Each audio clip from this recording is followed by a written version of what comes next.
So we welcome you to a day that perhaps will have just as many questions as we saw on Thursday. There was the notion that maybe with the layout and some of the long hitters on tour that they would come here and they would bomb and gouge it. That, in fact, is not the case. Jeff Ogilvy, Matt Berry with you. So happy to be a part of our coverage.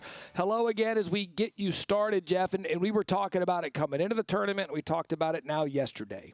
The notion was one thing. The reality was another. And yesterday, I think it's fair to say Aronimink won. Yeah, absolutely. I think perhaps the golfers underestimated Aronimink, the golf course. They approached it like a normal PGA Tour event. And I think the greens and the thick rough and the weather conditions they had, it was very windy yesterday. They got found out a little bit. The fairways were wide, and so we thought maybe some of the world's best, the Rory McIlroys and the like, would come out here, carry the number, wide fairways, flip a wedge in. It wasn't going to be a problem. But really, what we saw yesterday, and by the players' own admission after the round, the way these fairways tilt, the way the greens were with the pin locations, it really was a major championship test from T1 to 18 putt.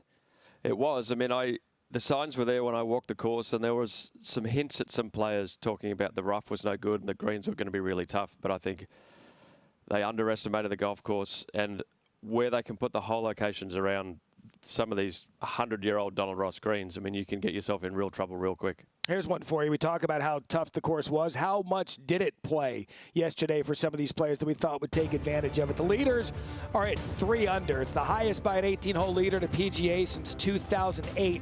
How's this for a score to par? When you look relative to what we've seen in the past, 353 was the field score to par, and 3 holes with more than 3 putts than birdies, 8, 14, and 15. We'll get into the par 3s throughout the morning because they have some teeth, but the one you could get was the par 3 fifth, and what a round for Minwoo Lee yesterday. Having a great year, Minwoo, one of the big up-and-comers from Australia. Great job there on 5. Minwoo, first career major round leader, co-lead, snapped a streak of 10 consecutive major rounds over par. I brought up Martin Kaymer, his first round leader, co-led wire to wire since 2014 when he won the US Open. He was brilliant yesterday. 10 years ago, you would have thought this was a perfect course for Martin, and he's showing us some old form.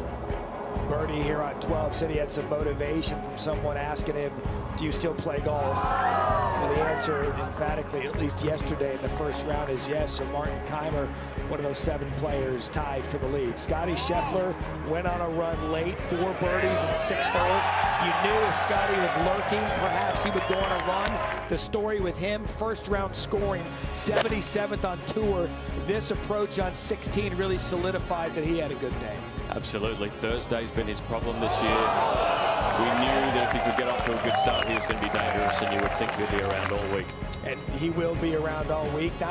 We don't know if Bryson will be around all weekend. Boy, he had to battle yesterday. Got very unlucky on 11 here. The ball hung up. We saw balls finishing there and rolling back next to the hole, but unlucky break. But yeah, tough day for Bryson. It was his worst score to par at a PGA Championship round.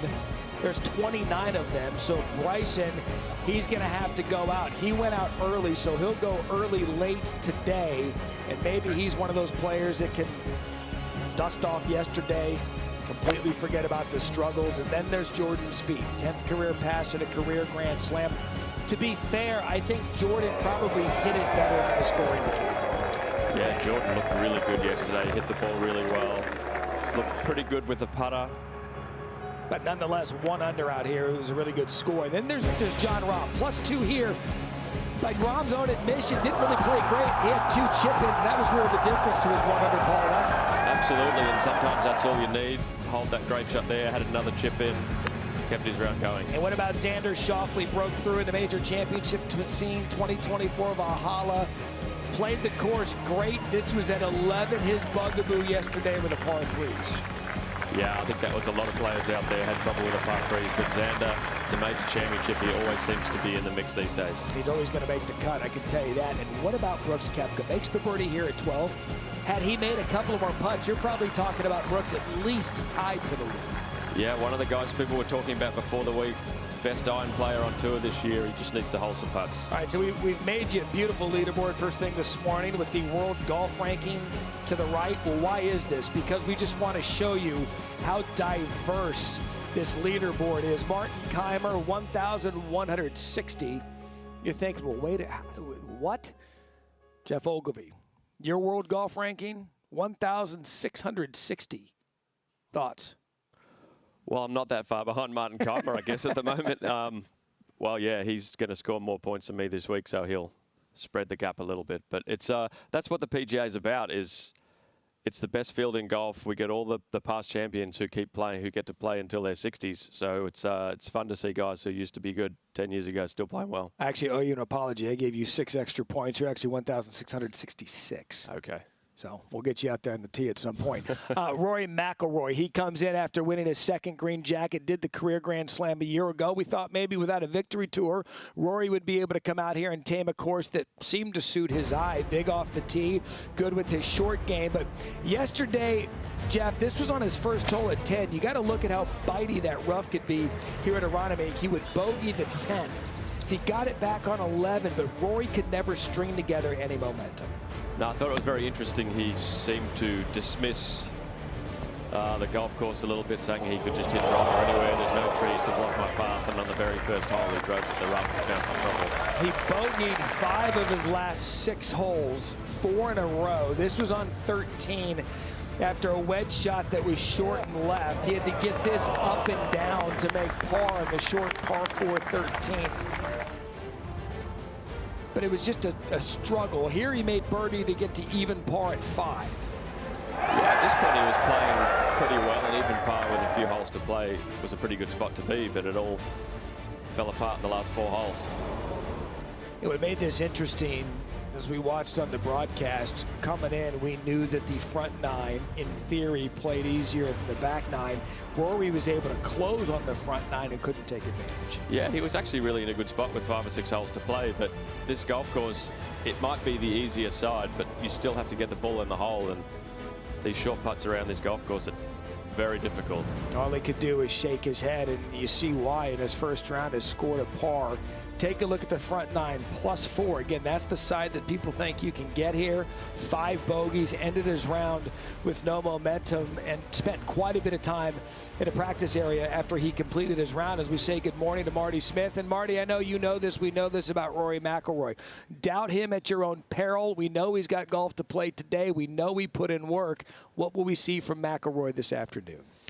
Well, Matty, I think entering this 108th PGA Championship, the most painful thing Rory McIlroy was dealing with was that right pinky toe. Not anymore. I think it's the erratic nature with which he came off the tee here on Thursday with that first round 74. He was incredibly frustrated after that opening round and only needed one not suitable for work word to describe it.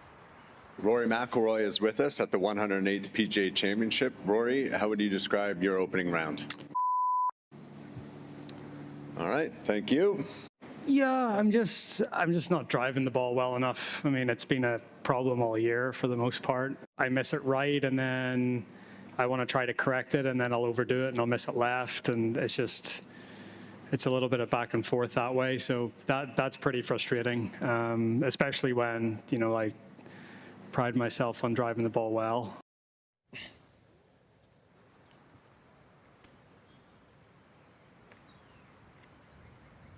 The last time a first round 74, Matty, went on to win the PGA Championship was 1989 when Payne Stewart did it. Rory spent a lot of time after his round here on the range where I'm standing on Thursday evening trying to fix that driver. He was here until 6:15 in the evening doing his best to remedy that which ails him, and that is his accuracy off the tee. He's going to have to do better today, certainly, if he's to gain ground on the leaders, Matt. Marty, great stuff. Thank you. If there's one player I'm not going to doubt, Jeff Ogilvy, it's going to be Rory McIlroy. But to his point, I think he, off memory, got off the course at around 2:10 p.m. Eastern. He was here late trying to find something on the range. But we shouldn't be surprised by the driving. We saw that at Augusta National, and he was able to get up and around that course. What does Rory need to do to correct what he did yesterday? Well, it's obviously an ongoing problem. Like you said, we saw at the Masters, a course that you can get away with spraying it off the tee a little bit as long as you're long enough. It's what he is. But he's obviously been working it on it all year. He spends so much time trying to hit the ball far that I think sometimes he gets on a golf course like this And far isn't really the only question asked. You've got to hit it straight as well, and he's struggling with that. I will tell you, though, if there is a course and there is a player that can completely flip because of a layout that we believe suits him, it is McIlroy.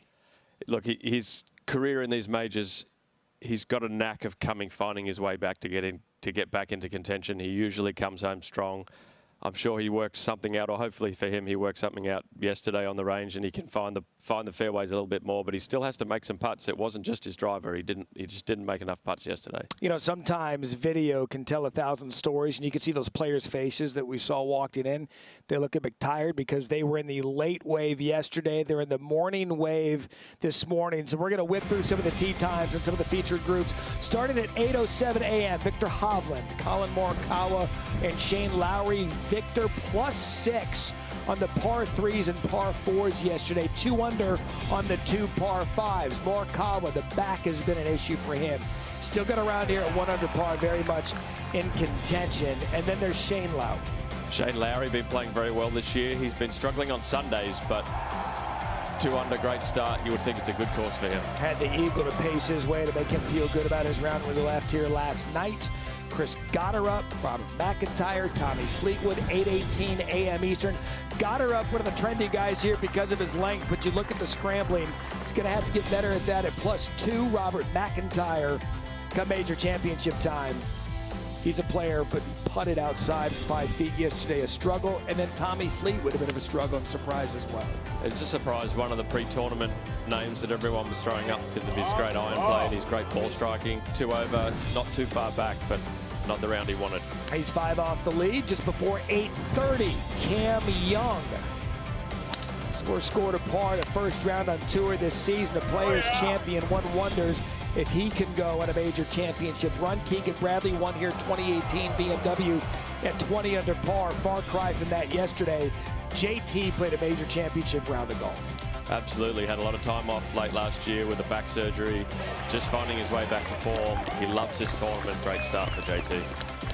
And then wrapping up this morning, the wave of tee times, 8:40 a.m. There goes Scotty, Matt Fitzpatrick, and Justin Rose. I don't know how we're still doing this with Scotty Scheffler in first of his career, but it's the first time he's led or co-led after the first round at a major championship. And Matt Fitzpatrick, I tell you what, he did everything he needed to do yesterday, but drop a couple of birdie putts. Still sits 3 shots off the lead, and Rosie knows this area. He's even playing. Absolutely, Rosie must love this area. He's won around this golf course before. He won his US Open up the road at Merion, so good start for Justin. All right, so the practice range is busy this morning, just about under 1 minute until the second round begins. If you are one of the late, early guys, again, you left here at around 7, 8 p.m. Eastern. What are you doing to get ready for your round today with such a quick turnaround? Well, look, you tried to have a quick dinner and try to get as much sleep as you can, but it's a very short turnaround when you start late. When you finish late, you have to start early. You see Michael Block, he'll be the first one out, 6:45 a.m. Eastern. Even par as the block party. He'll go off with Rasmus Højgaard and Dustin Johnson as we begin the second round of the PGA Championship.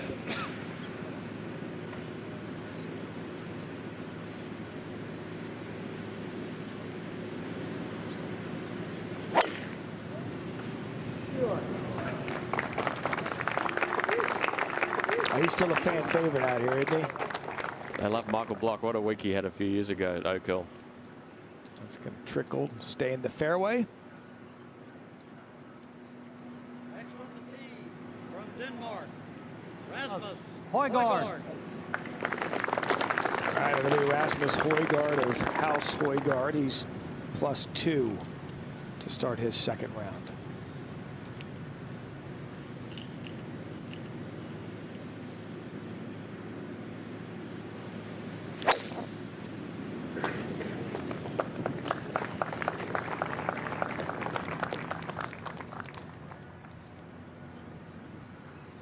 So just hangs on for Højgaard. Next on the tee from Florida, Dustin Johnson. And there's the case of Dustin Johnson, +2 as well.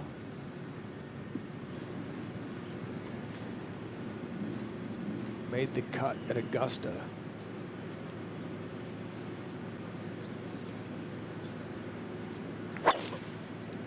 Well, he still has all the game. He says his motivation's in a good spot. So he's in the rough there on a 1. So just like that, 6:45 a.m. Hopefully you've got a coffee or two, some Celsius, whatever your caffeine is of choice. We've got some early round golf as we begin the second round of the PGA Championship.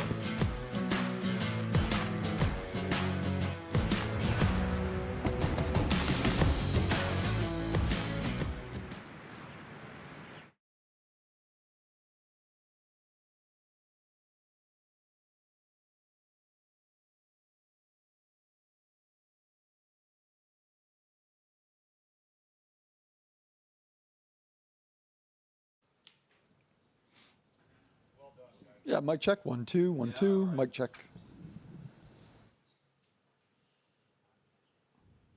Thanks, sir.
So he held a major championship, and you don't know exactly what the golf course is going to give you. This day Things like this, it's going to be challenging, and it definitely showed his teeth. It did show its teeth as we go by the numbers. First round of the PGA Championship. Patrick Reed, the only bogey-free round. 2 birdies, 16 pars, clean. What about the par 3 8th? The toughest hole on the course. 79 bogeys or worse. That was more than the 77 pars or better. And if you needed any more indication, look what the field did to par. 353 above. That's the most since the 2018 PGA Tour. So have a look now what we're dealing with after the first round. 12 major champions within 2 shots of the lead. 92 players, Jeff Ogilvy, within 5 shots of the lead. Those are almost through 18 holes in major championship history. It's amazing numbers. The course, as we heard said there, it's a hard course to make a lot of birdies. A lot of guys hanging on with some pars, but hard to stretch out and have a low round. As we say good morning to Jeff Darlington. And Darlington, when I tell you that 92 players were within 5 shots of the lead, all that means is that everyone's in contention and no one's out of it yet after a wild day one. Well, Matt, following up with something you've been talking about, I'm sitting right now about 30 feet away from players scoring. So I saw all of the players coming in, specifically after that morning wave yesterday. You could see it on their faces, in their bodies, the fatigue and the wind that was really kind of plaguing some of these guys. And it kind of led even more anticipation to that late day tee time of the guy we were wondering about all day, Scotty Scheffler. By Thursday afternoon, the PGA Championship already felt like golf's version of a music festival outside of Philadelphia. Roars everywhere, crowds stacked around tee boxes, major stars taking turns on stage, all waiting on the headliner, a late day set from defending champ Scotty Scheffler. Rory McIlroy gave the crowd flashes of brilliance before his day ended on some very sour notes. It's been a fight for McIlroy. Bryson DeChambeau played aggressively, almost recklessly. Jon Rahm looked fiery. Oh my! Jon Rahm! Jordan Spieth kept hovering around the main stage, and Justin Thomas, for much of the round, looked ready to rip. and Aronimink exposed all of them. You don't know exactly what the golf course is going to give you.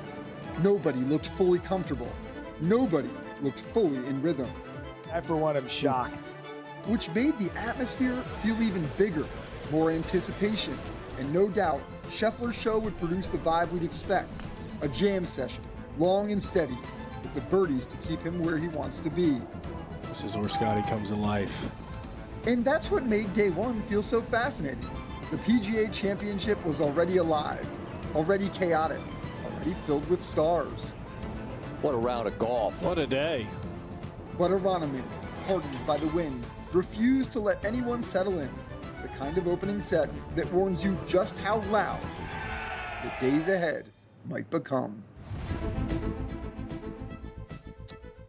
Now, of course, Scotty Scheffler did have a great round, but even he seemed somewhat humbled by the golf course. He was talking about, after the round, the fact that even though, yes, he does have a share of the lead, he said, does it really count when it's with so many other players? There's a lot of players in this field, though, also that recognize they can get right back into this thing. Rory McIlroy talked about just improving his driver. Brooks Koepka, for instance, if he gets his putter going, he's going to be in much better shape. There's guys that still feel like they can go out there and put up a score, Matt, and maybe get themselves back into this thing. Jeff, I thought you said something interesting yesterday when they were walking. They looked windblown and beaten as here we go. Weather on the fives. It's cold this morning, by the way. 49 degrees, partly cloudy. Wind gets up to about 11 miles per hour in the gust, but I want you to focus, Ogilvy, on 1 o'clock, because that's the conditions we had to end the round yesterday, and the course showed its teeth because of it. Yeah, it looks like it's going to be tough in the afternoon again. That's always nice when the morning and the afternoon tee times match for each day. So those guys watching golf this morning have got some wind to look forward to this afternoon. Back to the golf in the first hole. What a shot by Dustin Johnson there out of the rough. Who says the rough is thick? I mean, it was yesterday, but not for a guy like Dustin Johnson. You have a look at the tee shots from Michael Block and Rasmus Højgaard. It'll be blocked next from 140.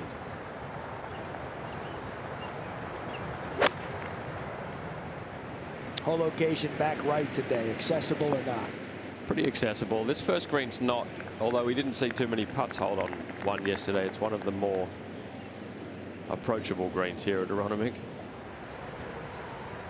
And now it's Højgaard, feet in the rough, ball in the fairway.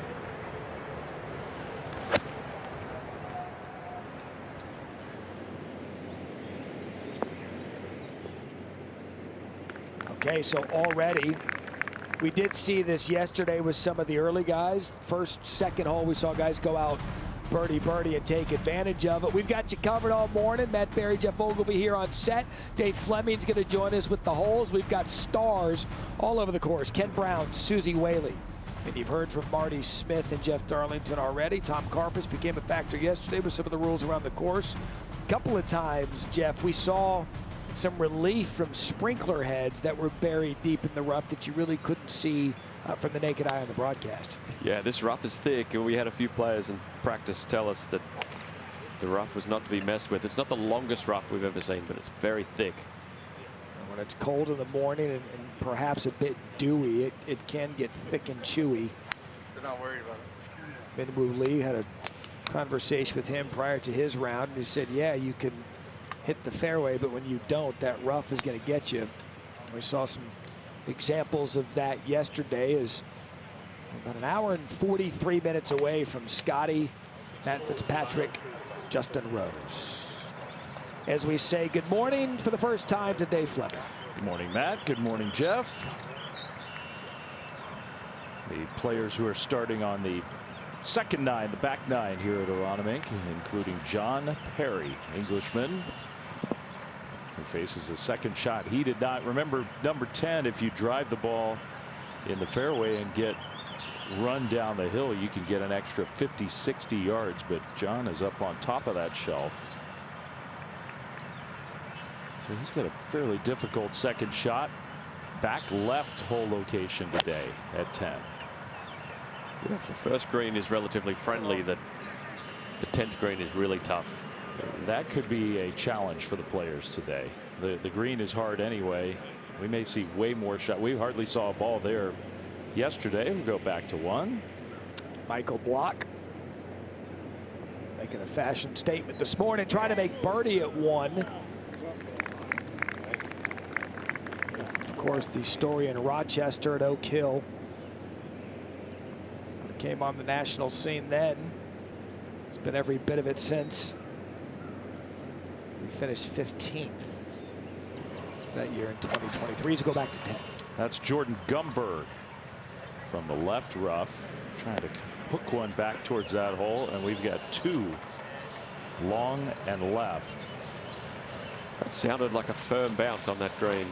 Just a little glimpse maybe of what we're going to see today at number 10, which was a hard hole yesterday. Now DJ for birdie at 1 out of the rough, and that's a good start for the major champion. Good start, still has the skill set. Isn't that the truth? At any given time, Dustin Johnson as we go back to 10. Andrew Novak from the middle of the fairway. That's really where you have to hit it on most of the holes here at Aronimink. Middle of the green is always going to be pretty good. Dave did set it up well, because when you look at the par 3 8th and the 10th, those greens are right next to each other. We already have enough traffic congested around here as Højgaard, he 2 birdies the first to move to 1 under. We saw a host of players yesterday. Alex Fitzpatrick comes to mind, Akshay Bhatia. They went out and birdied the first couple of holes, so it is doable. But I think learning the nuances of this place yesterday afternoon, for a place that has a major championship since 1962, seeing all of the characteristics of this course, that to lengthen it the way you need to get these guys, you're going to have a lot of intersections throughout it. Yeah, small properties. They didn't picture 7,500-yard golf courses in 1928. Right. Michael Block, again, I mentioned he continues to be in the national conversation since 2023. He hit the ball really well. Look, he's an incredibly talented golfer. It's hard to imagine you can hang out with tour players who all they do is play golf, and he actually has to work at a club and play this level. It's impressive. For birdie at 13 to get back to even. Now on 16, the par 5 to get to red. You get the feeling he likes the big occasion too. What makes you say that? Block now for birdie at 5. SVP brought this up during the afternoon broadcast yesterday. He's become a bit of a polarizing figure since his golf stardom began back at Rochester. I mean, look, he gets in the tournament, he plays well. I mean, that's all he can do. It's our Corebridge team of PGA professionals, and by all standards, you bet Pollen there at 3 over. So we now head to the tee at 2. Part of the theme of yesterday was maybe not quite as many birdies on the first 6 or 7 holes as we anticipated. Already 2 birdies on number 1. Second hole wasn't too difficult yesterday. Rasmus Højgaard. Actually, Adam Scott's favorite golf swing. Number 1, not Nikolai. Rasmus. Okay. Which is saying a lot with Adam Scott's swing. I would trust his judgment. That's a beautiful drive. Dustin Johnson. I mean, the point you guys were making as you came on the air, how many players are within 5 shots? Almost everybody in the field is still in contention in this PGA, including Dustin Johnson.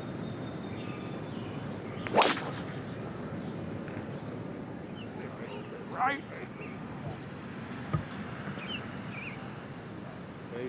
Throw it down, yeah. It looked like it's just right. So he missed the fairway left. We'll see where that ended up. And now Michael Block.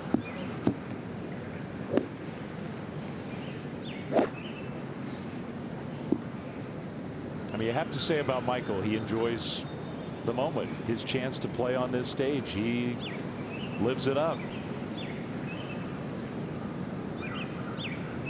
Probably part of why he plays well in these events. That's a nice drive. Well, you have to enjoy it. I mean, they're stressful tournaments, these tournaments, and he doesn't get to play as many as these other guys. I mean, it's It's pretty amazing that he's keeping up with PGA Tour players who do this every week. So now Gumberg going to try to bounce it into that hill.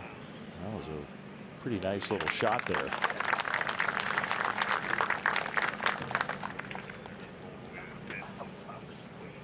Really nice shot there. We were walking around 10 in practice, trying to find 4 different spots for the hole, and it was hard to do.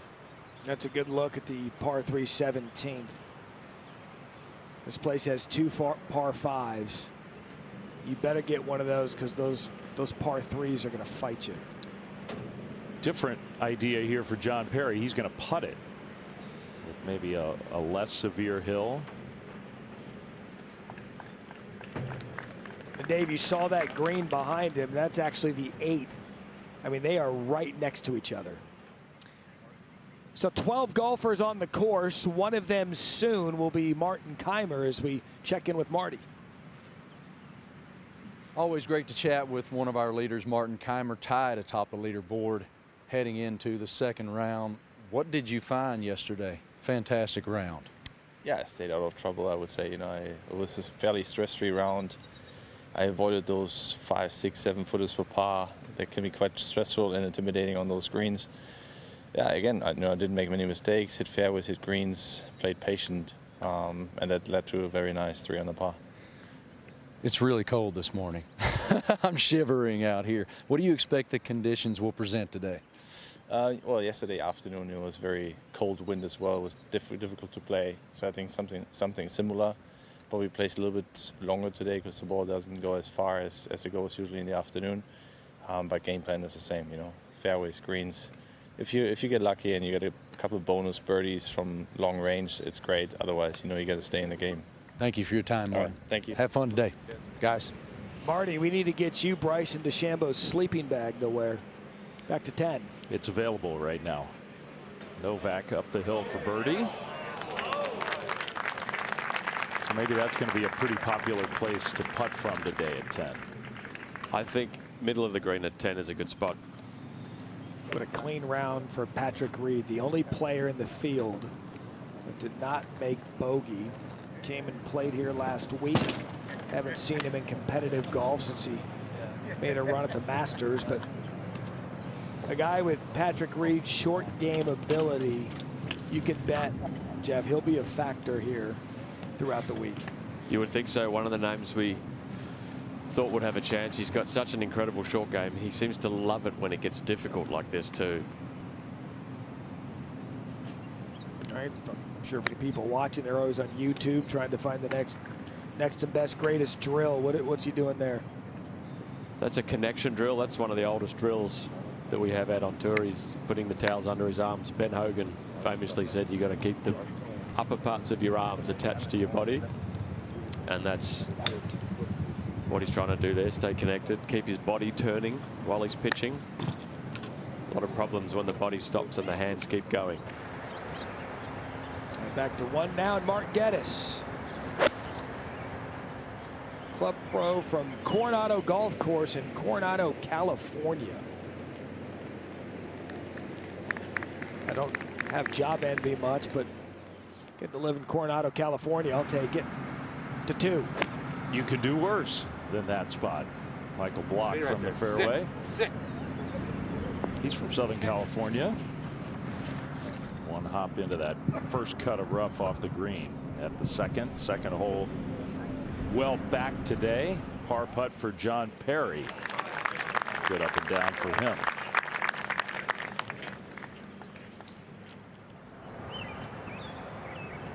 All right, at 1, David Lipsky.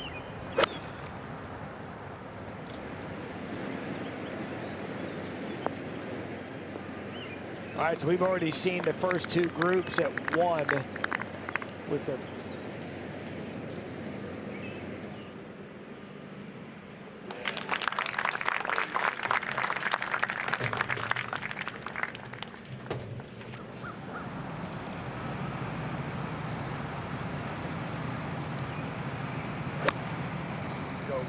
All right, here's Dustin Johnson at the 2nd out of the bunker.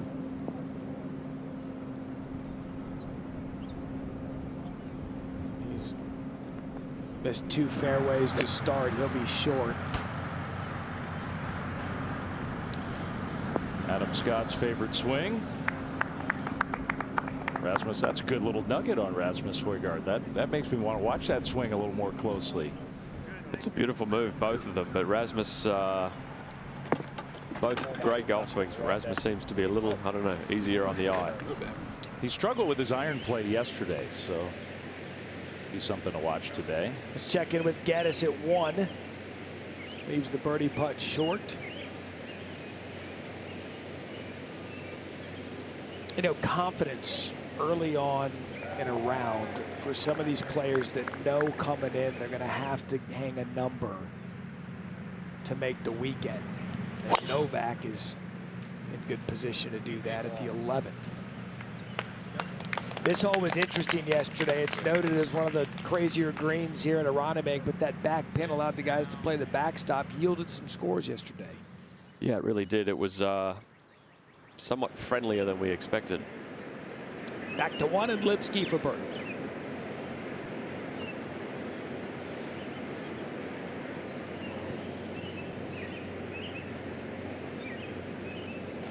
Yeah, it's interesting you talk about the confidence. They came in, you never really know as much as practice as you do what the course is going to give you until Thursday, but now they've all got the first round under their belt. They all have a very good idea of what they're going to face today. Speaking of places you'd like to spend some time, Ben Polland, who is the director of golf at Shooting Star in Jackson Hole, one of the 5 most beautiful places on the planet, and a good shot there at 10. Back to 11 and John Perry.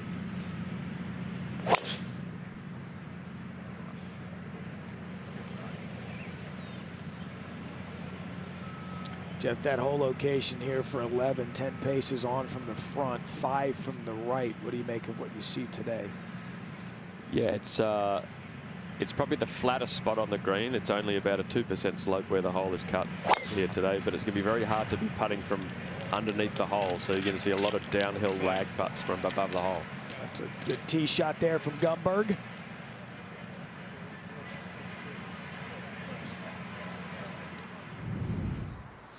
We talked about the layout here of Aronimink and the routing. Completely different on the back 9 relative to the front. And we noted Donald Ross and some of his characteristics. No hole really goes the same way, Jeff. Yeah, he was a genius at routing a golf course. It's sort of an awkward property. There's a big bowl and the whole thing's on kind of a slope, and he's somehow managed to navigate around this property, and you never really play in the same direction 2 holes in a row. And a couple of players mentioned yesterday with the crosswinds, every single hole the wind is coming from a different direction, and that's quite hard to work out. See Dustin Johnson, what he faces. That is a long putt up the hill at 2. And he hit the lip. Dustin Johnson. I think you're going to see a lot of players below the hole there being long at 2 with the hole all the way back there. Not a particularly good spot. Well, from off the fairway at 10, Kurt Kitayama. Even par first round. Would have been good yesterday. That would have been right next to the hole yesterday. Now he's got, what, 60 feet across the green. Sun rising across the Philadelphia area. We're at Aronimink for early 2nd round coverage from the PGA. This is the perfect time to get into that merchandise tent. They have a lot of choices. It can get a little crowded in there. Be early. Do your shopping. I'm not saying you got to go get all the Eagles, Phillies. They have a lot of Philadelphia sports themed gear in there. They're proud of their teams in this town, and they love their golf. We'll be back with more 2nd round coverage from Philly right after this.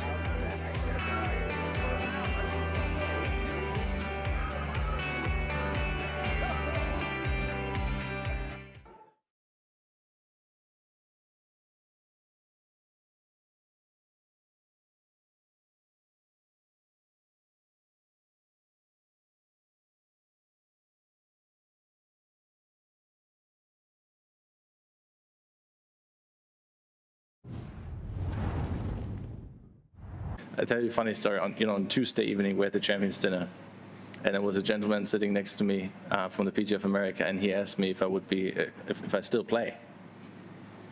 And I said, "What do you mean?" He said, "Well, are you playing this week?"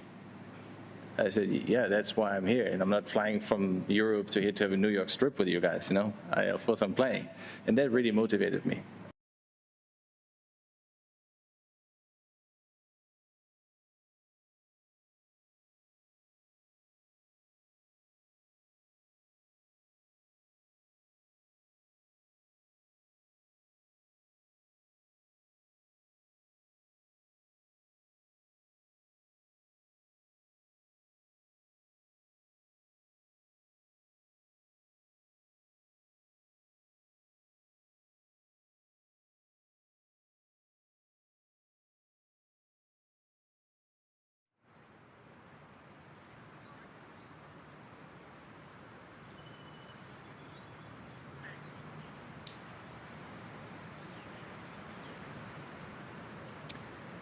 We are back in the second round, early second round coverage of the PGA Championship. Dave Fleming, Jeff Ogilvy, Matt Berry back with you. The dew sweepers are out, pace setters. The pace cars, we go back to 1 and Akshay Bhatia. And even though the sign says 1, he's playing the 10th. Of course, the 10th and the 1st share the tee box. Akshay Bhatia, who finished his first round 1 over par, did not play this back 9 very well. He had a huge disparity between his performance front 9, back 9. All right, back to Perry at 11 out of the bunker.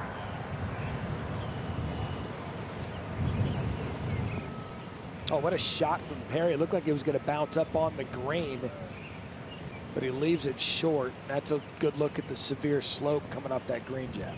Yeah, he's not going to have any fun from down there. Yeah, that did not look great. Kitayama all the way up that hill. So he'll have some work left to 2-putt for par. It's already starting to look challenging, the whole location on 10. I agree with that. You know where you never see one of those? That's if you go to the Masters, you're never going to see one of those. Somehow they run free here in Philadelphia. Don't ask questions, Matt. I don't. I just pointed out. Right now, Novak's second at 11.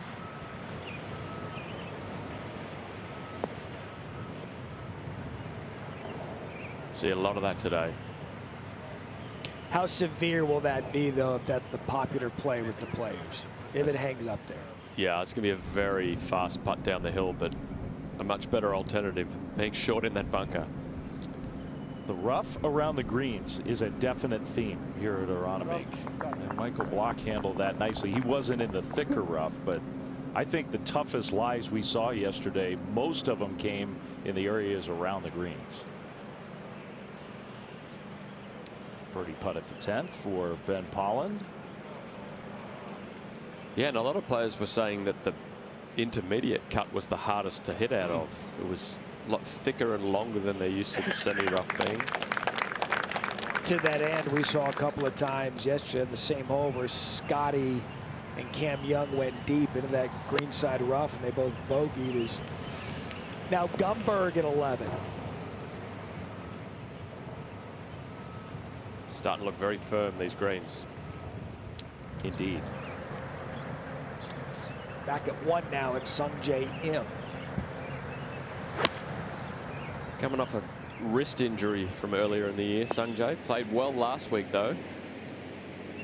You could tell as his round started to stack up, he started to get back in form, and that was a great looking shot there. He'll have a birdie putt. Dustin Johnson, the long putt went by, and he saves par with the comebacker. So a good start for Dustin Johnson. Second hole was also pretty gentle overall yesterday. Kitayama to save par at 10. He does.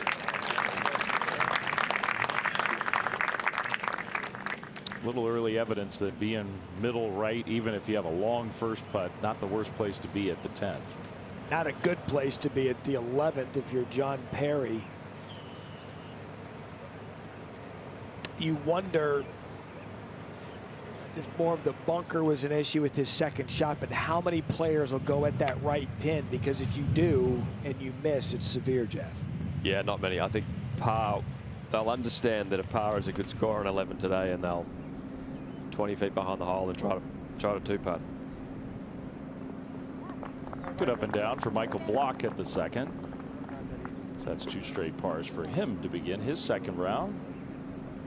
Trying to make the cut again at a PGA. Look, if he makes the weekend and this weekend crowd comes out, you know it's going to be louder on Saturday and Sunday than it will be today. And you know Philly fans are passionate about every sporting event in their town. And they've got some extra time on their hands with these Sixers and Flyers. Philly's struggling a little bit. Oh, they didn't struggle. Corey Connors, one of the best iron players on tour. He showed that yesterday. Yeah, I mean, a game built for majors, you would think.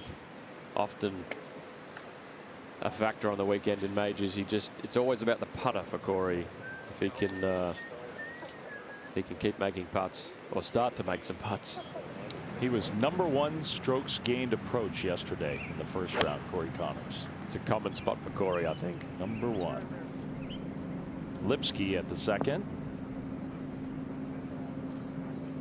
That's a good shot to get it all the way back there. Yeah, like you said, that's very close to the runoff. The ball runs a long way when it runs over the second green. You can end up on the tee at 8 if you go long at 2. Look where Casey Jarvis is aiming on 1. Young South African, a couple of wins early this year in the TP. You needed to aim a lot higher. A lot of confused looks out there. Correct. Right, our first look at the third. Don't turn. Dustin Johnson still hasn't found a fairway in his first 3 holes. And that's a hole, Matt, the third that played a lot harder yesterday, I think, than the players were anticipating coming in. That was a tough hole yesterday. Batia from the rough. Big bounce. Wow. That is a firm spot on that green. And coming out of the rough, maybe you expect a little more of that.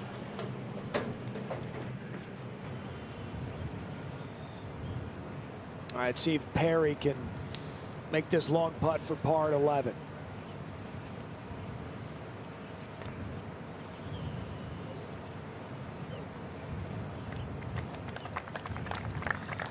He'll drop the shot to move to 4 over. I don't think there are going to be a ton of up and downs from that front bunker at 11 today. That was a tough pin, and we'll see who's going to be aggressive with it as we go back to 1 and in for birdie.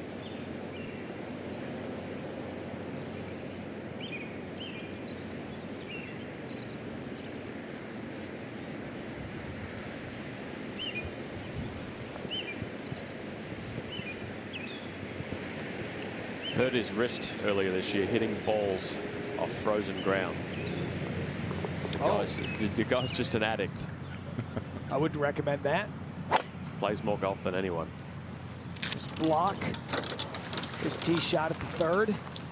To the point Dave was talking about earlier, tied for 7th hardest hole yesterday, kind of throwing to the ground the notion that you could get some of these early holes. So we have Novak now for birdie at 11. I think a lot of players underestimated how hard the course was going to play, actually. I think that's right. It's not just a specific hole. Overall, we heard a lot of confidence from these players in the days leading up. I mean, I thought the course was really difficult walking around it in practice. I mean, I'm only the 1600th best golfer in the world, but it looked really hard to me. 1666. Yeah, 1,666. Gumberg for birdie at 11. But you were, I mean, to defend you here, you were one of the ones in pre-round that were saying, guys, I don't know, this place is pretty tough. And it showed it yesterday. In the town of Rocky, fitting, it was the course that was throwing punches. You know what? Let's get Darlington and Martin Smith into that swing analysis. give you some data. Smile, kid. Your swing was just exposed. Bright and early as we are counting down to our featured groups. Scotty, Fitzpatrick, and Rose. Just over an hour here from Philadelphia.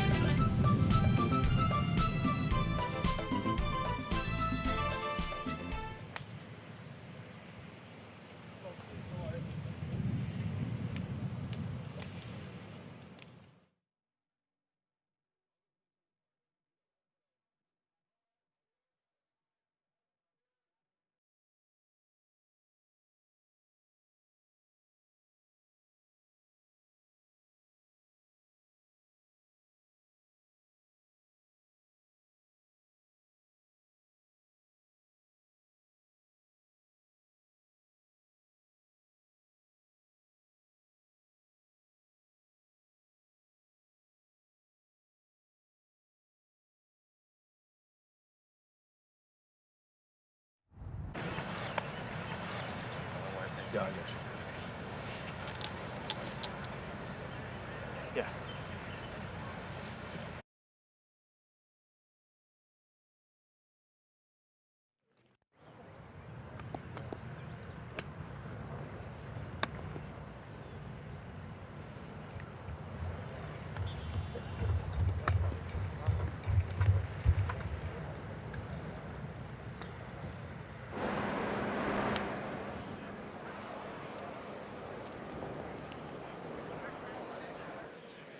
Come on, Chris. This kid can play anywhere. Come on, Chris. Kick it! Chris. Come on.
Scrapple.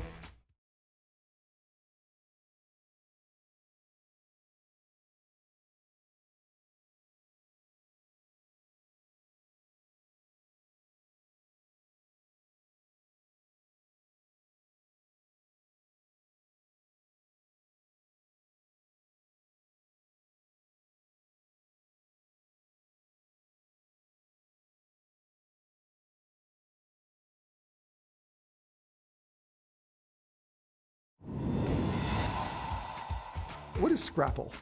Scrapple? I have no idea. No idea what Scrapple is. It's very close to that board game with letters. Had it plenty of times. To describe it, be kind of like just like a type of sausage, like chopped up, I think. Yes, no. It's like a breakfast food. I don't want to say it's like a mix. Is it like a corned beef hash like type thing?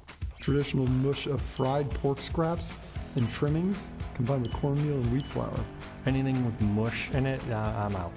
So we'll be skipping that then. Sounds like my worst nightmare. I'd dabble. I'd dabble in some Scrapple. I'm with JT, I'd dabble. It's probably better than the night old Chick-fil-A nuggets I had this morning. The guy who's lived in Kentucky and Alabama raises his hand. He's like, I'm in. High above Aronimink. The greens today. I'm interested to see already. I mean, some firm and fast sounds. You wonder if that's going to manifest itself throughout this second round. And Tommy Fleetwood, bit of a disappointment yesterday. Still in contention, though, just 5 shots off the lead. That's the thing about so many of the great players in the world. You didn't play your best yesterday, you're still in it. That number we gave, 90+ players within 5 shots of the lead. Some of them the world's best. So you see just over an hour, that featured group of Cam Young, Keegan Bradley, Justin Thomas. One of our leaders, Martin Kaymer, 3 under. We gave his world ranking. He actually had some extra motivation to go low yesterday. Take a listen.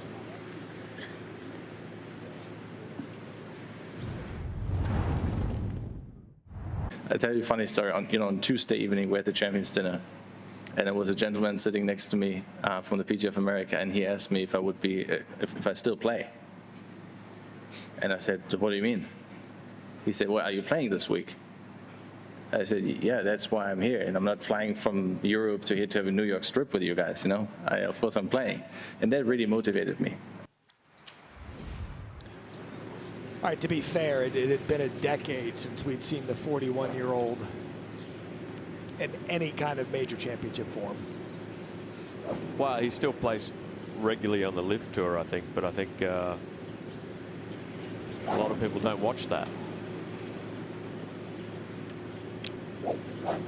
Well said. As Martin Kaymer and his group get set to go off at 7:29. He'll be with Elvis Smiley and Davis Riley. As Kaymer is on his revenge tour, so to speak, from the PGA Champions Dinner to prove that he, in fact, does still play high-level golf. One of 7 players at 3 under with Scheffler, Minwoo Lee. Potgieter, the 21-year-old bomber, he had a good round yesterday. Jaeger, Satsune, and Smalley.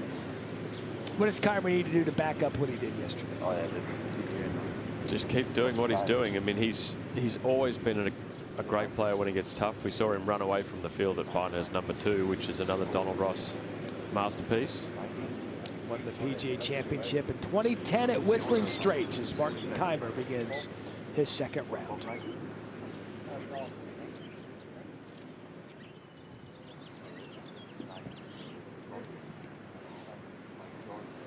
Morning, ladies and gentlemen. Welcome to the 108th PGA Championship. This is the 7:29 starting time. Now on the tee, please welcome our 2010 PGA champion from Germany, Martin Kaymer.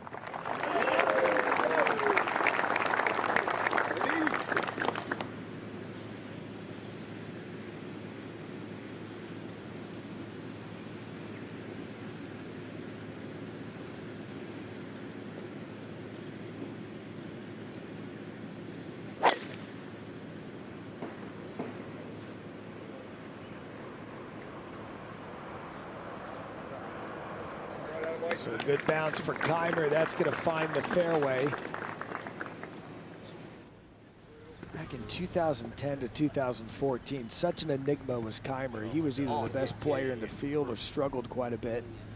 But he's got the share for the lead, as Matt Fitzpatrick mentioned him yesterday, Jeff, that he played a major championship round of golf, just couldn't get some of those birdie putts to fall until the end.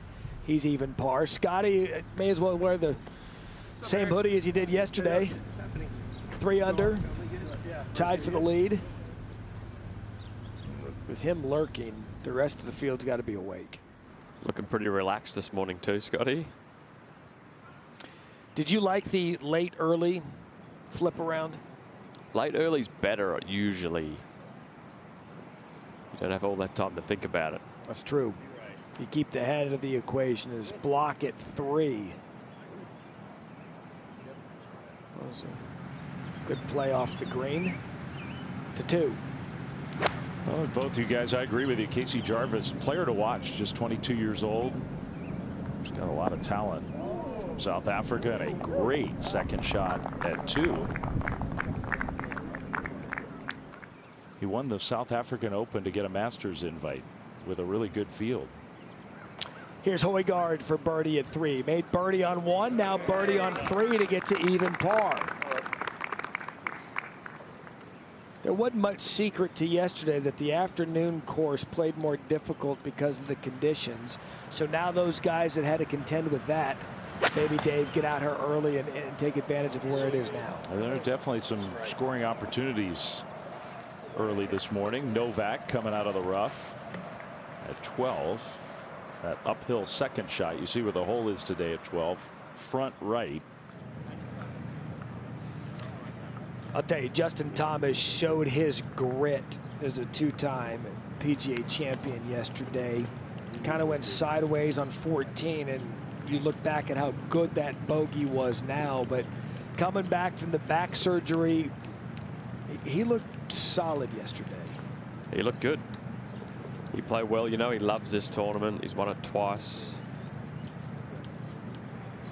The back surgery, you just never know how that's going to respond, but at least in the early part of the season, we saw him at the Players, saw him battle back, and it's good to see Justin Thomas out here and in contention. Now Block to save par. He does that to remain even par in his second round.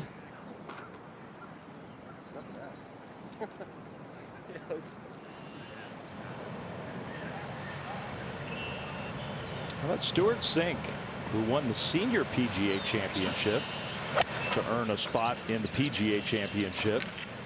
4 over yesterday, starting on the 10th here on Friday. And that's about the best shot we've seen into 10 so far. Good birdie chance coming for Stuart Sink, 52 years old. Dominant win at the Senior PGA. Here's Polland for par at the 11th.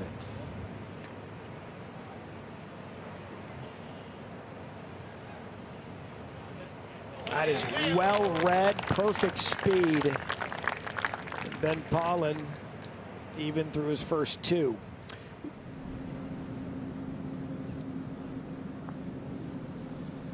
Now at the second, Austin Hurt rattles that one down from Wing Point Golf and Country Club in Bainbridge Island, Washington, just outside Seattle.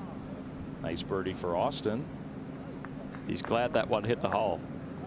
He might have been on the 8th tee if it had. Concessions. Did my man just take a bottle of ketchup and put it in his sack? Or was that a Gatorade? Did we just catch someone? A breakfast sandwich.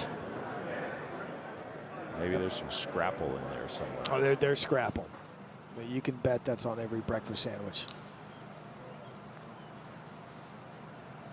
At the 12th, across the front of that green, Novak, his long birdie putt rolls a few feet by.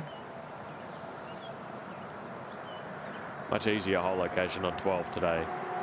It was tough up in the top left part yesterday, but a few birdies on 12 today, I would think. Now Luke Donald from well short right at 10. That was a great shot out of that rough.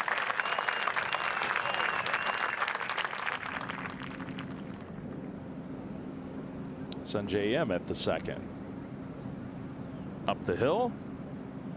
And in. It's a birdie for Sungjae. He's got some fans out there this morning. Very enthusiastic Sungjae M fans. That's the Kegs and Eggs crowd. They come out early and get after it as you take a look at Kaymer's tee shot. Got the bounce, 276 yards, a bit different than what he did yesterday.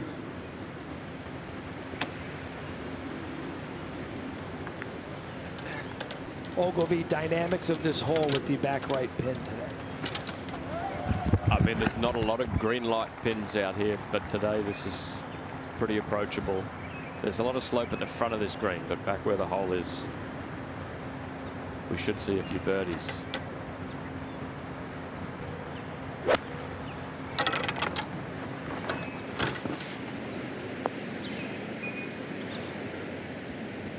All right, so that's going to hang on that ridge. Kaymer of an uphill putt for birdie.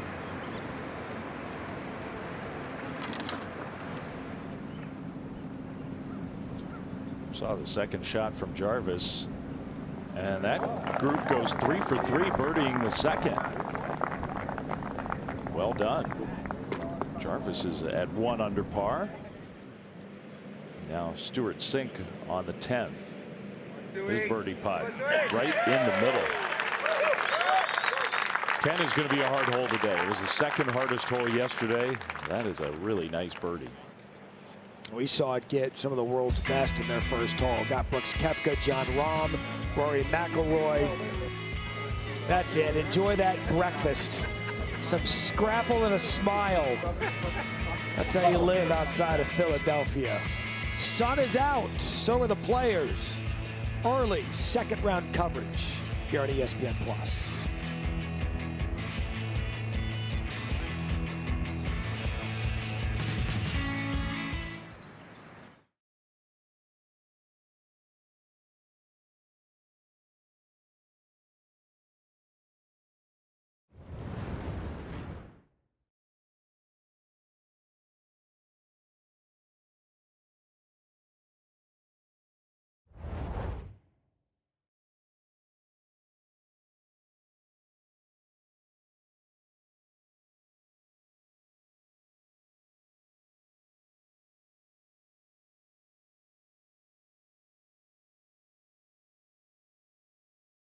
Hello, how are you? What's up, man? How are you?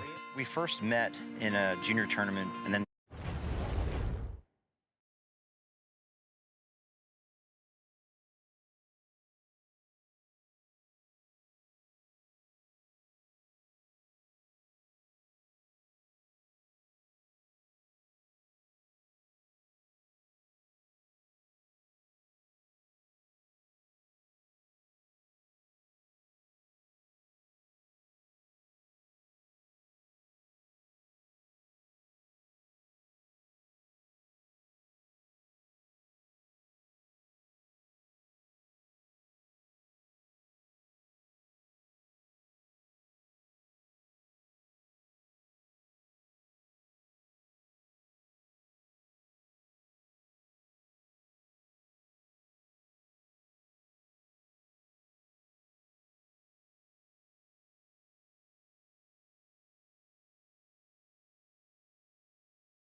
Hello, how are you? What's up, man? How are you?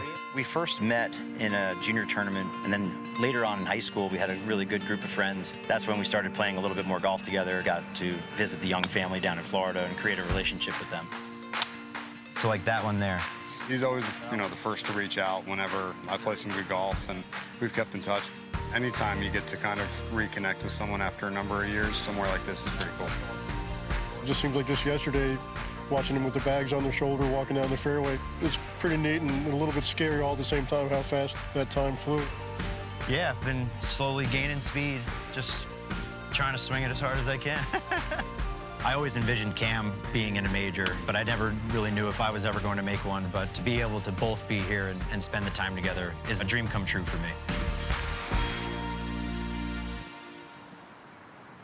One of the things that makes this tournament great, it was fun walking a bit with Cam Young during one of his practice rounds. He was out there with his buddy Chris Gabriel, as we showed there in the piece, that reunited after all of these years, and of all places at Aronimink and a PGA Championship is Cam Young approaching his tee time. He goes off at 8:29 a.m. with Keegan and Justin Thomas. Never really got it going, but as we've been talking throughout the morning, +1 is only 4 shots back as we see if Kaymer can take the lead to himself at 1.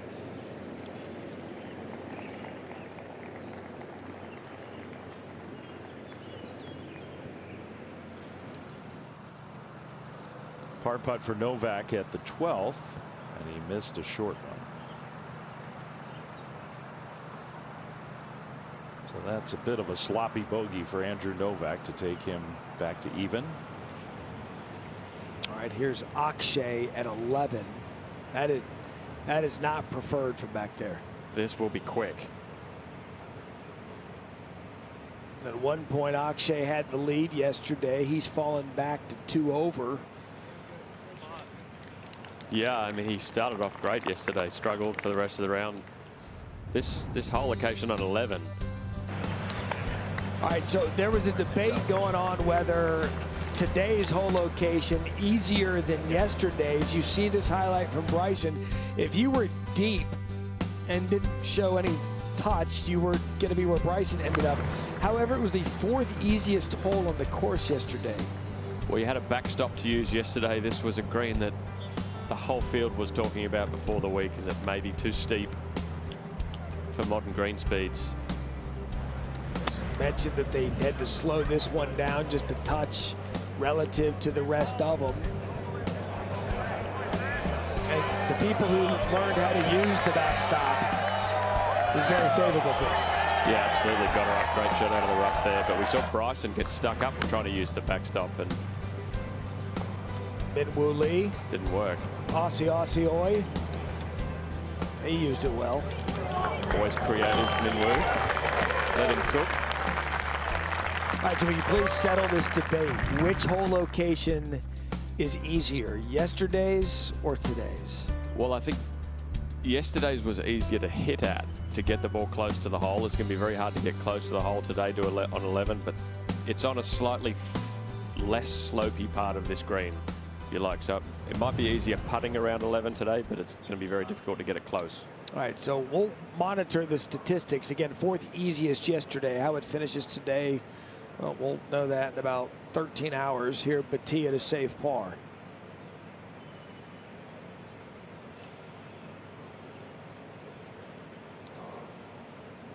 Yeah, it's going to be tough. We get these green books to sort of show us a heat map of where all the slopes are and the percentages on these greens. And where it is today is actually the flattest spot, and that's still on a 2% slope where this hole is cut. The rest of the green average is about 6 or 7%. So a bogey start for Akshay, and Kaymer's able to clean up par at 1. I'm really interested to see what this course does here on the front 9 today, because yesterday it wasn't as easy, Dave, as we suspected. It just wasn't. The 4th. Good little 3rd shot from Michael Block. It's hanging in there, making pars early on Friday morning. As the day goes on and the afternoon comes, we'll get an idea of what the cut line will be. It's top 70 and ties. There is no 10-shot rule here, so what the number will be, speculated maybe around 3 over, 4 over, right around there could be a number we're looking at. So some of these players that are outside the line right now, which Scotty never is. I'm talking about the McIlroys and the Bryson DeChambos, but about 53 minutes and counting until Scotty, Matt Fitzpatrick, and Justin Rose tee off, 8:40 a.m. Eastern. They'll be one of our featured groups. As we look back at Scotty Scheffler's round yesterday, first 18-hole lead and co-lead in the major. Again, stunned we're still talking about first in Scotty Scheffler's career, that was even a statistic. It was his lowest first round in his last 9 PGA Tour starts. Now that was evident because we talked about his scoring struggles in the first round this season. And yesterday, how good was the putting? 6th in strokes gained. on a day where it was difficult to get around this course with the putter. And he kind of lied in wait, Jeff, and then he went on that birdie run, 4 of 6 to kind of set the table. Yeah, he looked a little rough the first few holes, but he fought through and did what you have to do. Made a few birdies, I think 5 and 6, 6 and 7. Made some birdies, and then he just seems so comfortable when he's on top of the leaderboard or he's in the tournament. One of the things that stood out with him yesterday, master class in hitting fairways to 2. Martin Kaymer trying to hit what is kind of an awkward fairway to hit. The hole that moves right to left, the fairway slopes left to right. You see the ball roll down there. And Martin pretty exclusively hits his driver from left to right, and that makes it even harder on 2. Birdie try for DJ up the hill.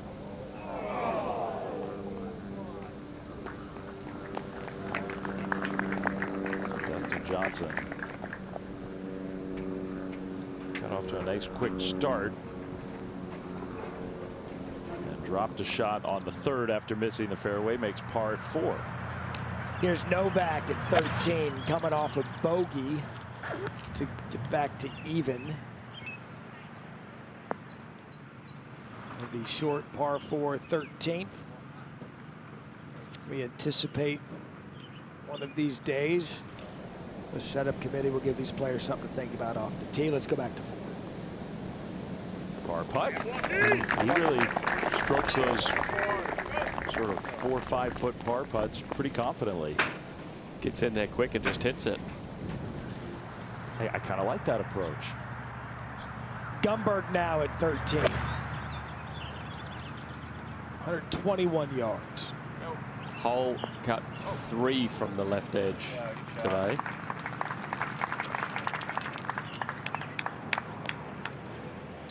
Hideki Matsuyama, 21 Masters champion, on the 10th hole, up the hill for birdie to start his round.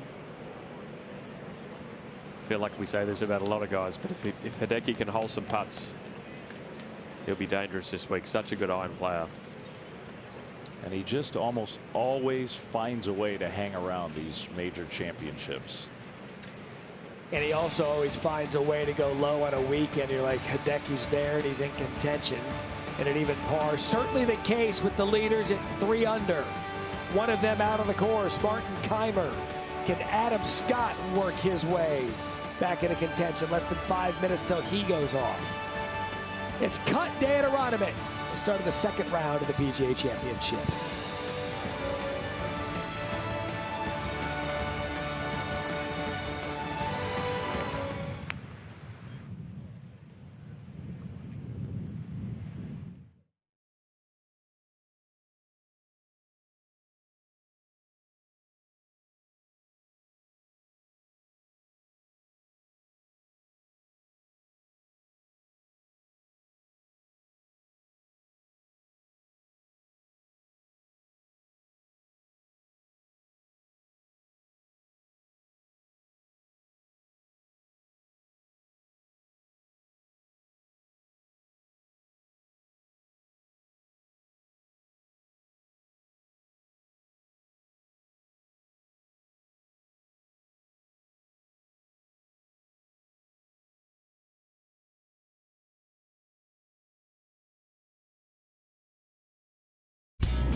How do you pronounce this and what is it?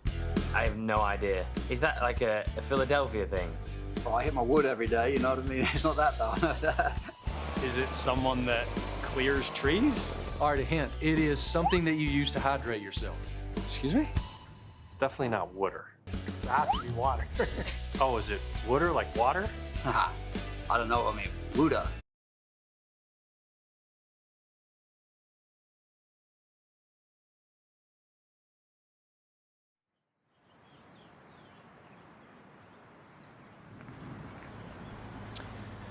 Scotty Scheffler. He's getting ready to go off. Tied for the lead.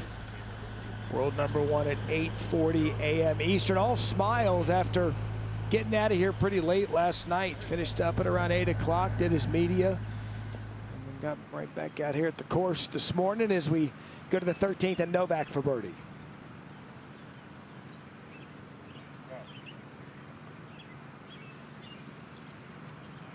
Probably see a lot of players over there on the right side today, Jeff, with how that hole was cut. Now, Jesse Dromer, his second at 11. PGA Club champion. Instructor at Riverbend Country Club in Sugar Land, Texas. Speaking of the great state of Texas, we'll be there next year for the PGA Championship.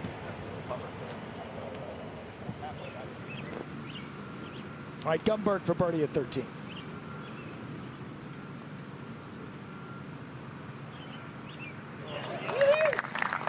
He's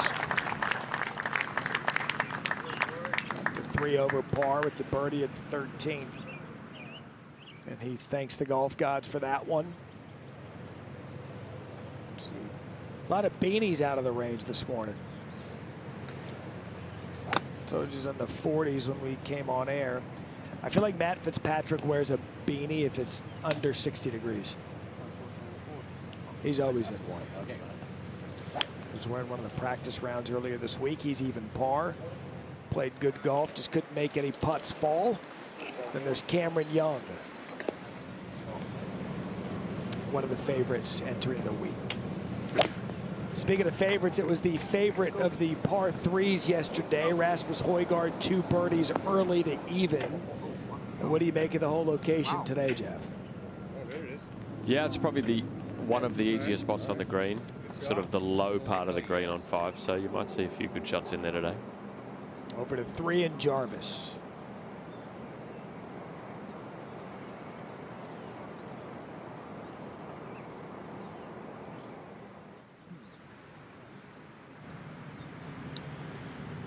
Kaymer, even though he rolled down that slope, stayed in the fairway at the second. So this is his approach shot into the par 4. Asking for it to get down. And yikes. That was what Jeff was just talking about. It rolls down the hill. It's going a ways. That's basically on the 8th tee. It's one of those areas of the course where a green and a tee intersect. You see to the right there is where 8th tee was yesterday. As we go to PGA champion Jason Duffner for birdie. There you go, Duff. Got an early run at it. Long birdie putt. Moves to 4 over as Michael Block even on the round. 184 yards today, the par 3 fifth. Yeah, it's probably the 5th green is quite interesting. It's very high on the left and high on the right and low in the middle. So you would think today is one of the more accessible spots. Already getting windy though, look. Again, we noted just the 2 par 5s here at Aronimink, and they're going to get you with the par 3s because only one of them, the 5th, is doable. Look at the other 3. The 8th, the hardest hole in the course. 14, 3rd hardest, and 17's no lunch either. Here's Hao Tong Lee for birdie at 1. He came in at 1 over, now even for the tournament.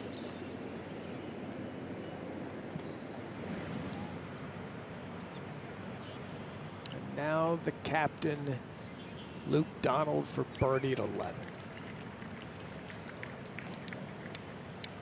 Pretty good spot to putt from here at 11. Luke Donald. How about Luke? Always one of the best putters in the world. As we approach the start of another group, and Adam Scott, Corey Connors, and Daniel Berger. Good morning, ladies and gentlemen. Welcome to the 108th PGA Championship. This is a 7:56 starting time. Now on the tee, please welcome from Australia, Adam Scott. Of all the history of Adam Scott, we learned something new about him this morning from Jeff Ogilvy, that his favorite swing on tour is Rasmus Højgaard. But certainly so much game. I'll actually get longer, Jeff, as he gets older. Well, he can't pick himself. Yeah, he's longer now than he's ever been. Still works really hard. A lot of cross. Was playing very well yesterday. It was 1 under par with 5 to play, but bogeyed 14, 15, 16. So he's got some unfinished business this morning.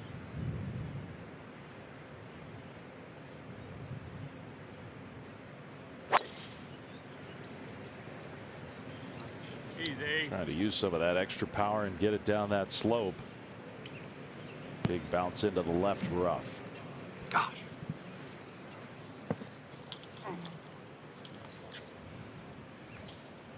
Next on the tee from Canada, Corey Connors.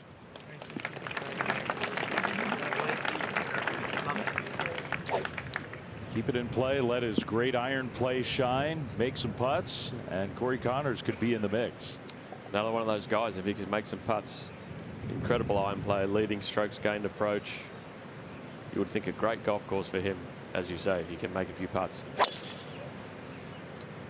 That beautiful little gentle draw, that should be perfect.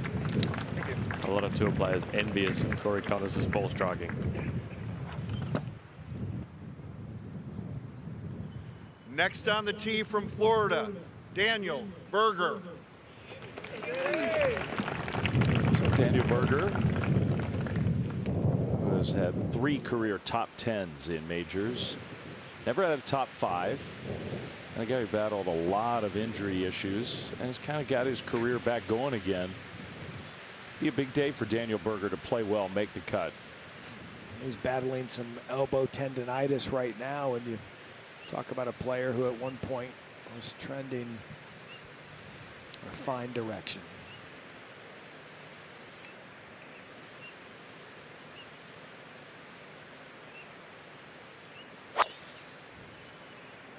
Lost that one right.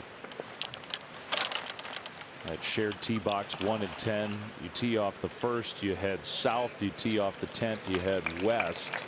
That's going to be a difficult position. A pretty big miss for his first swing of the day.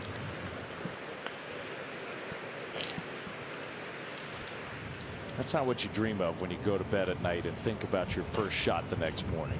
Not at 7:56 a.m. is Dromer now for birdie at 11. Overestimated the slope there a little bit, I think. That would be one where my buddies at home would say, how'd that not go in? Yeah.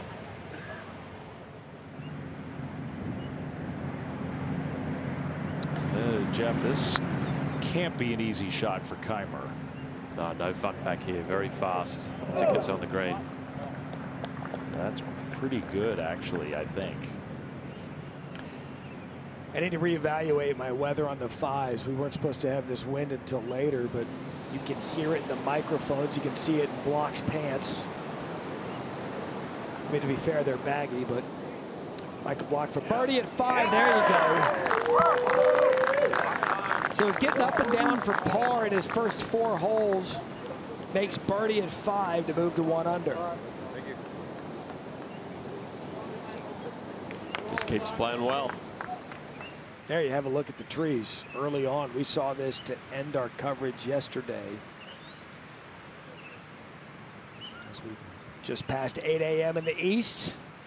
Alongside Jeff Ogilvy, I'm Matt Barry. Dave Fleming with us to call some morning golf. Here's second round of the PGA Championship here on the ESPN app, ESPN Plus. So still cold outside. I'm gonna fight the 11 miles per hour on this one because it looks like they're moving to 23 is what we were expecting later in the afternoon. But weather guys, they get paid to get it either 50% wrong or right. So either way, I can get the temperature right and the gust wrong. But one of the things that makes Aronimink even in the setup is if the conditions get up and they get aggressive is now Højgaard for birdie just off the green at 3. Yeah, those late finishes yesterday played all afternoon in the wind. We're probably hoping to have a few holes this morning, at least 9 holes without too much wind, but it looks like they're disappointed and it's going to be blowing straight away. Well, Elvis Smiley, young guy from Australia, playing with Kaymer, and he rams one in. It's a second birdie putt from down in that part of the second green with a lot of pace that we've seen go in. And Elvis Smiley's only 1 over par. Very good young player, Elvis. Going to be some birdies today at 2. And based on what we've seen over the first couple of days, I gave you the number 90+ guys, 5 shots of the lead. How far back can you be and still be in contention coming into the weekend? I mean, look, right now you could be 2 or 3 over par and you're still not out of the golf tournament yet, but you'd probably want to start moving the right direction soon. You know, I mean, today will be telling. It's going to be tough again today. You would imagine the scores are going to be high again today. It'll spread the field a little bit, and we'll have much more idea by the end of the round. Well, that's a drop shot for Martin Kaymer. He went long with his second shot at 2, rolled down that slope toward the 8th tee, putted back up onto the green, missed the par putt. So that's a 5 for Kaymer.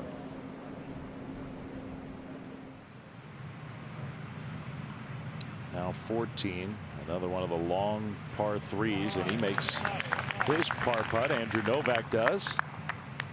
That whole location might not be easy, but I guarantee it's not going to be as tough as yesterday's was.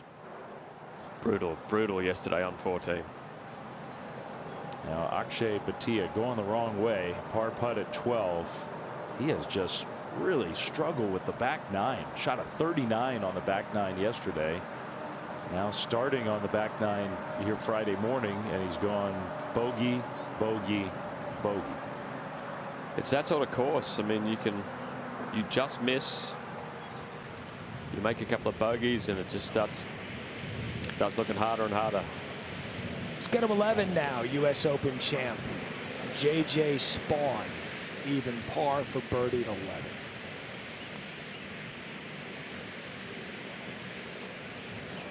Whoa.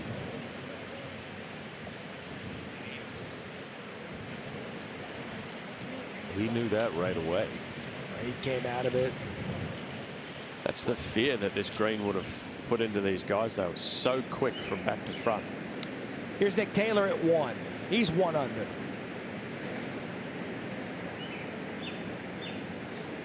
It'll get repetitive saying another player in contention, but you've got 90+ within 5 shots of the lead and a crowded leaderboard going into a Friday. That's what makes a fantastic tournament.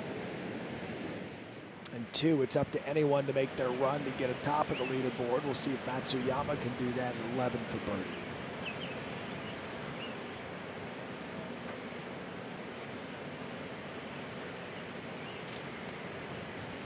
Probably one of the only spots you can have an uphill putt from on 11. And tap in par there every time. Only a handful of groups out there that have gone off on the back 9 to start their second round, but you're already seeing kind of a developing pattern for where these players are going to miss. There you go. At the 11th, either far left or above it. As you said earlier, a hard to access pin. Well, Daniel Berger missed so far right at 10 that looks to me like he's actually got a shot. Depends on his lie. It looks a little thick down there, but he's got a pretty good angle. Okay, let's hit firm 3/4. Let's have it come down on the wind's going to help him from right to left there too. His greens looked firm this morning, though. Really has. We've seen some big bounces at 10. Firm 3/4. That was the instruction from Daniel's caddy.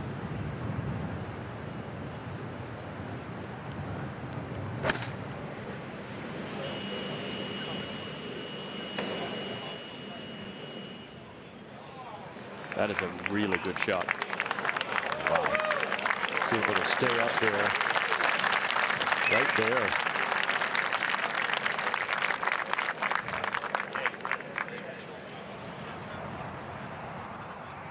All right, this is where Spaun left himself to save par after that first putt. Never a doubt, 2 putt. 2 putts. Same guy. Spaun had to rally late yesterday in his first round to get it back to even number. So we go to the 3rd now in Kaymer. Coming off a dropped shot at 2. That's a good look at 3. It's very difficult to see the fairway off the 3rd tee. A lot of tees here are semi-blind. really got to be sure about where you're aiming. Like that on 2, like that on 3, like that on 6, uphill to 10. This shot should set up beautifully for Corey Connors. Big high draw. Okay. Adam Scott has missed the fairway by a lot. So from down on that slope. Really good shot. Just coming out of the rough. Hard to hold. Good jump.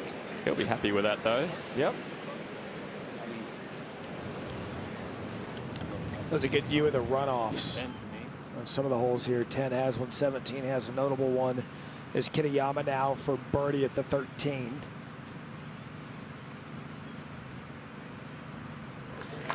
Okay, Kitayama, long birdie putt at the 13th.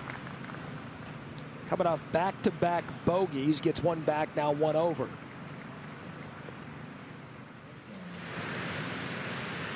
Tee time. From Norway, please welcome Victor Hovland. Now Victor Hovland, who really played the par 5s beautifully, and there are only 2 of them here at Aronimink. Played the par 5s well, struggled in a lot of other ways yesterday. Trying to get off to a good start.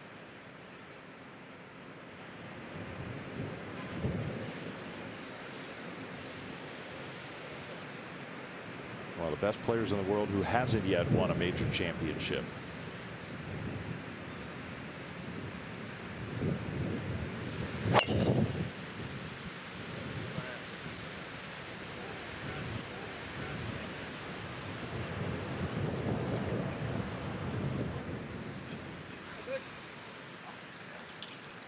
Well, we'll have to see about that one.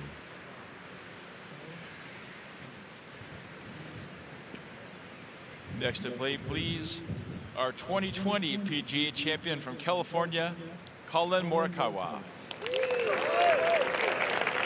Breakthrough win for Colin at Harding Park in San Francisco. And Colin found a way to get a 1-under round yesterday. Some ups and downs for him. The health is a big question. Still not 100% confident in his back. Yeah, he says it doesn't hurt, but it's trusting that it's not going to hurt. And you want to be trusting your golf swing out here. Yeah, it's a hard way to play a major championship.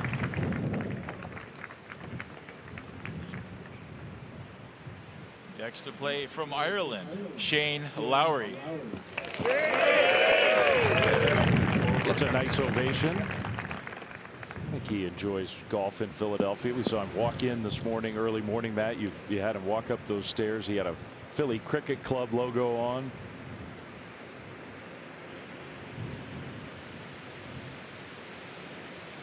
Two under par round yesterday with one of the highlight shots of the day at the par 5 ninth. And he finds the fairway at 10. And Lowry just seems like the guy that's going to endear himself to Philly fans. Likes to have a good time. Maybe a couple cold ones after his round, but in contention as this late early wave goes off the 10th tee. And our featured groups, 4 in a row, starting with Hovland, Morikawa, and Lowry. So now up ahead, just behind the green at 10, Adam Scott putting it. And putting it just off the left edge. Great effort there. It looks a reasonable spot to miss that hole, just behind the green on 10. Here's Kaymer second at the 3rd.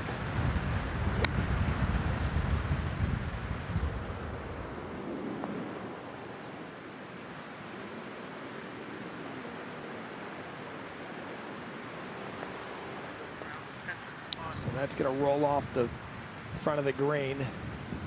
That wind is looking strong out there. It sounds strong as well. It's definitely not 4 miles an hour, which was the sort of steady wind forecast for this time of the morning. Back to 10.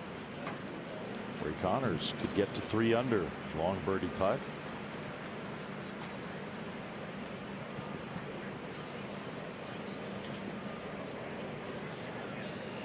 Not a very good read, and that one has a chance to keep rolling. It's almost lucky that it didn't roll right off the back.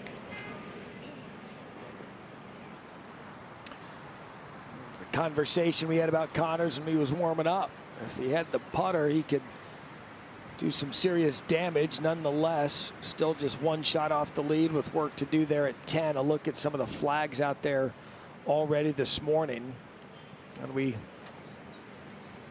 Jeff, you said this late group that had to deal with it yesterday was probably hoping for a little breakfast golf and some fun, but it appears there's going to be some teeth out there this morning.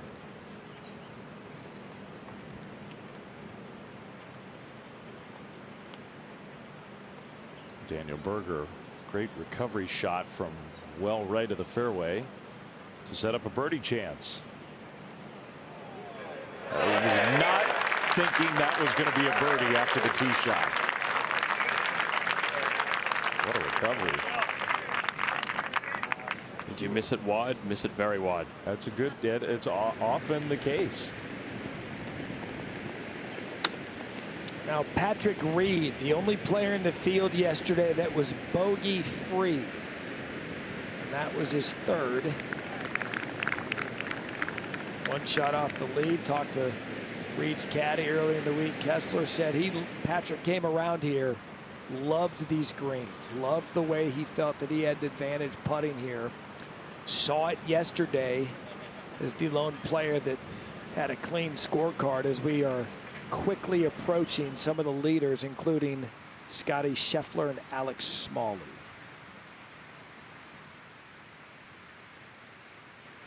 So after those drives, Daniel Berger makes birdie, and Corey Connors has an 11.5-foot putt for par.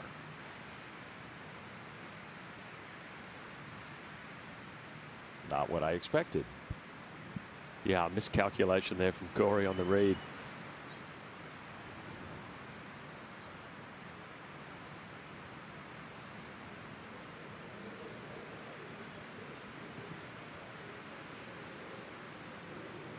Hate to start the day with a 3-putt. But that's what he did.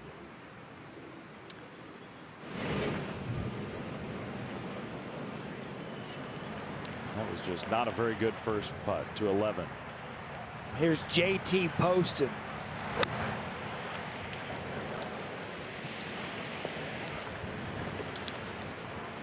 Again, that is the popular shot early at 11 with that front right hole location.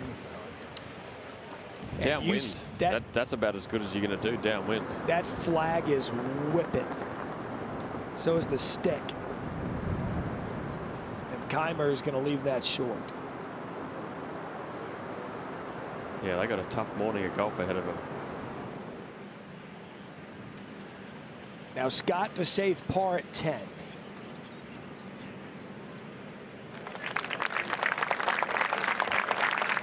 Well done. And I think Jeff's point as we're watching these early holes, that 10th hole, there are going to be a lot of balls that are long, but maybe not the worst place to play from. Adam Scott was well off the green behind.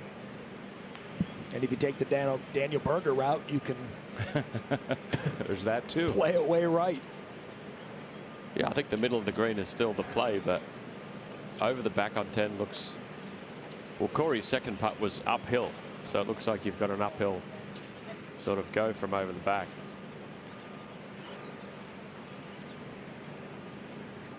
Corey thought he was being sensible hitting it into the middle of the green, and he had a 3-putt. So yeah, it's that sort of course. It's a very fine line between being in a spot where you've got a putt where you can be a bit aggressive and a few yards a different spot, and you're going to be defensive. 10 straight cuts at majors. Corey Connors is going to have to putt a little better if he wants to make the cut in this one. Now Patrick Reed to remain bogey free.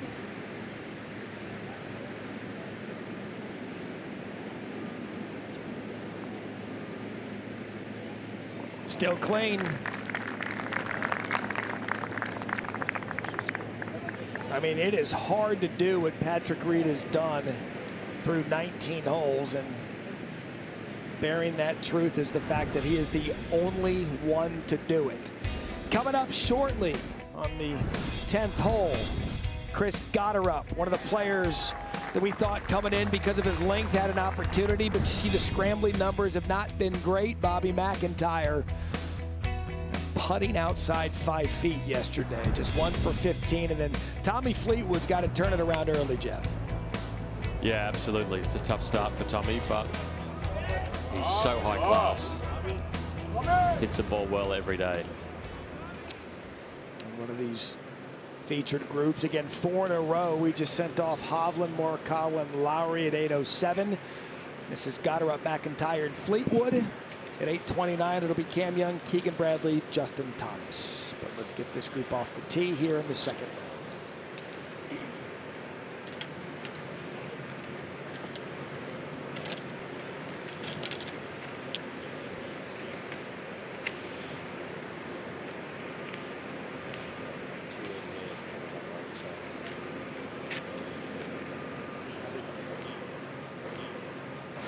Is it just me, by the way, or are we a little more focused today on, is everybody there on time? Well, we'll have our Higo clock going later. So Lowry from the fairway. After a good first drive, trying to fit it into that back left hole location. That's okay.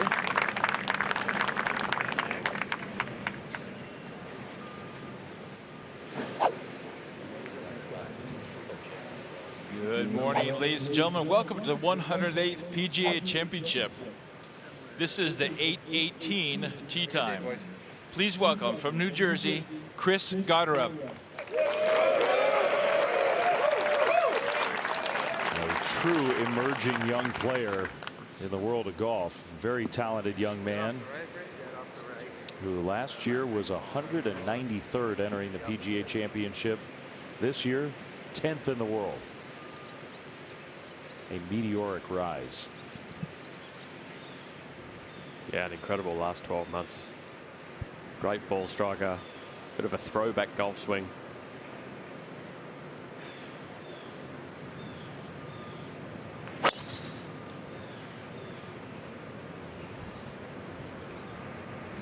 Down the right side at 10. Got a big bounce into the fairway and with a little steam behind it. From Scotland, please welcome Robert McIntyre.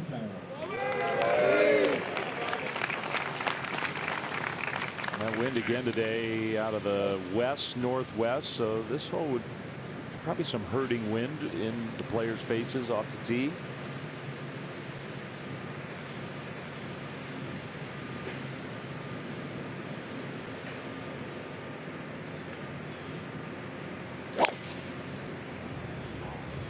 No! Get short. Wants it to stay short of those fairway bunkers. I'm not sure that it did.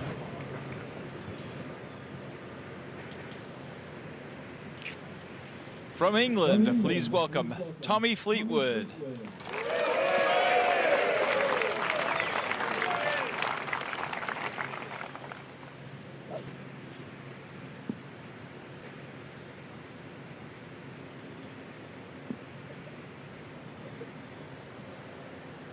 Most top 10s in a major without a win in the field.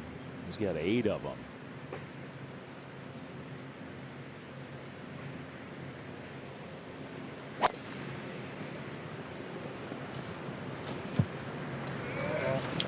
Yeah, go on. Yeah. A good start for Fleetwood. It's already clear with the wind today, we're not going to see as many balls go all the way down that hill. You get an extra 40, 50 yards if you get it over the hill with some speed. So Shane Lowry and Colin very much in contention. Kaymer dropped a shot to fall to 2 under to save par at 3.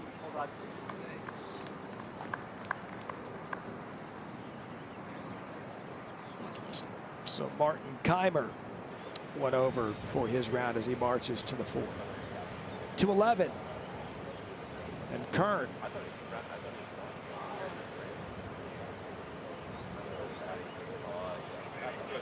From Hickory Hills Golf Club, Grove City, Ohio, our Corbridge Financial team of pros as we now go to 12. J.J. Spawn from the rough, left of the fairway. Kick it. Trying to kind of Well done. Nice. finesse one up there. That was a really good shot. Fabulous shot from JJ. I think left on 12 today, you'll have a chance. You don't want to miss the fairway right. Kurt Kitayama misses the green long at the par 3 14th. But chipped it right in. Kurt Kitayama, back-to-back birdies. Stealing one from the field, birdieing 14. Indeed. It probably can't play harder than it did yesterday, but it's not going to be easy. After back-to-back bogeys, Kitayama gets him back. Fun way to do it. Let's see if Poston can get one at the 11th. Knew that one early. Downhill putt, but into the wind.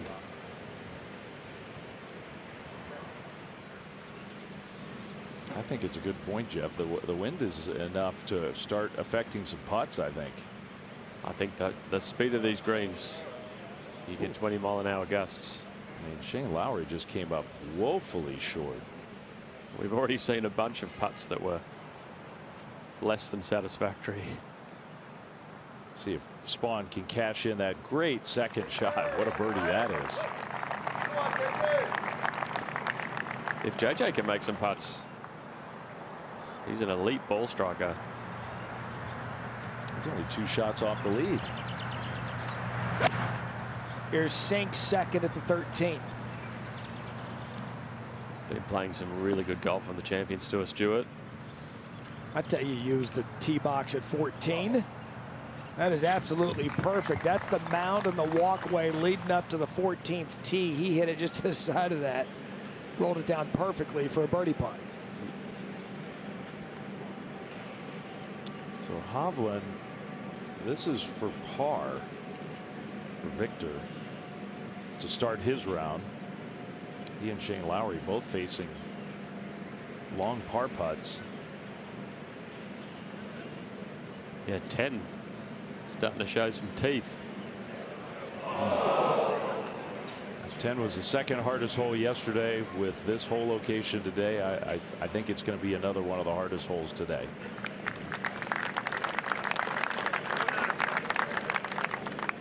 It's a 5 for Victor to start his second round.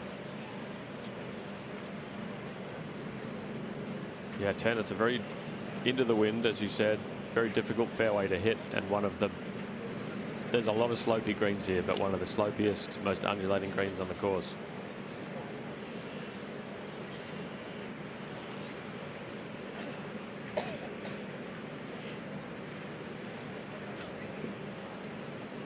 Morikawa also has a putt of some length for par. So Hovland, Lowry, and Morikawa all getting stressed right away. Their first hole of the second round.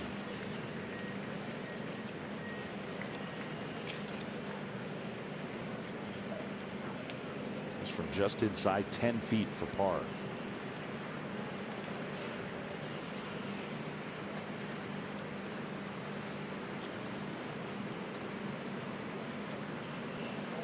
Yeah, it's a tough draw. These guys, they finished on the back nine yesterday, the harder of the 2 nines. They get a short sleep, they come out, they've got to play the back nine again 2 times in a row. With the conditions they ended the day with. Let's just hang in there. It's like they never left. Adam Scott, 151 yards for his second at 11. Must have been less than driver off the tee. He's a long way back.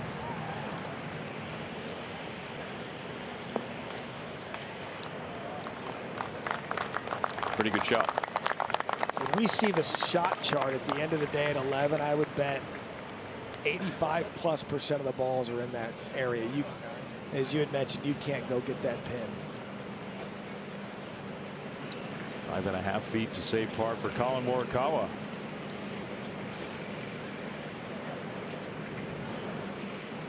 You get some positive vibes in this group going early. No kidding.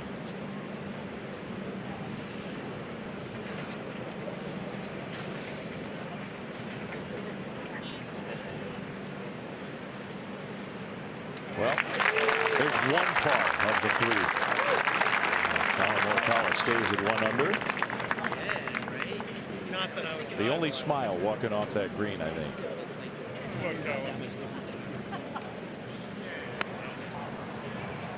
Let's go back to 11 now, and Connors, his second shot. We'll see a lot of that today too, I think. That you just can't mess with hitting it short of that hole. Downwind, the first bounce is going to be so big. I think that's going to rank one of the harder holes today as we go to 10. Tommy Fleetwood. I know it's still very early, and there are a lot of players still to come, but yesterday most of the approach shots were from closer than 195 yards at 10. Almost everybody today has been up on that top shelf.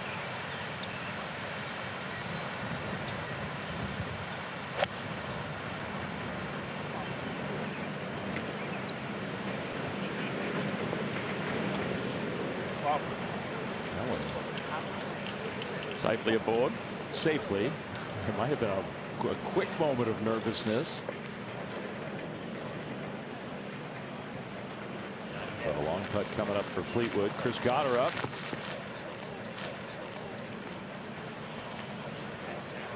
I don't feel help at all right now. Yeah. You see McIntyre down below. So Robert McIntyre. Almost a number. I agree with that. And it's cold. McIntyre to sort of play down to that flat. Yeah, the wind is right now it's 20 miles an hour. Coming more just straight out of the north at the moment.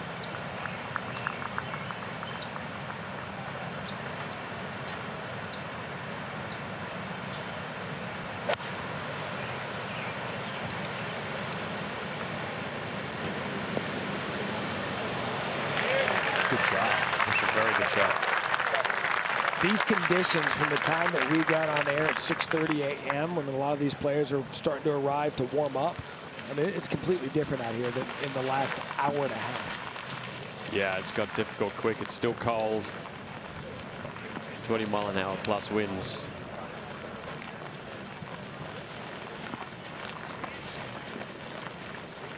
Robert McIntyre, you grew up in Scotland, you learn how to play in the wind. This will be his 3rd shot.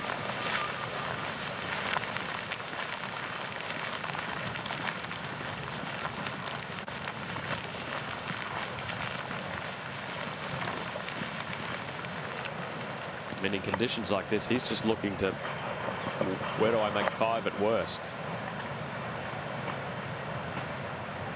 Because it can really come unraveled quickly. He's still 115 yards from the hole, playing his 3rd. Well done. Yeah, that's good control. McIntyre will have that to save par. And up next, this group coming to the 10th hole. Cameron Young, who finished yesterday 1 over par, worst round relative to par that he's had in a while. Keegan Bradley, who also did not play his best yesterday, 4 over par. Justin Thomas, it was a tale of 2 nines. Justin sort of hung on for dear life at the end and managed to get in with a 1 under par round. Had some interesting comments after the round. Maybe not necessarily I lost focus, but had a hard time sustaining his concentration. And Cameron Young's 2nd round is underway. With a big drive right down the middle, and I think that's the longest one we've seen so far today. He does catch that slope and goes all the way down. Big advantage for Cameron Young. That's a nice way to start your day. Next to play, please, our 2017 and 2022 PGA champion, Justin Thomas.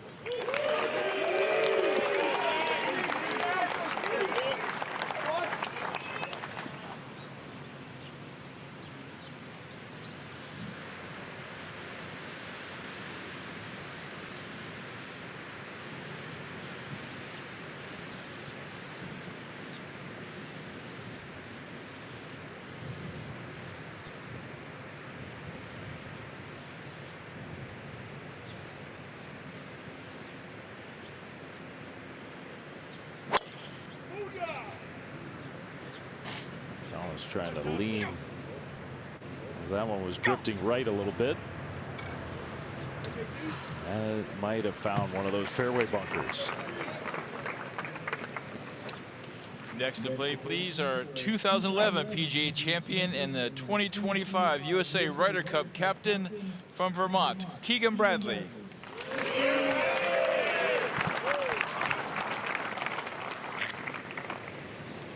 Trying to keep up with Luke Donald, his fellow Ryder Cup captain, who's played very well.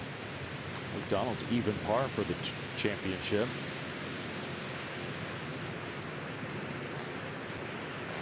Let's see if Keegan can get it going early this morning.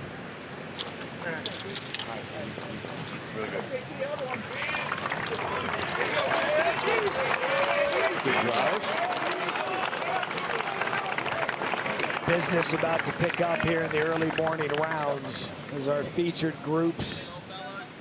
The first 3 are on the course, all going off 10 today. Made the 1 to 10 route yesterday, 10 to 1 this afternoon. Latter part of the morning.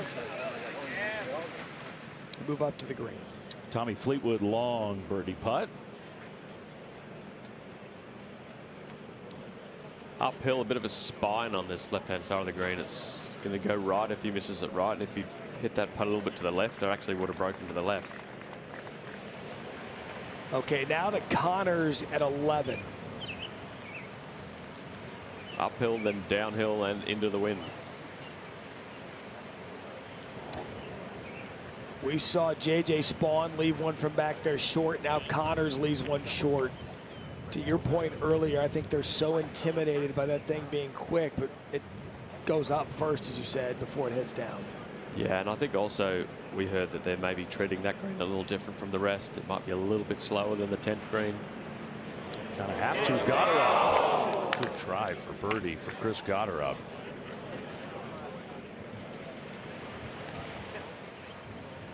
Back to 11 now, and Adam Scott. We've seen them get this run wrong too. We'll see if he can work it out.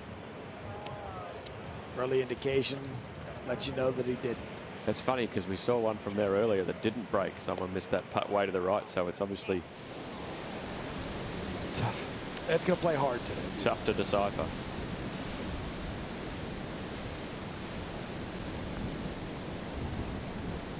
Kaymer facing a long par putt. Kaymer, who started today sharing the lead at 3 under par, dropped a shot at the second. He's going to drop a shot at the 4th. Here's Putnam for birdie at 5 to move to 2 under. Yes, sir. So Andrew Putnam, bogey at 1. He's since birdied 2 to move to 2 under, 1 shot off the lead. This is to save par. Robert McIntyre, fairway bunker, laid up, 3rd shot to here. And he's going to start his 2nd round with a bogey. Now Connors, we've already seen some putting woes out of him at 10. And he's going to drop a shot at the 11th. We saw the remarkable 2nd shot from Sink. Can he clean it up with a birdie? And he just misses right.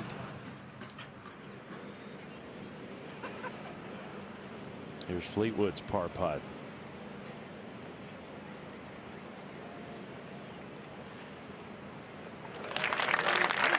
Well done. Scotty Scheffler next to go with our 4 in a row featured groups. This group fun to watch in that one of them's tied for the lead, and Scotty and Matt Fitzpatrick and Justin Rose are right there. And if the early coverage has been any indication, you're going to need some grit, some focus, and some patience out there today. What a great noise those metal spikes on the path is. That's one of the best sounds you can hear. Old school.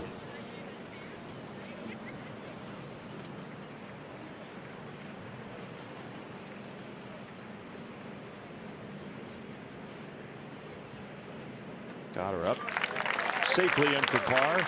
Every one of these great players that we're watching start on 10 is getting tested.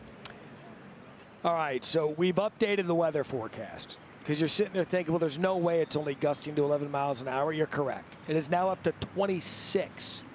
Remember earlier we thought 23 miles an hour late in the afternoon, but it's even bigger than that now.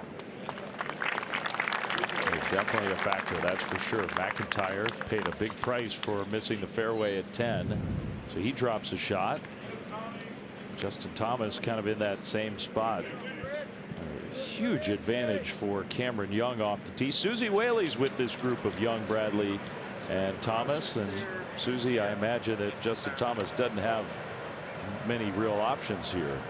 Yeah, he's got a whole lot of problems here because with the wind blowing so hard from behind and off the right, this tree is in play and he has to carry it over the water if he's looking to get to the green. Coming out of the bunker, he cannot start this ball out to the right. Supposed to be, I like just opening a 6-iron and touch because then I can't cut it. That's what I thought you would probably do. I'm a little worried about. Yeah. That one you can overcut if you need to, right? Good. So Jeff, he's taking on a little risk if he's trying to get it all the way there. Yeah, this is a scary shot this early in the day. He got to make clean contact. Has to do a lot of things right here for this to end up in a good spot. And even trying to cut it back into the wind. It's definitely blowing. I can confirm that. At least 15.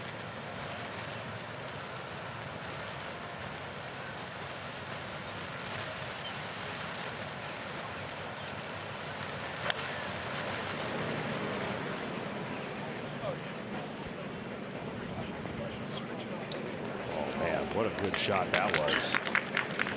It's going to roll off the green short left, but just getting it over the water and avoiding disaster, that's pretty good.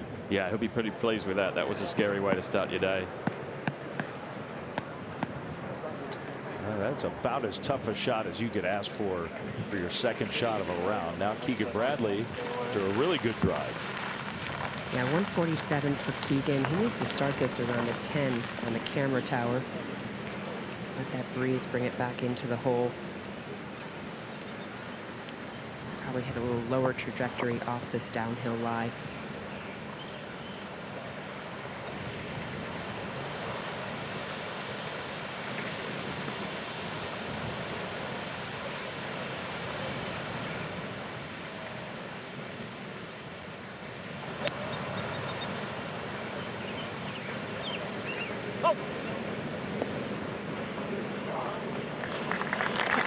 Good shot.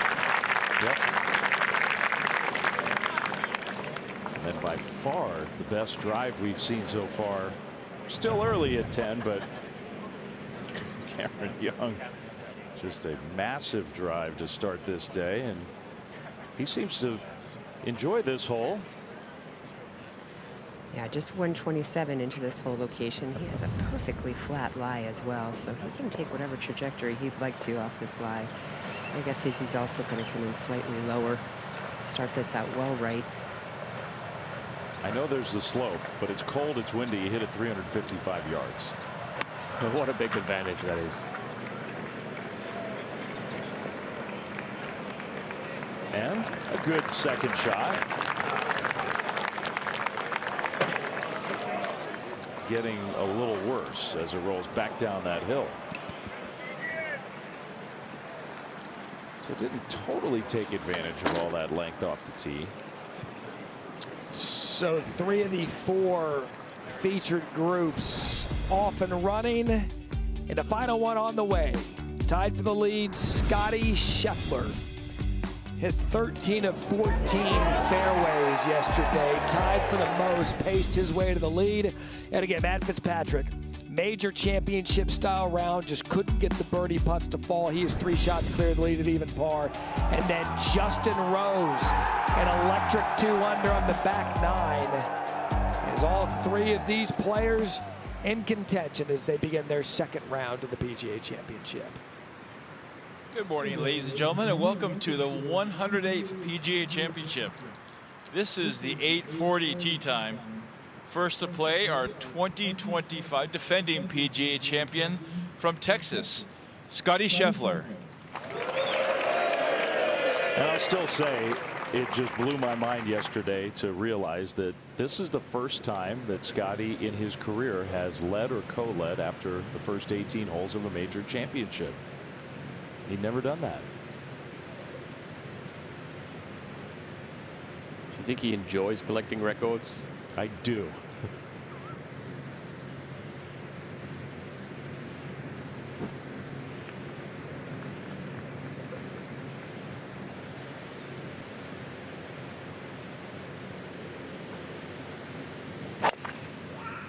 Drove the ball well yesterday. Going to have to do that again today.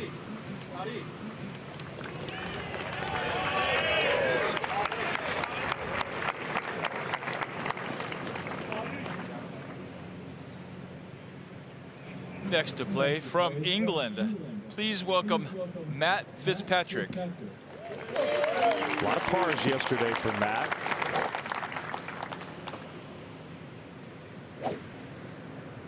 Made 22 straight cuts, second longest active streak on the tour.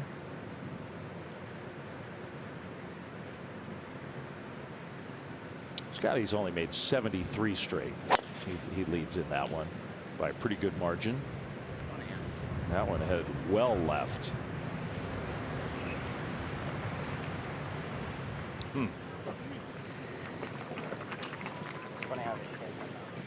And next to play from England, please welcome Justin Rose.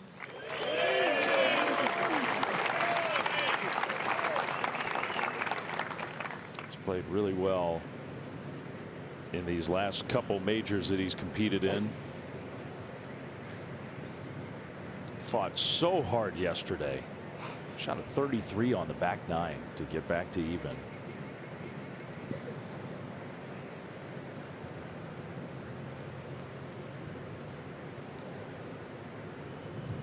Now he starts his second round on this tough 10th hole.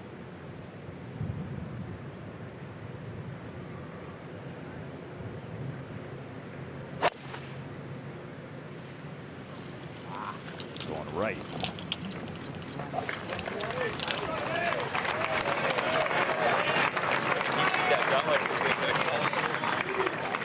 So those three sort of sprayed it out there on 10. There's a little extra trouble left. We'll have to see about Fitzpatrick, because his was headed about as far left as we've seen any tee shot at the 10th.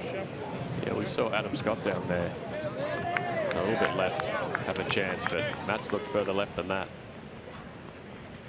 So now Justin Thomas, after just a spectacular shot from the fairway bunker and a really nice little pitch shot there. Looks like JT's going to walk off the 10th with a par after putting himself in a lot of trouble off the tee. Not where you want to be on the 11th, that greenside bunker for Victor. Hey, why not? Okay, so maybe you do want to hit it out of that bunker. The unlikeliest of hole outs. Victor Hovland all smiles. Now Hideki for birdie at the 13th.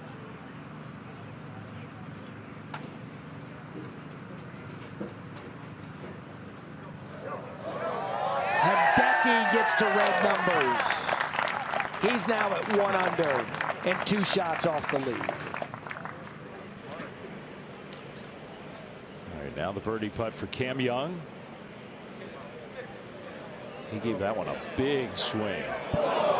Well, we've already seen Jeff early this morning some players come up well short on that putt, so that was a good one. That's the best one we've seen from there. Patrick Reed still bogey free as he hits his second at the 3rd from 117. Recipe for success around here, fairway green 2-putt.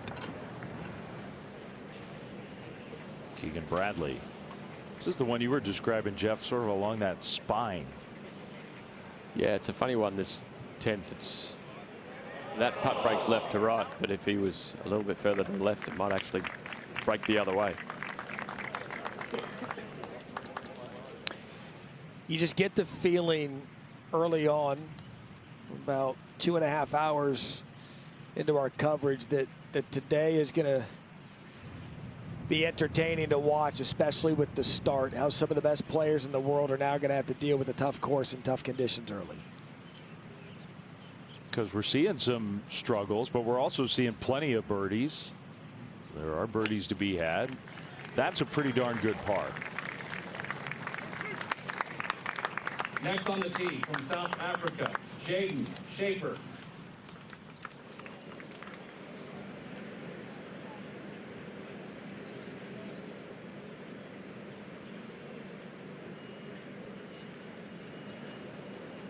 Go through your process no matter what length putt.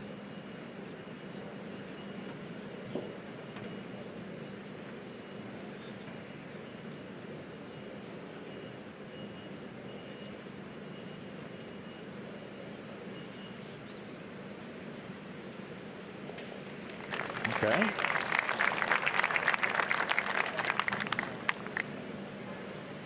Par is a very good score at the 10th.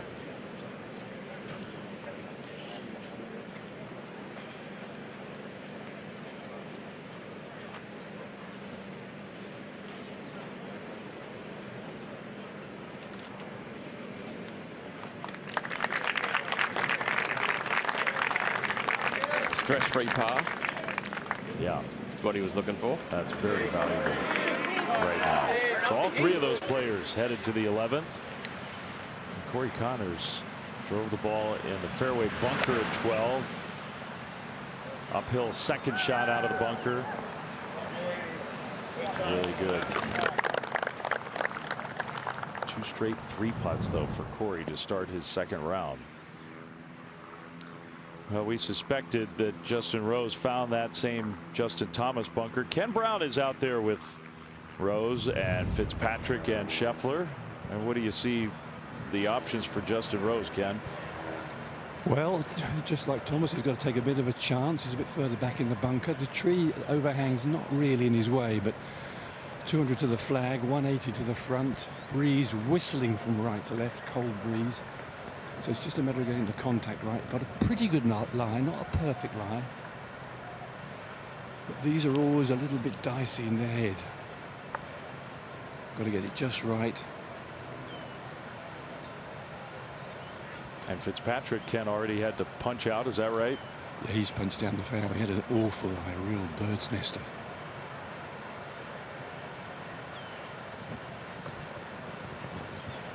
A daunting second shot of the day for Justin Rose. Uh-oh.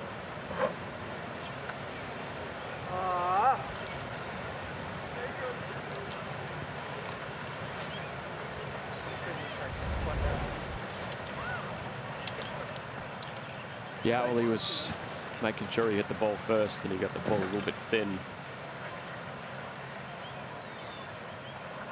First rule is you got to make sure you get it out. Yeah. Because now he's got to do it all again. From a different spot in this bunker. And Ken, I don't know if it's necessarily an easier spot in the bunker.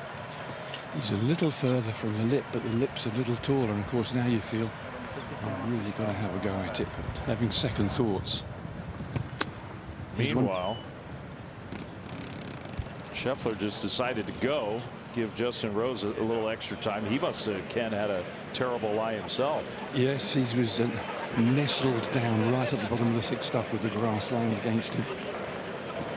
Some big time problems for this group to start their second round.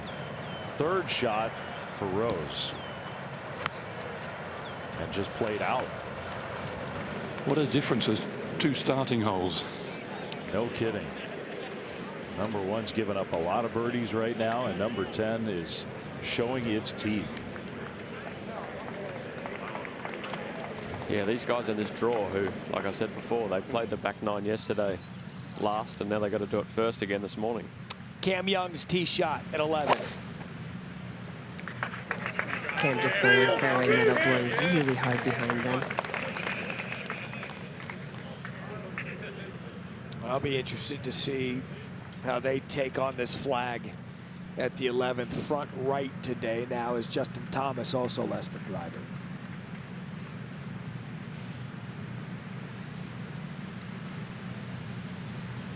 Yeah, they definitely won't want to get it too close to the green. Leave themselves a number where they can get a little bit of spin on it.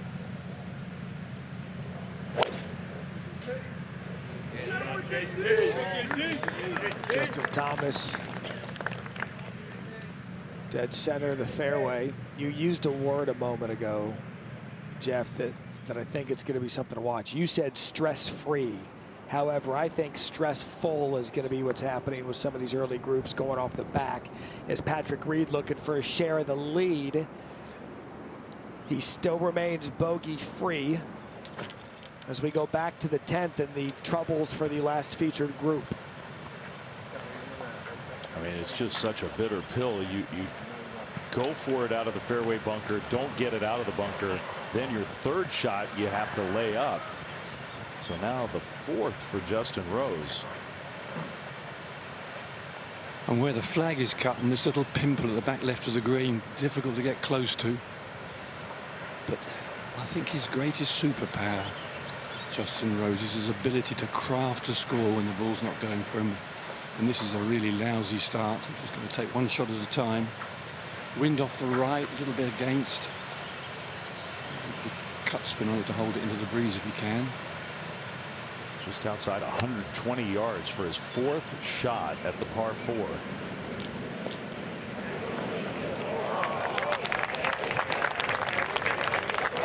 Okay.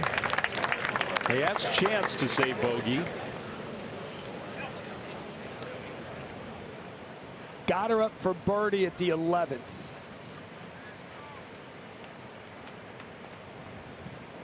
No one's figured this putt out yet, but Chris Gotterup does.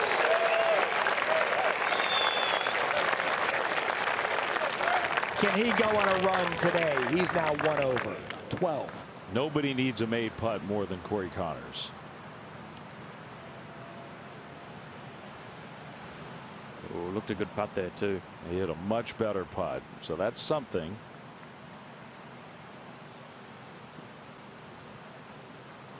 Taps in for his par at the 12th.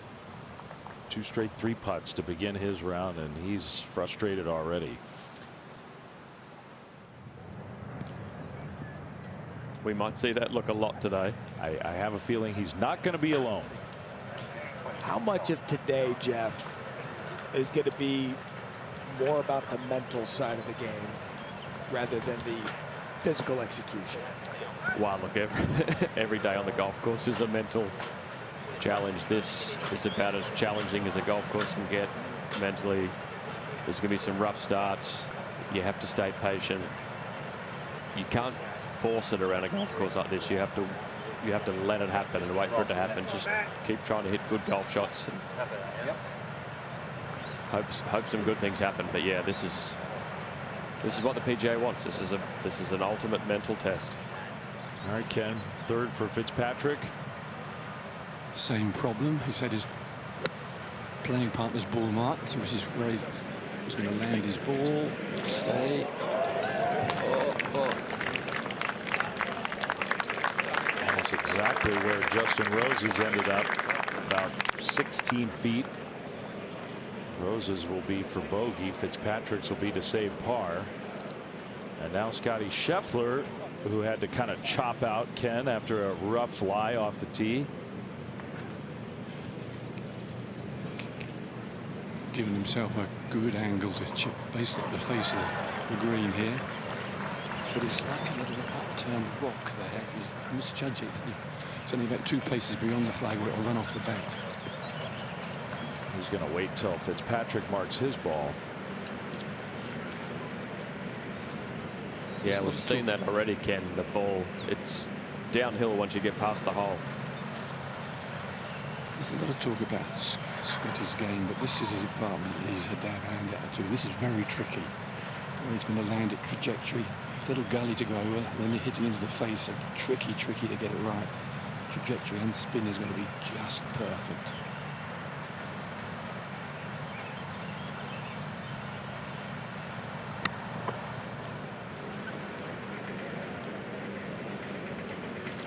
Yeah, not perfect. Almost in that same area, 15 feet or so. Scheffler's going to drop a shot to start his second round. Best field in golf, buckle up. The second for Thomas at the 11th. Yeah, from 121, 7 up. Can't afford to be short. That's a big mistake there. That's a, oh, we saw Hovland hole it from down there, but.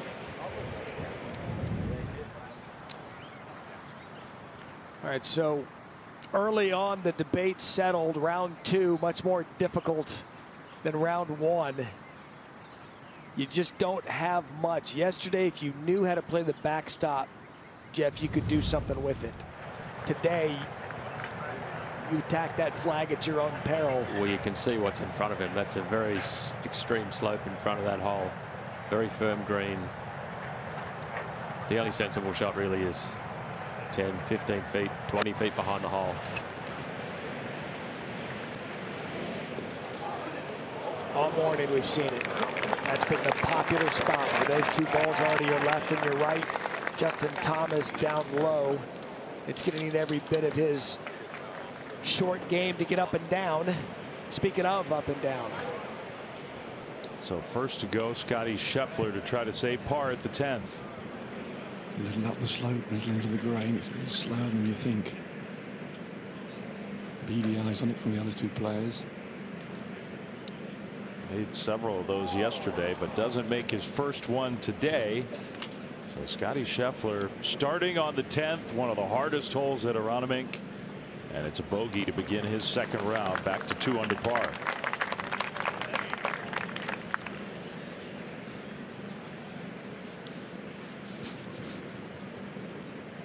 And I'm sure Ken was right.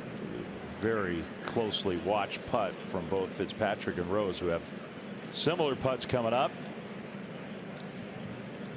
Yeah, you can learn a bit from your playing partners, but you don't want to totally commit. Make sure you trust your own read.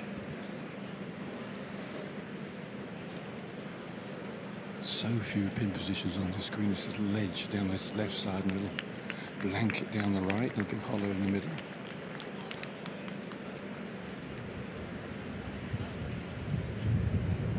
Eighth green and 10th close to each other, so they've got to look and who's going to play when and what. The 8th green's waiting.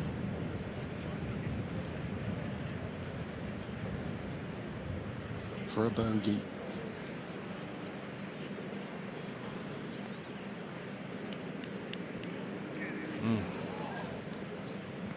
Well, he took a little bit of a chance out of that fairway bunker, hit the lip of the bunker, stayed in, and that costs him big time. A double bogey to start his Friday round. So deflating when you've been thinking about it all night. Wake up in the morning to make double bogey on the first. All right, here's Thomas out of the bunker at 11. Yeah, absolutely has to get this on the green.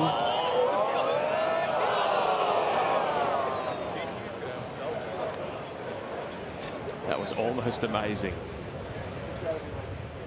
This is a first-class uppercut in the second round here at the PGA Championship. Back to 10. See if Fitzpatrick can save his par. Just a slightly different angle.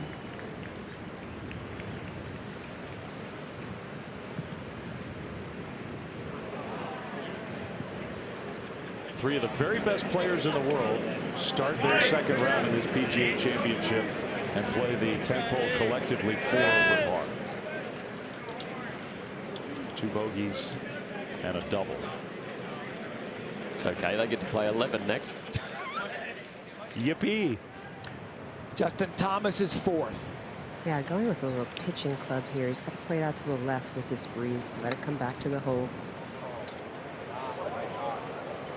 Now that'll be a trickier putt than if he left it underneath the hole. Susie, we can't talk to the players. We've been talking all morning. We're not out there. Can you describe to us what it's like in the conditions out there? Yeah, it's cold. I have a parka on. They do not, obviously. They've just got sweaters on. So I don't think they're actually freezing. I think the hands are a little cold. But the breeze is what's just crazy stronger than it was yesterday morning. And so it's just going to be very difficult, I think, on this back nine with these hole locations to get the ball close. I think we left the breeze zone about 12 miles an hour ago. or full-on gust. Look, Philly fans, they're used to winter weather when they're watching the Eagles play in December and January, but my goodness, it's, what is it, May 15th? Halfway through the month as Scheffler awaits his turn now at 11.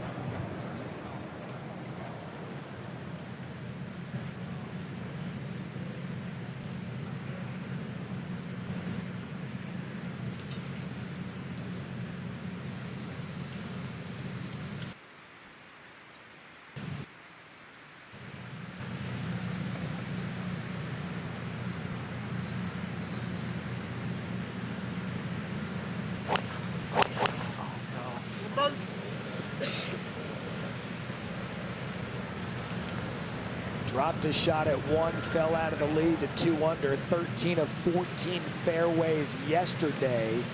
Scotty's already missed his first 2 today.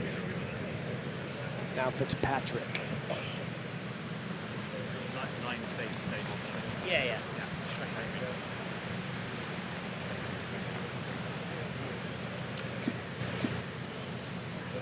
One problem here at Aronimink, there's not much of a walk from the green to the next tee, so they have to have a quick memory after what just transpired at the 10th. Lesson driver, I like this play.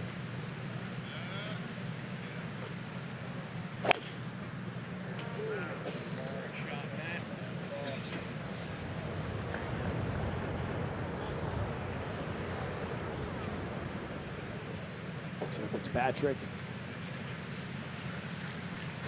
elects for the safe shot, does so finding the fairway. Now Justin Rose, a double at 10, found the bunker off the tee, kept it in the bunker. His tee shot at 11.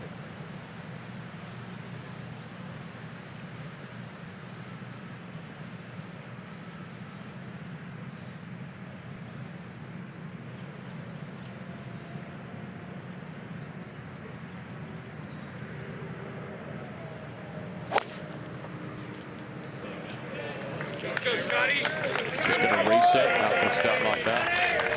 Can't get them all back straight away. No, so those 3 of Scotty, Scheffler, Fitzpatrick, and Rose.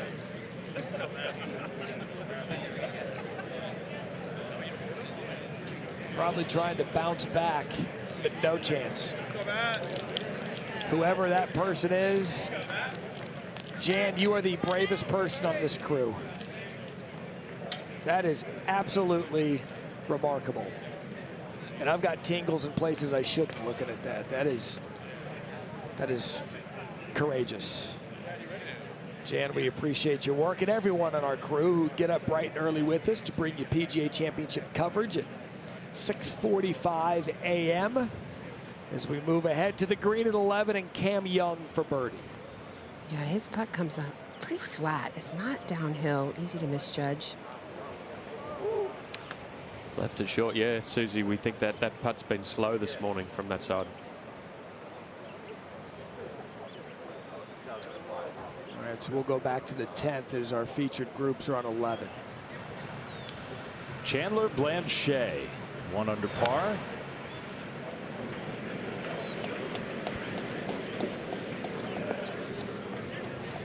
And a really good shot.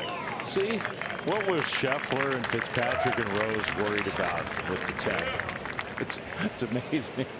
That makes it look pretty easy. Not easy. Justin Thomas for bogey now at the 11th. That's a good bogey.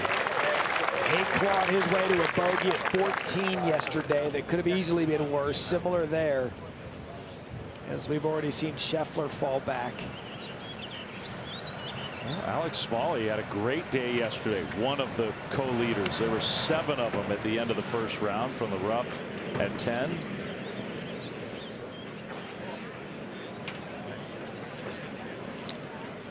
Probably all he had from over there in the left rough. Yeah. Easy to understand favoring that side. Now Patrick Reed, just 1 shot off the lead at the 4th.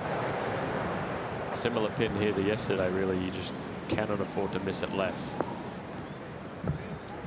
Alex It's a great shot, and he knew it right off the club face. Patrick Reed liked it. 4 feet left is okay. So apparently Patrick Reed's playing a completely different course than everyone else as he looks to remain bogey free as Cam Young now for par at 11.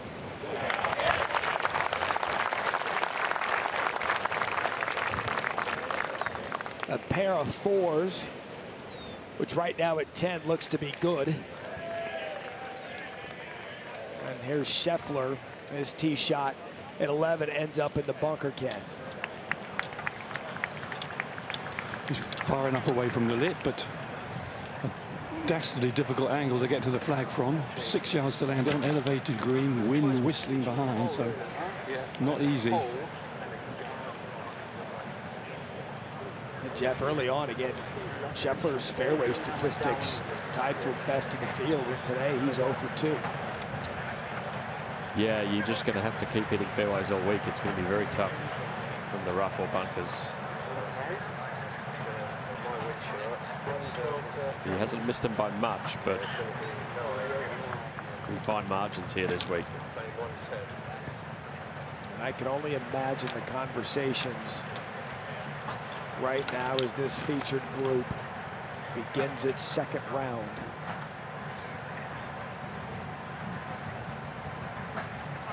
Justin Rose coming off a double at 10.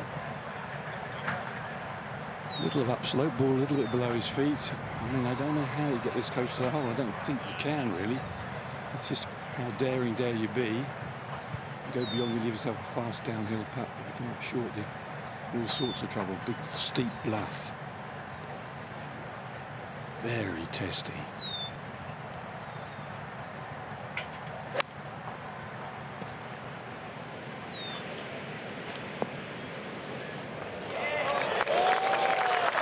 Might be the best we've seen so far.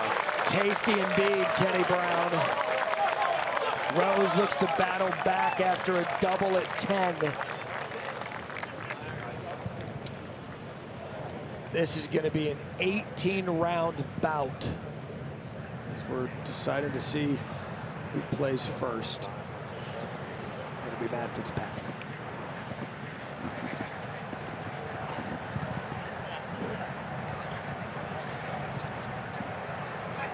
.101, breeze helping. Slightly better angle, got a bit more landing area.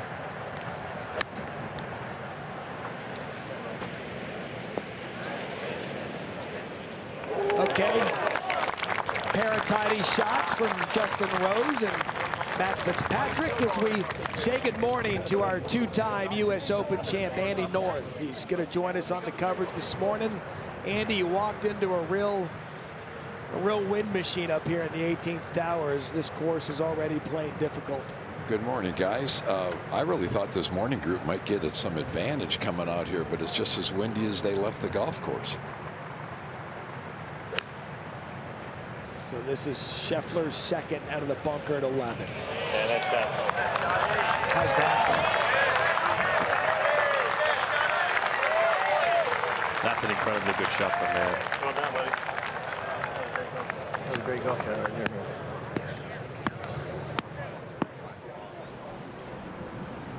Well, here we are at the fourth hole. Patrick Reed has not made a bogey yet this week. This to get tied for the lead. Is he playing some quality golf? This is amazing that he's still bogey free. He is an absolute bulldog. He loves these conditions. Again, Matt Barry, Jeff Ogilvy, Dave Fleming, Andy North here in the 18th tower. You heard Ken Brown out there on the course with our featured group, as is Susie Whaley. Marty Smith will have the interviews. Jeff Darlington, our reporter, as we go to the 12th. And Cam Young blasting away, wind blowing from right to left, should get it riding left. Yeah, full send, Andy, but that bunker's a 328 carry. Seriously, close the gate.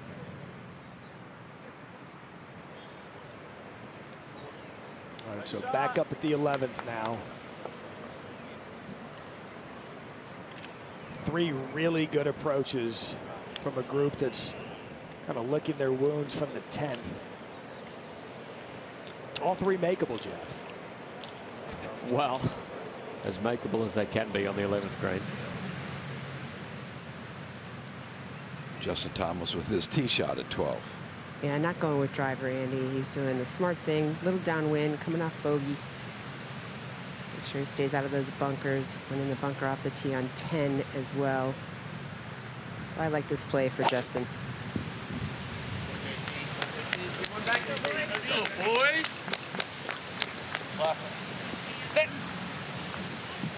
He's trying to lay up to the bunkers and ended up hitting in it. So coming off his birdie at 4, co-leader now Patrick Reed, the shortest par 3 at Aronimink, kind of flighting one down. A more accessible hole location today. I mean, not that yesterday there were some birdies here, just rolled through the back of the green.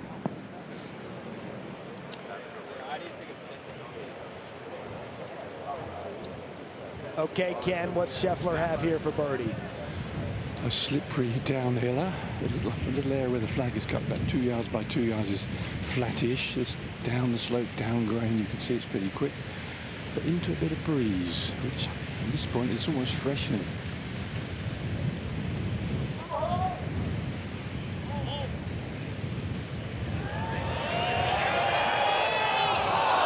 One rotation away from stealing one at 11. A good-looking putt from Scheffler. He'll tap in for par to remain at 2 under.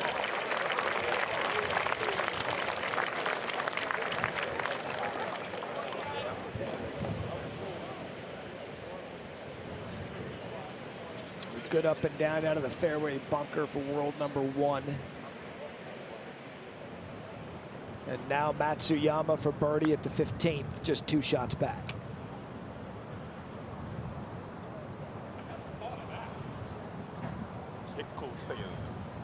So leaves that well short. Now Fitzpatrick back at 11 for birdie. One of the best readers of the greens in the game. He's always scratching his head. Everyone doesn't do exactly what he thought it would do, which happened on the 10th. It slightly misread it. This is not easy to see the line. It's almost straight down the hill. I'm standing on the left of the green. You can see a bit more of the cup. So it might break as it dies a little to the right, but tricky to pick the line. One of those ones you sort of got to waft the putter at it and let it dribble and drift down to the cup. Can he pick the line?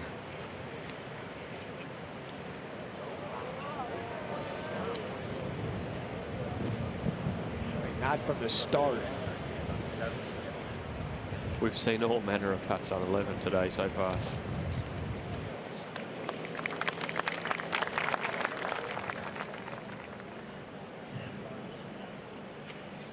All right, here's Smalley for par at the 10th to remain tied for the lead. All right, a little bit of stability there at the 10th as we have completely changed from early this morning, and one of the best approaches we've seen today at the 11th. Justin Rose now for birdie. Well, he hasn't learned much from his playing partners. It's a bit of a head scratcher.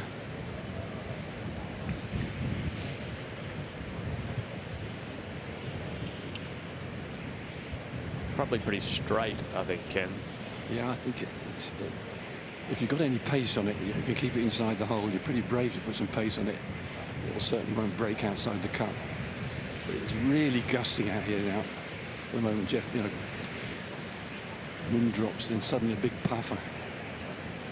Difficult to keep your balance, and when the greens are so slippery and fast, you've got to make sure you get a perfect contact on the ball. Difficult too. Such a fast putt, but it's into the wind.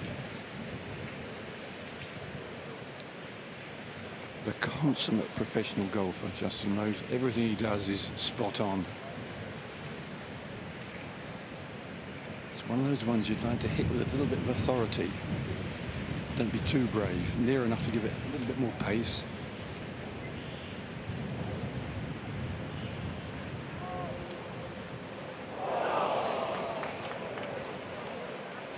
Wow.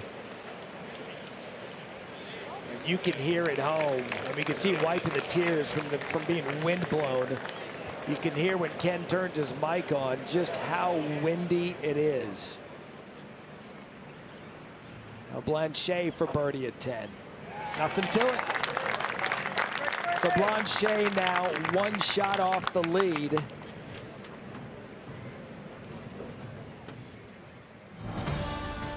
Boy, round 2 is going to be fun. We are set up for some storylines here at Aronimink. Patrick Reed, one of the early groups out, now tied for the lead. Alex Smalley stayed there with a par at 10. And Scotty Scheffler dropped back at 2 under. Buckle up, get a windbreaker.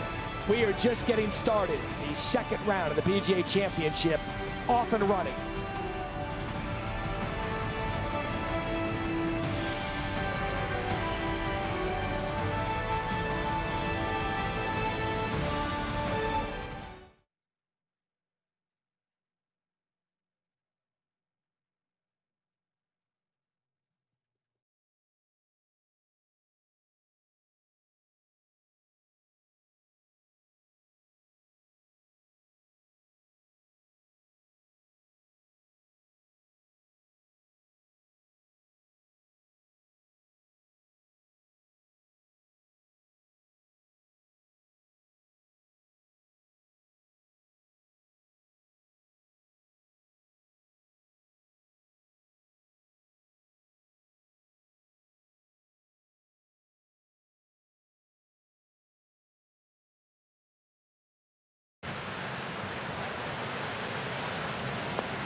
Thanks.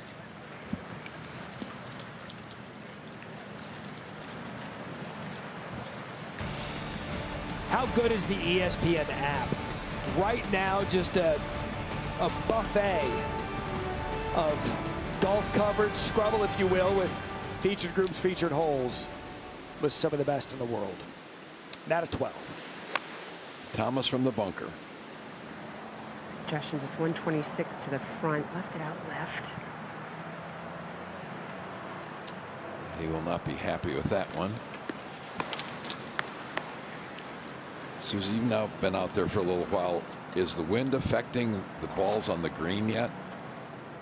It definitely is, Andy. It's affecting the balls on the greens and off the tee. You know, I'm sure JT never thought he'd get to that bunker with 5-wood, but it got a huge gust behind him when he hit. No, Young. Kaymer a little closer, just 124 to the front of this whole location. Has a little more difficult lie than JT did. But on the downslope.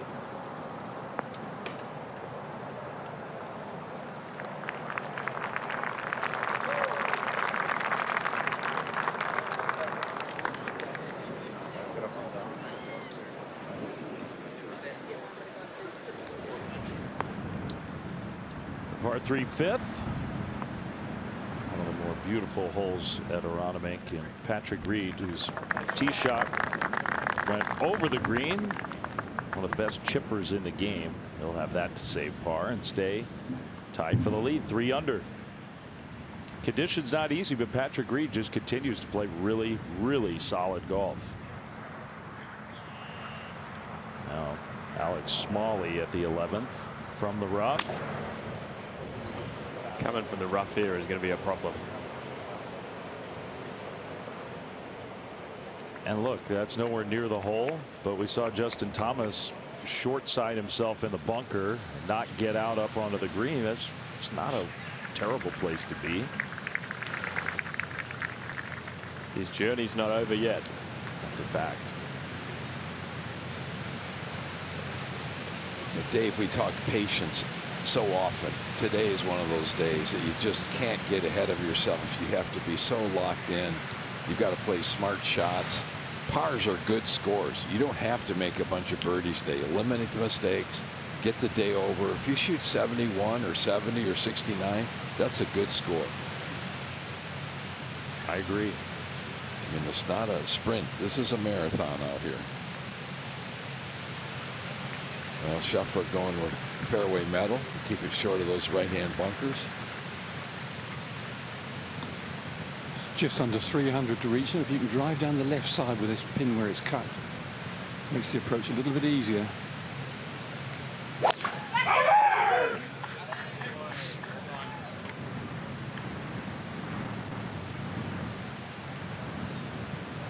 How about that? Missed one fairway yesterday. Now he's missed 3. Not by much.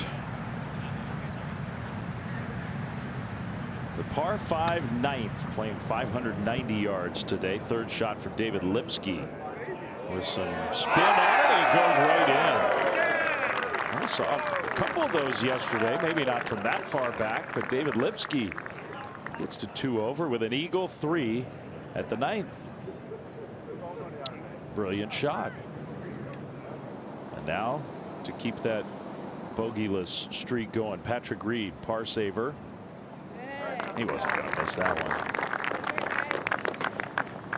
one. Only player in the field without a bogey, and now he's through 5 holes in his second round, tied for the lead. Now to 12 on JT. Yeah, his 3rd missed green in a row. Only played 3 holes.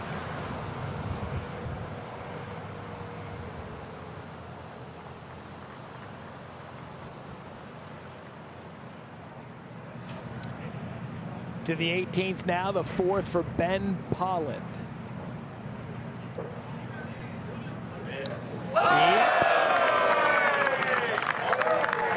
Par, never a doubt. Out in 38. Plus 6. Back to the tee at 12.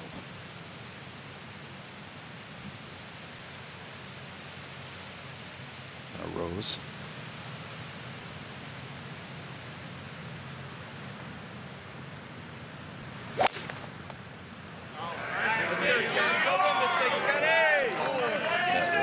Exactly where you'd like to hit it.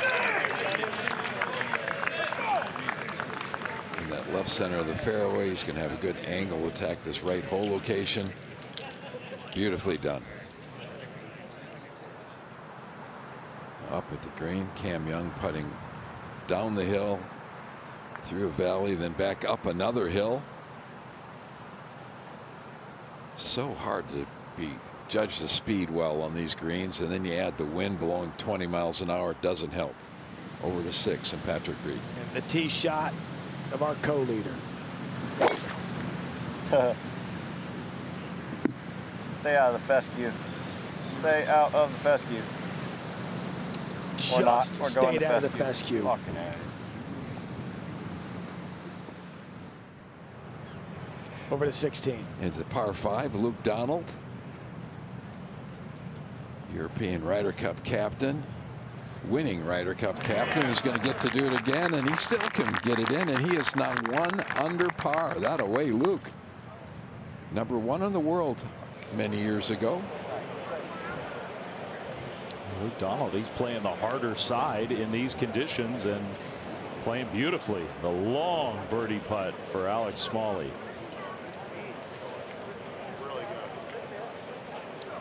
Good lag. Jeff, you pointed out a couple times it does sort of flatten out at the hole there. You can give it a little more pace even though it seems so downhill. Yeah, Smalley judged it well. Really the only flat spot on the green where the hole is today. Flattish. Keegan Bradley's birdie attempt.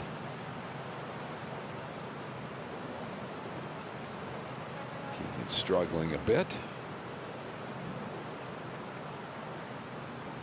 It's a golf course that's so difficult to be really aggressive on. There's so many hole locations and spots that you really think that you should go at it, but you're better off maybe trying to 2-putt from 30 feet.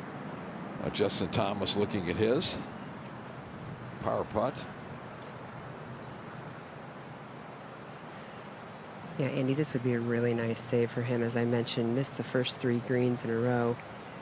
Just trying to keep it together to get to some holes that a little easier, let's say. Is there anything easy out here? Probably not this morning.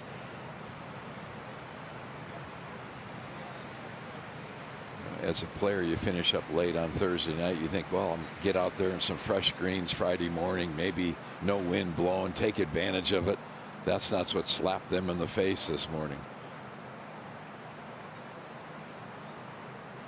And Andy, even the early part of our coverage, first thing this morning, it was nowhere near like this. Maybe a gust of about 10 miles an hour. That has completely changed. Yeah, the wind's behind Justin, off his right. Get a little pace. It shouldn't affect this short one too much. Wow, that's staggering. He's only hit 1 green in his last 6 holes he's played.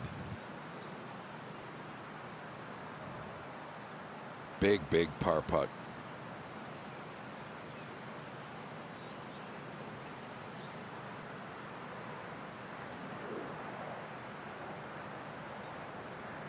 Yeah, I think you're right, Andy. Patience is the attribute you want most today. It's not really going to suit any particular golfer. It's just going to test you mentally. Somewhere around even par at the end of the day at this point is starting to look like it might be all right. Cam Young finishing up his short one for par.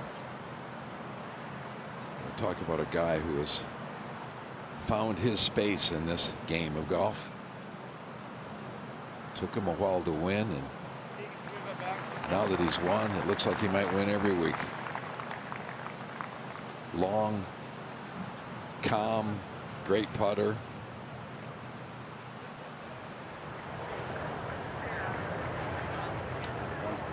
Here's a look at Patrick Reed's situation. Downwind. Our co-lead at 3 under, only player in the field who has yet to bogey.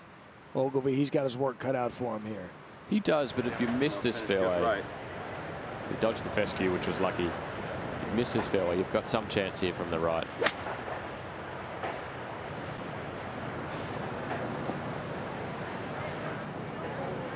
Oh, how good is this? To get out of that rough, and just going to roll to the back right in between the fringe and the cut. To muscle it out of there, Patrick Reed continues his impressive tournament. We go back to 12. Fitzpatrick playing on the left-hand rough. Done very well. It was a must to find the fairway, hacking out. It was about as good as he could do. It was an awful lie amongst the cabbages. Ken, there's a little bit of frustration in this group. Scotty's ball's not looking too good either. It's one of those ones where the grass is standing to attention around the ball. That's about an inch and a half above it. So this is a real diggy one. Gouge it out. Location is at least in the spot. If he can land it short, he can bounce it on. And that came out with nothing on it. But he left himself an angle to at least be able to pitch to that right front hole location. To the tee at 13.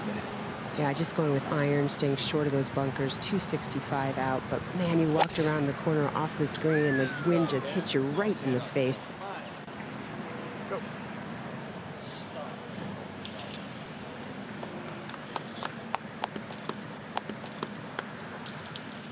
Hey guys, nice and quiet, please. Thank you.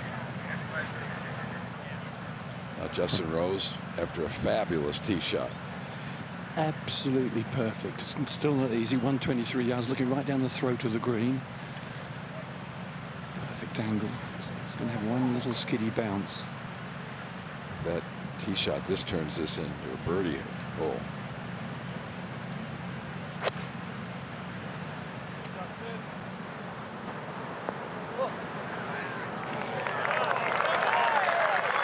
Beautifully done. Again, Paramount putting it in the fairway, putting it in the greens. Trying to eliminate the mistakes on a day, because this isn't a day you can come back and make 5 or 6 birdies. Andy goes to the conversation we had during the break. You can't afford to be aggressive today. To 14. The par 3, which was so challenging yesterday, and Colin Morikawa bounces into the front right bunker. Be interesting to watch that whole location today, see how it compares to yesterday, where it was so tough. Par putt for Smalley at 11. So Alex Smalley stays 3 under par, 2 solid pars to begin his second round. Back to the tee at 13 and JT. Yeah, 5 wood off the tee for JT. Got a little low in this breeze coming at him. Trying to find a fairway, keeping out of that bunker. Great swing, JT. All right, Justin Thomas finding the fairway, coming off a bogey. These players, he's arrived, Garrick Higgo, and he has 3 hours and 13 minutes to make it to the 10th tee. A little bit of coffee. We've been told he's got his watch on. He goes off at 12:43 p.m. Eastern. He should be there at 12:33, just in case. Back to 12. This beats Scheffler's 3rd, the 12th. Yeah, he's like up there, yeah. There's a bluff at the front of the green. You can check the ball in too.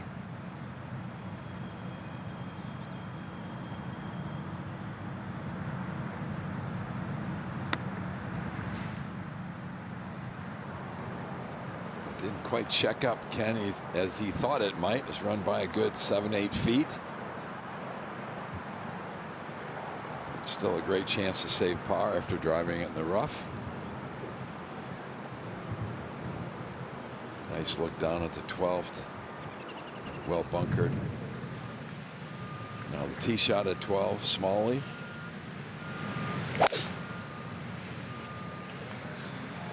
Boy, he looks like he's in control of his game. Very confident. You like to start Doesn't rush anything and put it in the left side of the fairway. Great angle to attack this front right hole location. Well done. Now Fitz pitching. And he's left it below the hole. That was well done. That'll be a little bit easier putt than Scotty has. I don't think I'd want to be up on that crane tower today with the winds blowing 20-25 miles an hour. But what shots we're getting. Beautiful. 108th PGA Championship. We've got a plethora of players tied for the lead at 3 under par. The wind's blowing, it's cold. We look forward to some fun golf.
Hello again as we go to the 6th and Patrick Reed for birdie.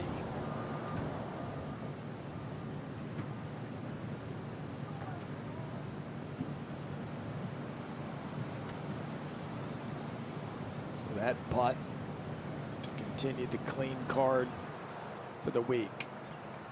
Scheffler trying to save his par 12. Important putt early in the round. Just too firm to take the break, and he still has some work left.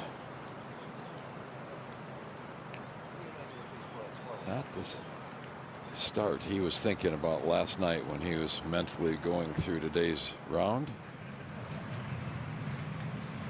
Well, I said that Colin Morikawa found the bunker. He didn't. That might be worse from that slope. Pretty well done, really, from there. Morikawa, who just made a bogey at 13, trying to avoid a second straight bogey, back to 12. And rose for his birdie. Just barely catching the left edge of the hole. That gets him going the right direction again. He just ultimate grinder, just keeps working and working. Up to 13. And Cam Young from the center of the fairway. Hole cut way over on the left. Bit of a deliberation with Cam. Looks like he's waiting for the green to clear. Fitzpatrick for his par save at 12. And that one rattles in. That's a good par from the poor lie in the left rough. Every par is a victory today, I think. Yep. Make a par and check the hole off and get to the next one. Now Scheffler for his bogey. 2-over start in his first 3 holes if this goes in. He's got a lot of work to do, but he will keep his patience. Already dropped 2 shots. Has Scotty sterling day off the tee yesterday. Missed all 3 fairways to begin his second round. Now Patrick Reed for another par. This one at 6.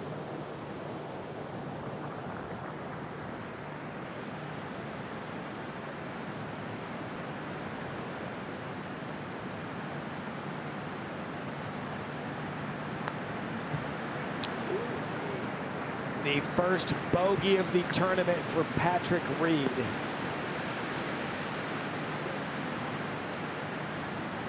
"23 holes of clean golf and on the 24th. It's funny.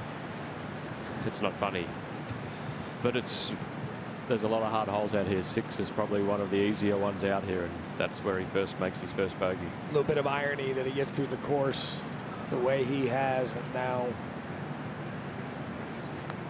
sometimes you can let off and you have so many difficult holes in a row. You get a hole you feel like you've got a chance. All right, back to 13. Cam Young's made his selection and he'll go. Yeah, 159. Plays a little up. Very difficult hole location to get it close with spine just right of it.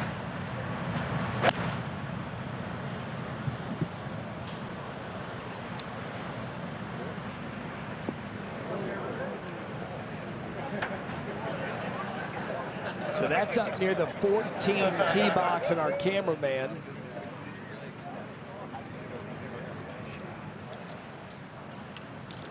that's just a miss hit, Jeff. Well, maybe he was between 2 clubs. Obviously took the longer one and maybe just didn't get affected by the wind as much as he thought. Justin Blanchette at the 12th. This green is back in these trees. The wind's really not affecting the flagstick, at least here. Right front hole location. He's worried about the wind where he is. He can't believe there's no movement of that flag up there. Trust me, it's blowing. See, the wind is down to 9-10 miles an hour from right to left and helping. There it goes. Sometimes it gets kind of caught up around the flag stick itself. That's more like it. On cue. Thank you very much.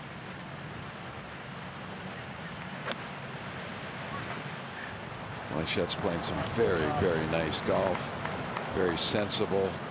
Keep it below the hole, a little bit left. You start trying to put it on some of the top of these little ridges where these holes are cut. It is so difficult to get it close. Let's see if Justin Thomas can get it close at 13. Yeah, 137 again. Needs to be about 5 paces short of the hole location. That's a good looking shot. Still not a green hit for JT, but that one doable for birdie at the 13th as he tries to get his car back into the lane as we go back over to 12. And Smalling with his second after a beautiful 307-yard 3-wood out here in perfect position. Just looking right down at the flagstick. Great opportunity for birdie. He birdied this hole yesterday. See if he can go 2 for 2. And he's got a chance.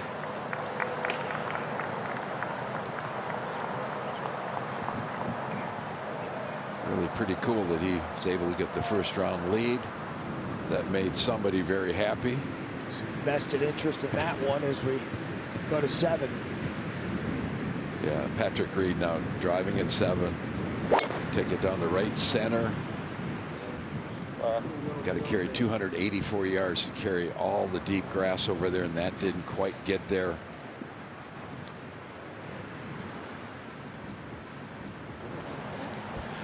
Now over to 13. So they'll wait till the group ahead of him heads to the green. It'll be Justin Rose coming off the birdie at 12. He'll go first. Breeze virtually straight into him off the left. A little sort of necklace of bunkers down the left side of the fairway. 265 to reach it. Some players will take a club that take those out of play and lays up short. It looks to me, I'm looking at it down the fairway, as if Rose is going to give it a biff. 285 to clear them. It's a pretty good hit to clear them. Or has he got his mini driver out? It's hard to tell. No, he's got his driver out, Ken.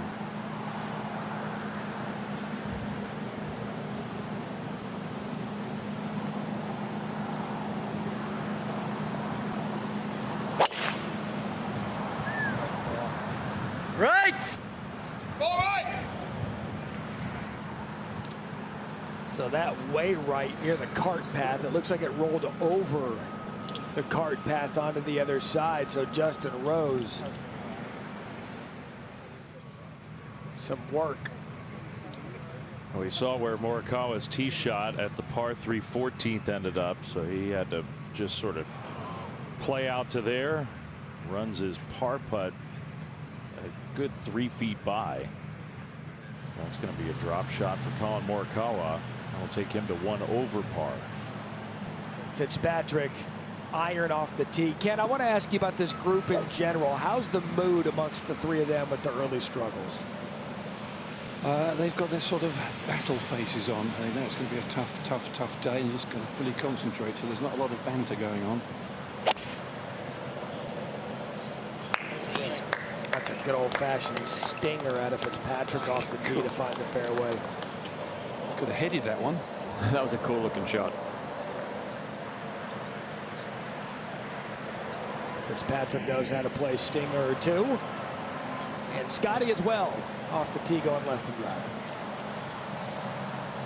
Got a 3-wood and a 7-wood, but I think he's a 3-wood. He could just reach those bunkers, so probably his little 7-wood just nudge it forward. And be very creative with one of these 7-woods. All sorts of shots they can hit.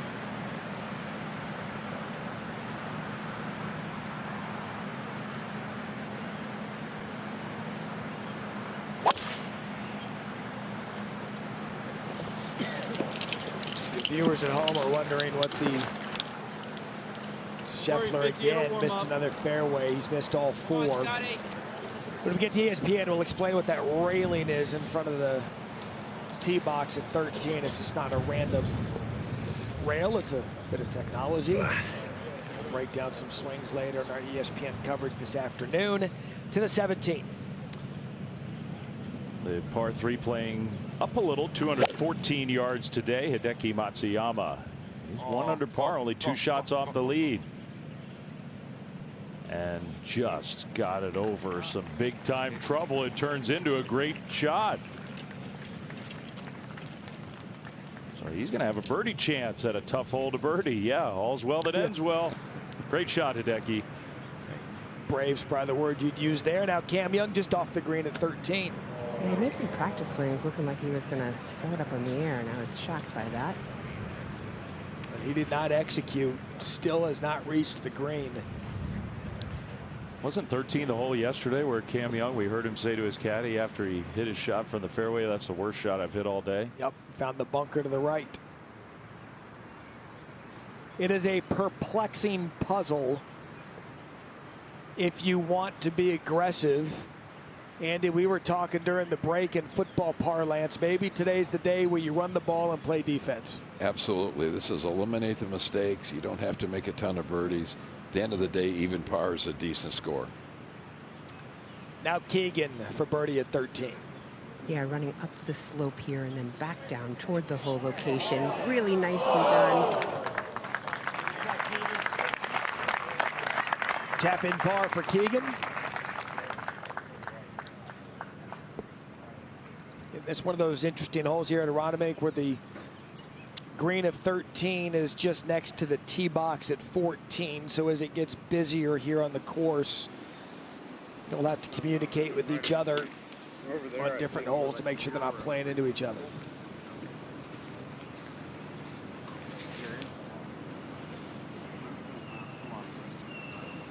You know, it's interesting, Matt, when I watched Cam make his practice swings, I really thought he'd bump and run it. He had a lot of grass behind that golf ball. Instead, he tried to go up, cost himself, and now he's got to try to get this up and in.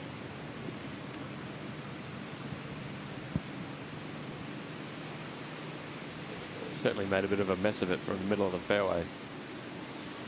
Yeah, hitting onto a little bit of a flat zone here. Has to give it a little bit extra to make sure it gets to the hole.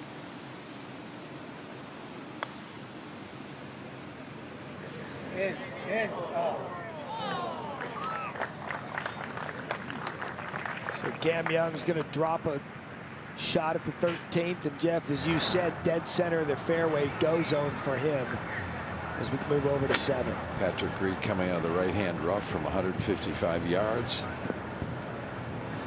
Very sensible out in the middle portion of the green. The hill should bring it back to the left. Very, very nicely done. He is in complete control. One bogey on that last hole. Now back to 12. Blanchette, longer birdie attempt up the hill all the way. Judged the speed well. We've seen so many players come up short on the uphill putts this week. Now up ahead to 13. Yeah, as you said earlier, Matt, maybe a missed green, but we can't count it as that. This is a really nice golf shot coming in here. This would be a nice bounce back after 2 bogeys in the first 3.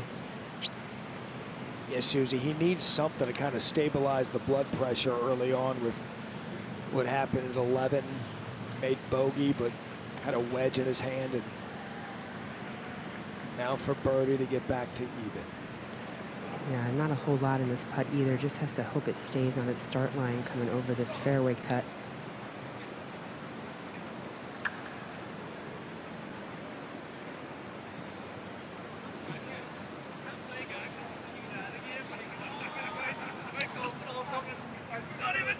Well played, Justin Thomas. Back to even for the tournament.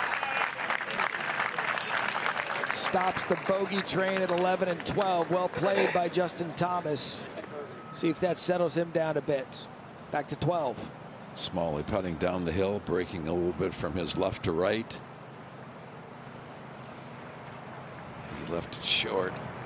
You just can't believe it's going to be not faster than that. We saw Scotty Scheffler run it well by from that same angle, but a good solid par.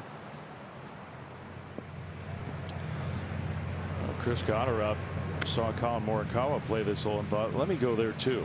Probably didn't think that. Goddard up though, a little better angle, got the club face on the ball and hit a beautiful shot. Fitzpatrick from the center of the fairway at 13. 148 yards, pin tucked in the back left-hand corner.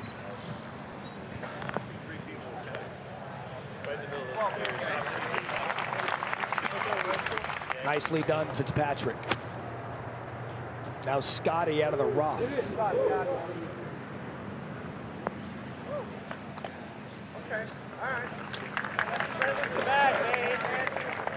Sensible. A bit of a go at it for Scheffler with tee box issues today. He's already dropped 2 shots. Now we find Justin Rose. Ken, where'd you find Rose's tee shot? Oh, down the right of the cart path. He was in amongst some rubbish bins, and he's got really no shot. Big tree right in front of him. He's been looking over, he's been looking under, and he's been looking chipping out sideways. And I think the percentage is the outside ways. Give yourself a nice, decent pitch in. It's the less risky anyway. You could get it over. I don't think you could reach the green. Revenge the tea party.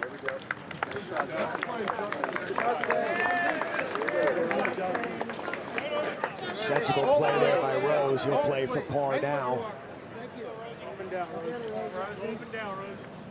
To 17. The bold tee shot of Hideki Matsuyama inside 10 feet for what would be the first birdie of the day at 17. Still haven't had one. Not that many players have come through 17 yet, but a very difficult par 3 before the finishing 18th.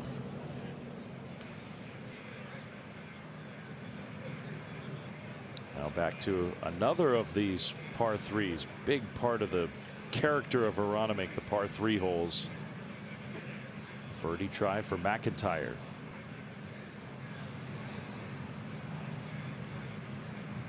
Try to get his second round going.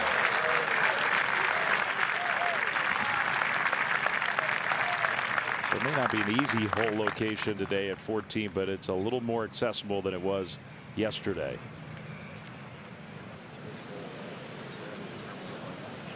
So while McIntyre and his group finished down on the green, waiting behind them on the tee, Young, Bradley, Thomas.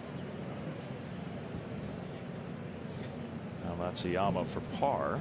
Okay. Took an aggressive line off the tee. He's 1 under for the PGA Championship.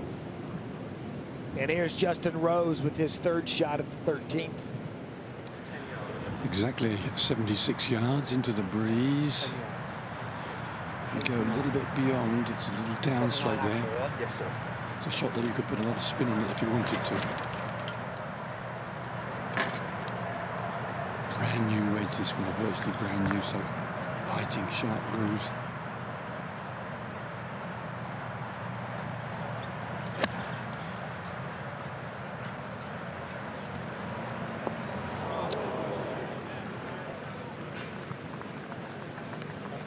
An immediate head shake from Justin Rose, and you see why, as that ball is going to take the ridge down the green, and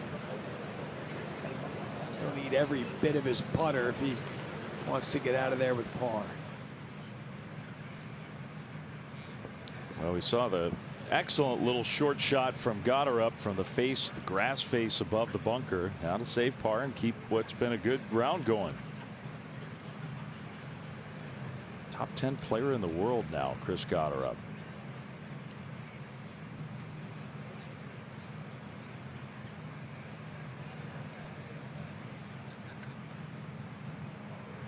That's just a really good up and down.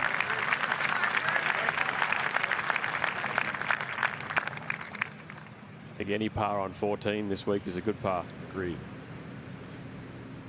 Patrick Reed at the 7th, putting down the hill for birdie to get to 3 under. You're so afraid going back down the hills. The putts can be so fast. And over to 14. I mean, even with more room around the hole today, the average proximity to the hole almost 69 feet away. Which, by the way, that graphic, Dave, included the cart path. You had to. Not optimal. So Justin Thomas maybe got a little energy jolt after making his first birdie of the day at 13. Yeah, kind of a bummer that he had to wait after that birdie try. You want to get right up there and go. Full location, tucked back right, very difficult. But the wind's coming at him and slightly to the right. Cover on that right bunker is 205 yards. Yeah, graphic here, Susie is telling us the hole is playing 236 yards at the moment. So this is probably every bit of a 4-iron. Yeah, they're on an elevated tee box as well, so a little more difficult to keep this ball low.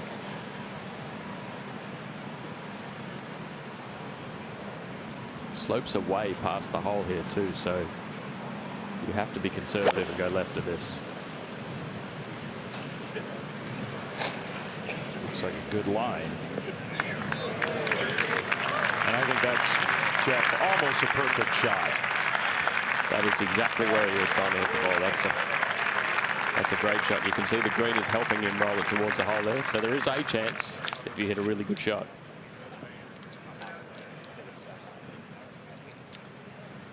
Yeah, so I mentioned a moment ago where the 13th green is relative to the 14 tee box. So Scheffler, Fitzpatrick, Rose, and that group, they're going to wait to putt until they tee off at 14, which then, of course, leads to the group in the fairway waiting at 13, which then, of course, then the group will be up on the tee box at 13. So a couple of corridors here at Aronimink that this has to happen because of the course layout. Not quite. I see that right on that tree, kind of just left of the 14, kind of just like, you know, in that little gap. And if anything, a little left to right, which will help this. I think it's perfect, Rod. It gets us to where we want. Okay.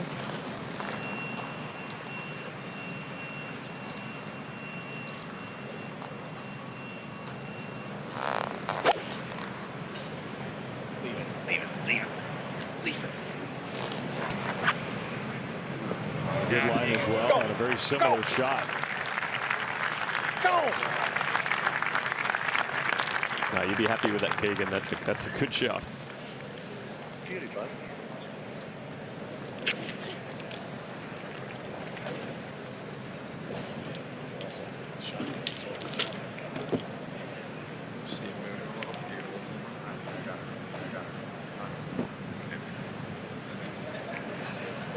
Cameron Young. You know, the reason for the hesitations and the delays and the quick chatter is the wind isn't constant. It's definitely gusting, and when it gusts so strongly, it makes you rethink what you're trying to really make that shot look like. Yeah, I think he really got caught out on that previous hole, Susie, expecting it to be stronger, and he obviously had it laid down when he hit the shot and hit it way over the green. Yeah, right now this is as strong as it's been, much like Justin's shot.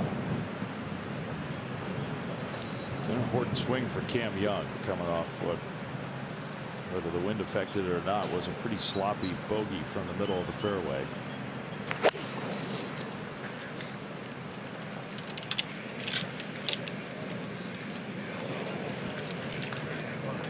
That one was heading more right than left.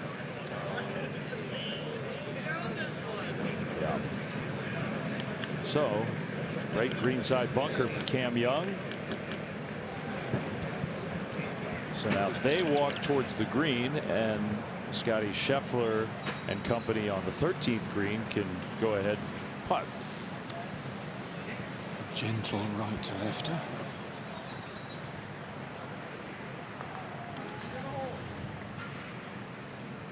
Scheffler jump start this round, leaves that one short as we've just crossed 10 a.m. here on ESPN Plus, second round of the PGA Championship. Alongside Jeff Ogilvy, Dave Fleming, Andy North, I'm Matt Barry. Some of the storylines early on here in the second round. There's a 5-way tie for the lead at 3 under. We started with 7. Scotty Scheffler struggling early. And Jeff Ogilvy, it has not been a Picasso out here because the course is just playing difficult. Echeverria here in the 14th. That rough back there is thick. Really tough morning for golf. Gusty wind. The wind got up really early. That was after Rose's tee shot found the bunker. He hit the lip, stayed in with double 10. Justin Thomas, his third at the 11th, can't stay on the green. Almost a really cool shot there. Pays the price. Got that up and down for bogey though, which was a good bogey, but saw a couple of these at the par 3 14th. Colin Morikawa on the side of the hill. 14 showing its teeth already. Now a moment ago, dead center of the fairway was Cam Young. Hit his second to that point, duffs his third. It's a tough morning to play golf. As we now go to Justin Rose in a long par putt.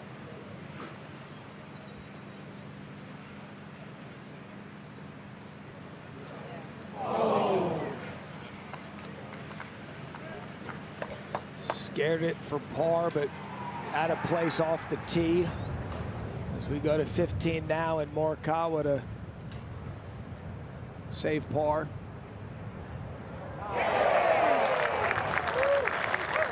That's well done. Another long par 4, 15th. Scorecard yardage, longest par 4 in major championship history, tied 4. Here's Fitzpatrick. Wasn't that the story of his round yesterday? In and around the hole for birdie, he just couldn't get him to drop. The second at 18 now for Hideki. Hideki having a good day so far on the more difficult of the 9s. That'll work. Maybe an exhale for some of these early groups that had to start on 10. Kenny's got to get this one to go. Just inside the right edge. See his playing partner on a similar line.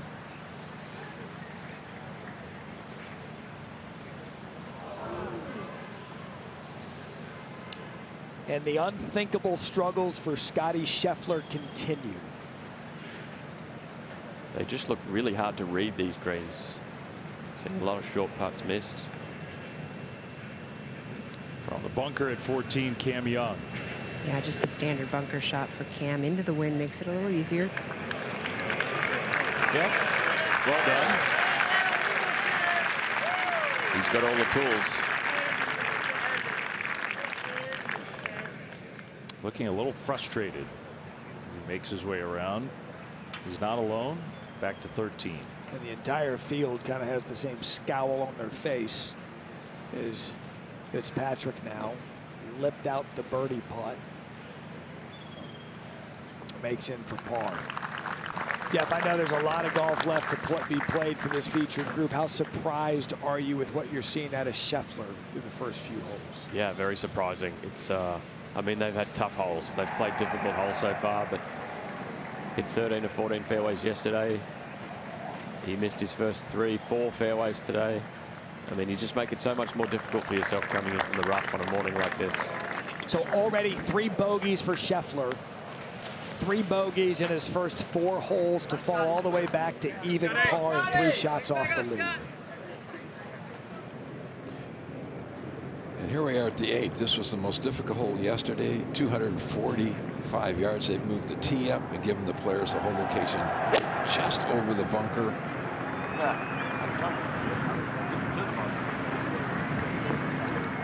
Much more fun with a 7-iron into this green than a wood. Played 79 over par yesterday, this one hole. Up in to the 16th, par 5. Daniel Berger, his 4th. Oh, beautifully done. And yes, that's one way to make birdie. We see more shots held out from off the green than on. Daniel shot 74 yesterday. He needs to put something good together today. Well, beautiful tee shot at 14 for Justin Thomas for a second straight birdie.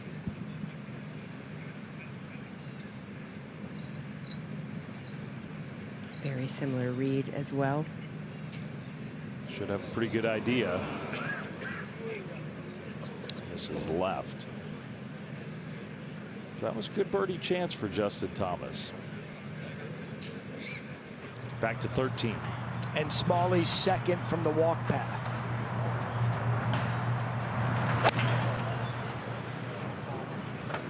Beautiful looking golf swing. And a sensible approach there from Smalley, who continues to make his way around this course, playing some wise golf. And now Matsuyama, a lengthy one at 18 for birdie.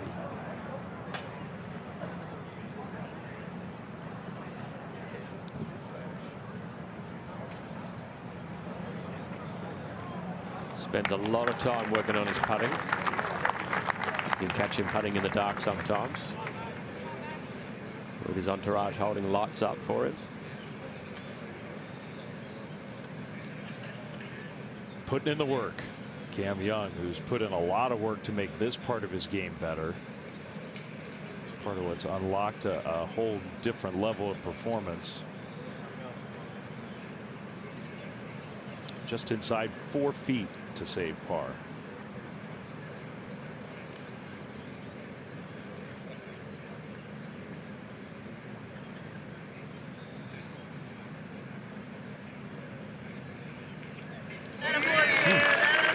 Snuck in the right side of the hole.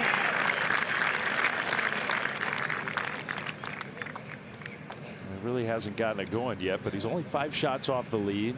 Long way to go. Now Thomas.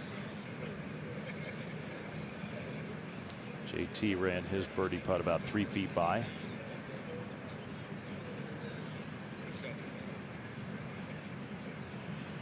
What makes this green hard, I think, is the putts at this back half of the green break towards the back half of the green, which is rare. It's always tough to believe that a putt's going to break towards the back.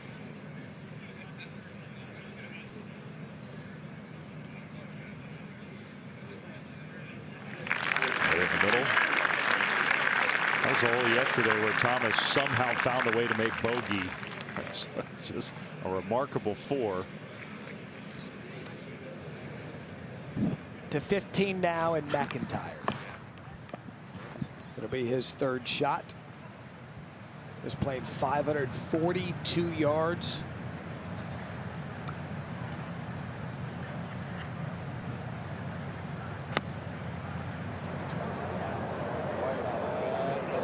Give me money. Just wasn't able to get it high enough. It's going to spin back. An indication of how tough it is today. You look at the leaderboard in the lower right. Only Smalley's been able to maintain his lead from the players that are out on the course right now. The other 5 will tee off later this afternoon. To 17. This has been Kern. That's a long putt. And it's going right in the hole. Way to go, Ben Kern. He's had a couple of highlights already today.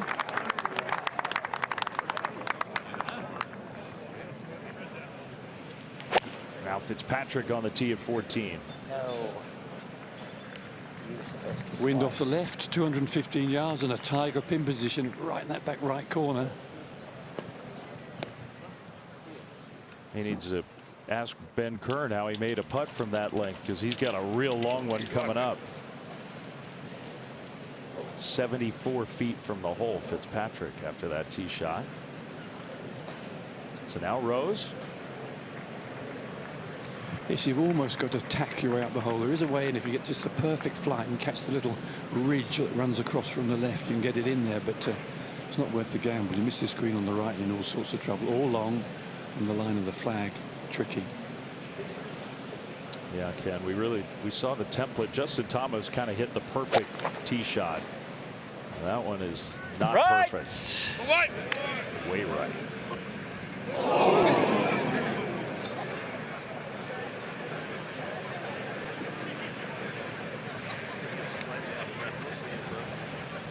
Lucky he had his waterproof jacket on. It only just seems like a minor flesh wound. Oh, a little cushion. It's the shock when it hits you as much as the hurt. Ken, you watched some Monty Python, did you?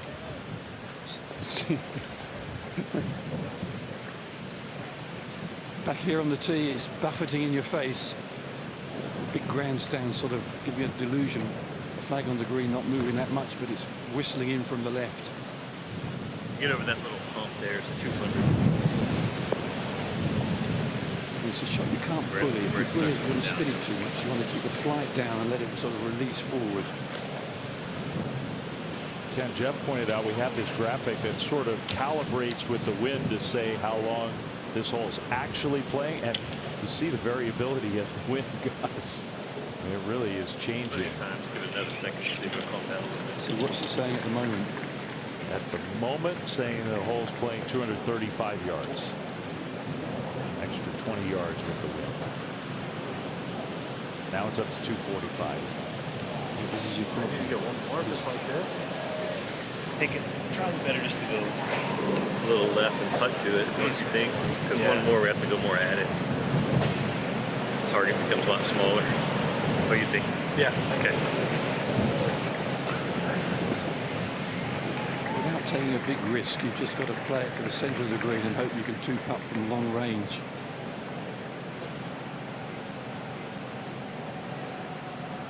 There are no bold pilots. First par 3 of the day for these players.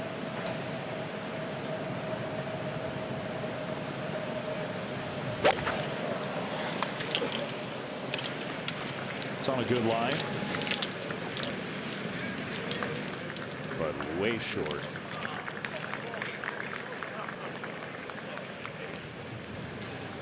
Well, for Scotty Scheffler, the frustration of this round, and it got started kind of right away. He had a terrible lie after his first tee shot, had to punch one down short right at 10. A hole that's playing tough today and always plays tough here at Aronimink.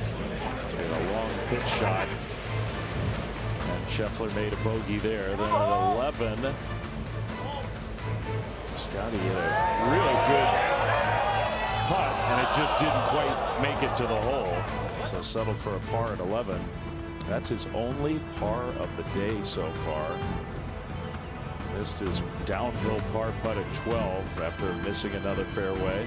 And that's kind of been the theme, Jeff. The missed shots off the tee have put him in some bad positions. Yeah, if you miss the fairways out here, you've got all the work you need. Doesn't seem like there's any good lines in the rough.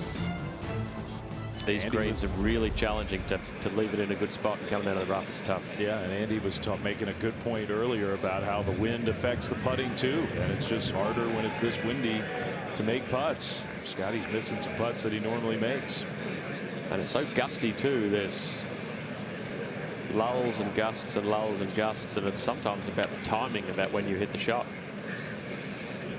Makes you wonder what the afternoon wave is thinking. We're still hours away from the mid-afternoon tee times as we move ahead to the tee at the long 15th. It's Justin Thomas. Oh yeah, go on. I think they're probably enjoying watching it. And hoping it goes opposite of what these players are dealing with now. It's a good tee shot at a JT.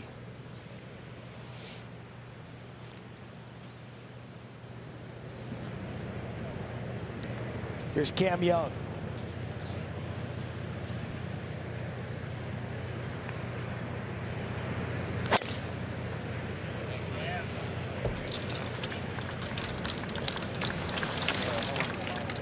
He's kind of just fighting his swing right now.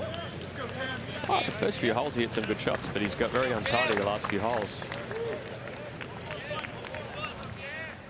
Missed a approach at 13. Speaking of the 13th, it's Smalley now for solo lead.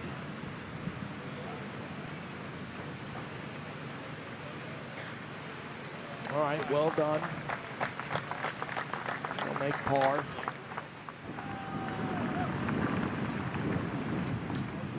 This is Patrick Reed's par putt at the par 3/8.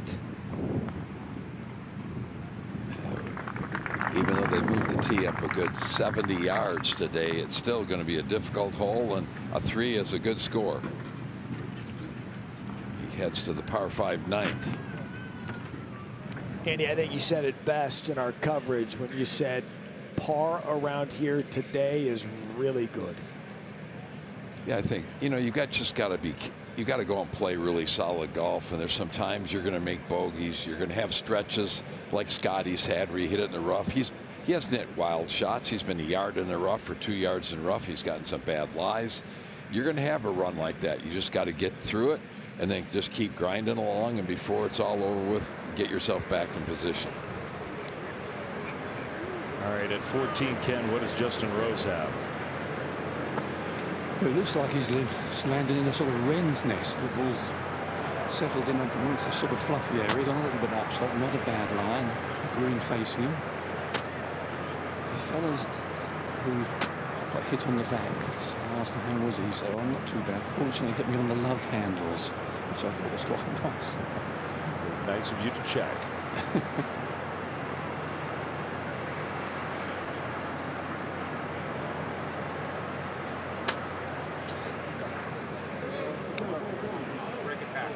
Tricky shot because it's uphill all the way to the hole, and then it looks like it was going to slope away once it got past it. So another tester coming up for Justin Rose. Speaking of, I mean, Scotty Scheffler, Jeff, you can't practice a 79-foot putt very often. He's got 79 feet. And that's only half the story. He's got a ridge to come across, uphill to start with, and then you go over the little ridge, the ball is dying to his right, and around the cup it's almost a little pimple. It throws you off long, not too bad, short left and right. I mean, that's not the make percentage we're showing, that's the 3-putt percentage we're showing. Yeah, this is a high tariff 2-putt. Feels like if he gets it too far right of the hole, it's going to go right, but if he gets it left of the hole, it's going to go left. You also have to get the speed right. And I think Scotty got almost all of that right. That's pretty darn good.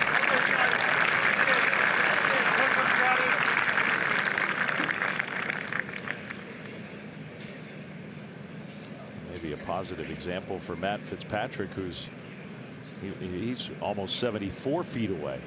Well, Dave, that's a great example of why lag putting is so important. If you're a good lag putter, you can play shots into some of these greens that take some of the stress off. Instead of trying to put it in that back right portion of the green, you can put it in the middle, take your long 2-putt, get out of there, and move on. Yeah, that's well said.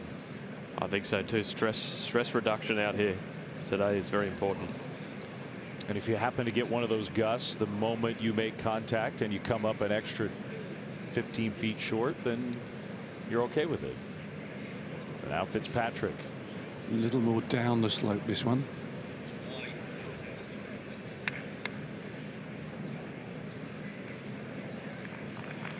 So, not bad, not quite as good as Scheffler's.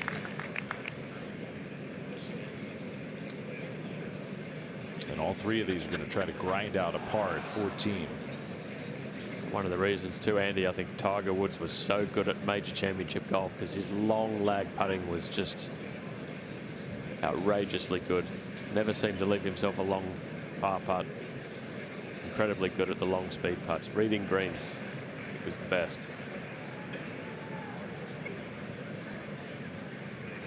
Matt, who likes to get down on ground level.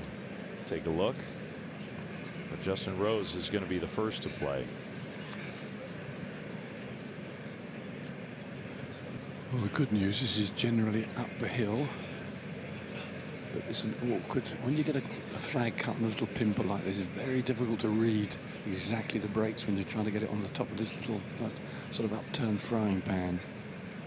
The flat air is maximum, you know, almost a yard by a yard. It's flattish. Well, he's grinding away as Justin. This is from almost 14 feet away. To save par.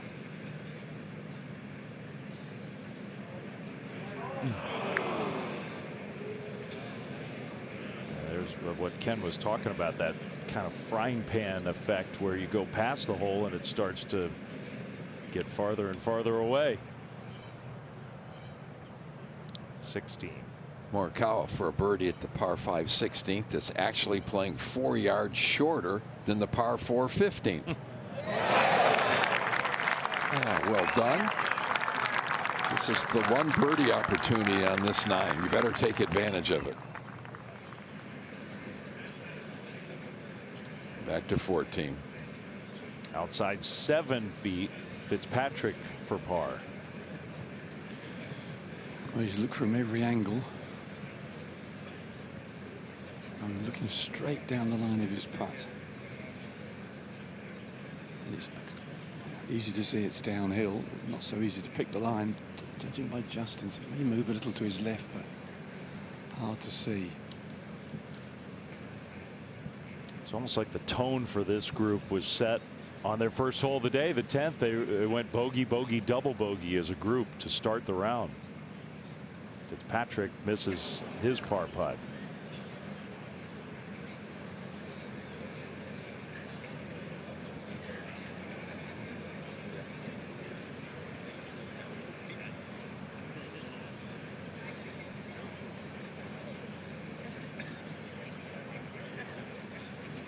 Justin, he's going to be next to go for bogey.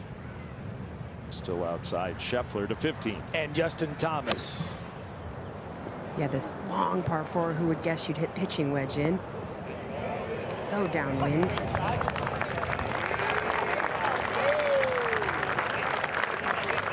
Good shot by JT. Right back to 14. Rose has already made 1 double today. That was on the 10th.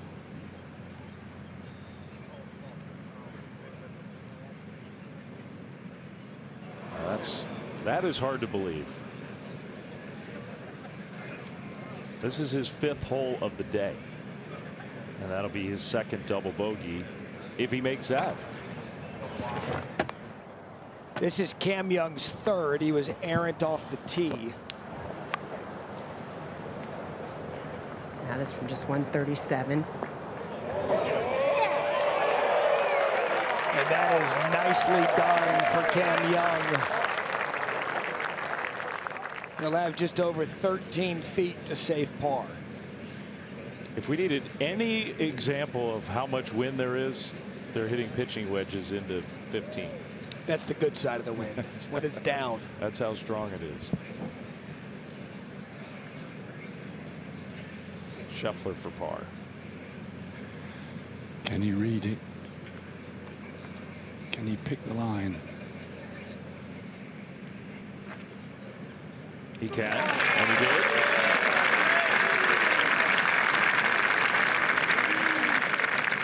Two putt from 79 feet for a much needed par, and a really good par. Again, the indication of just how difficult it is, Dave. You take a look at that leaderboard to the right. Small is the only one from this wave that remains tied for the lead. Yeah.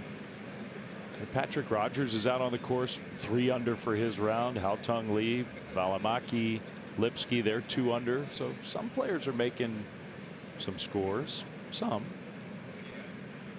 Oh, man. Oh, my goodness.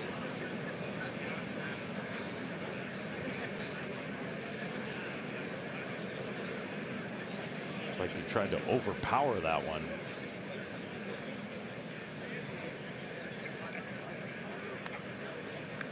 Just disaster here at 14 for Fitzpatrick and Rose. Well, 4 putts are very, very, very rare for these top players, and it's still not in the cup.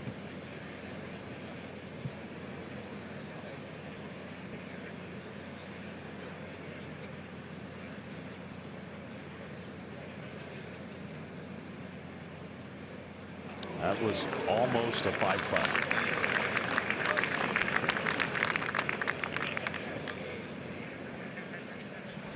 Yikes. So a tough 14th hole now. I mean, Rose still has to make this for double. That hole would be looking very small at the moment.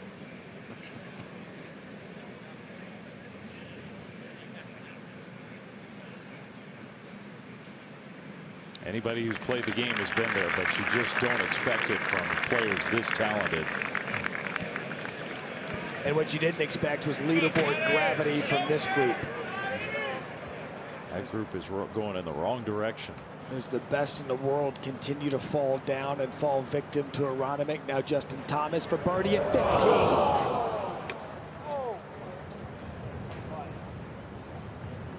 You wonder if they get away from this side, the more difficult side, they can regroup on their walk from 18 to 1. It has not been hospitable. 17. Yeah, almost all those good scores that I was rattling off are players who played the front side. Oh my gosh. I'm Shane Lowry. I don't know if I've ever seen that from him. And you almost never see that from anybody. I mean, maybe from sitting in this booth. Andy North and Ogilvy notwithstanding. Speak for yourself. Huh. Oh my gosh. Big par save here for Young. Yeah, this would be incredible after a poor swing off the tee. Left him absolutely nothing. And a layup. Wind will hold this. Huge.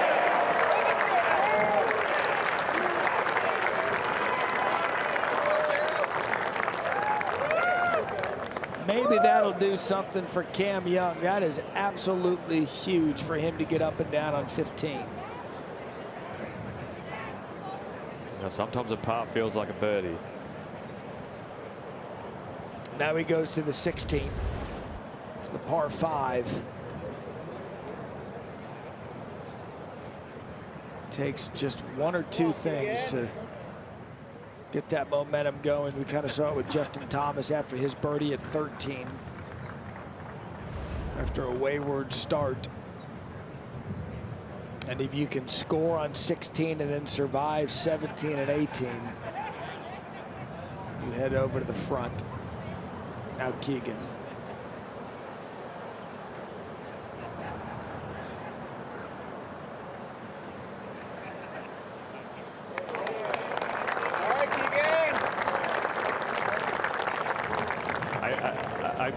We're not piling on, but we just have to see that again from Shane Lowry.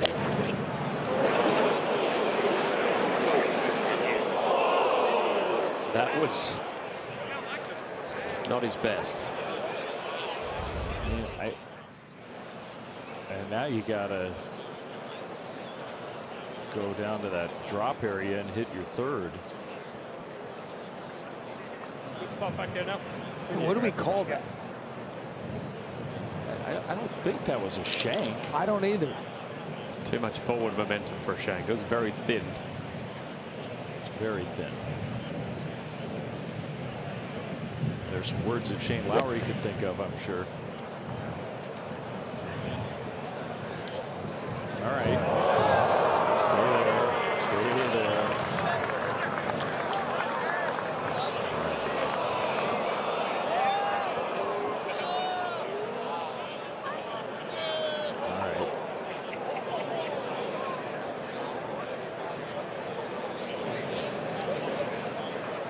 Day is not going well for Lowry. He started, remember, 2 under par.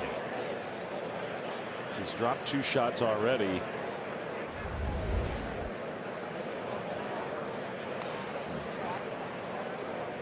I understand the frustration. I'd say at about 3 o'clock today, during our coverage over on ESPN, we'll flash the graphic of back 9 relative to front 9 of the scoring. I'd imagine today is going to be eye-popping. 9. Patrick Reed. Uphill shot into the par 5 green.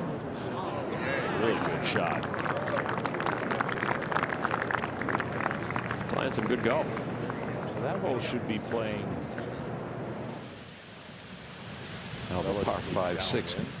Sorry, David. No. 16th. Back into the wind. Literally is playing yardage wise shorter than the par 4 previous hole. But With the wind blowing, it's still going to be two huge ones to get near the green. Very few players will be able to get there into this wind. Up to 14. Yeah, Alex Smalley just chugging along, playing really solid golf. You imagine he had to stand up on that tee and watch what just happened in front of him. That one runs just through.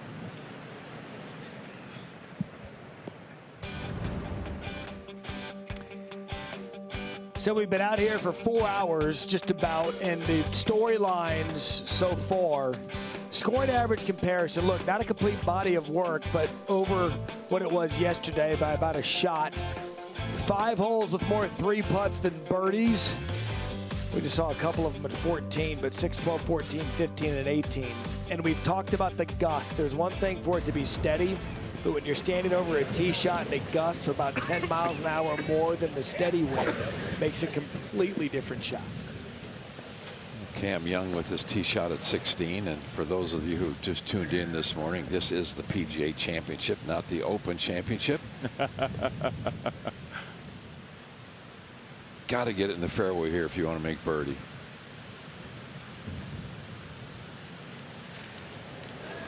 Your line is just to the right of the left-hand bunkers, but that one is headed toward the right-hand rough.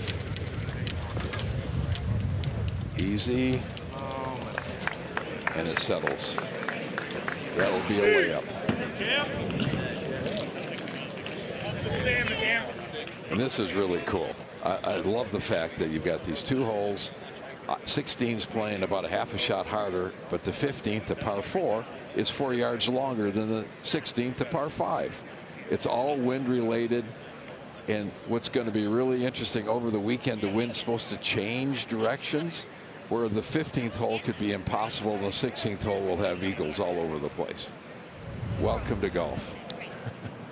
Spoken like a man who spent a lot of time at a lot of opens. Now the bogey putt up the hill for Shane Lowry after a hard to believe tee shot.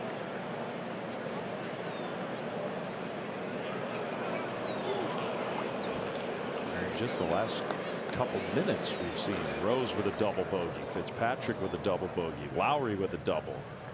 McIntyre putting from off the front of the green. Again, another shot held from off the green. I think we need to play for chips and pitches and not putts.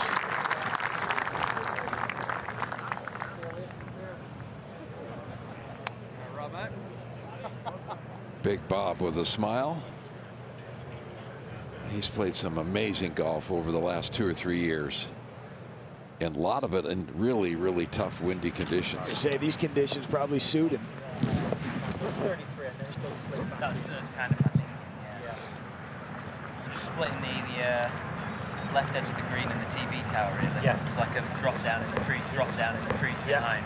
Exactly right. It is just pretty well in between us. Yeah. Fitzpatrick first.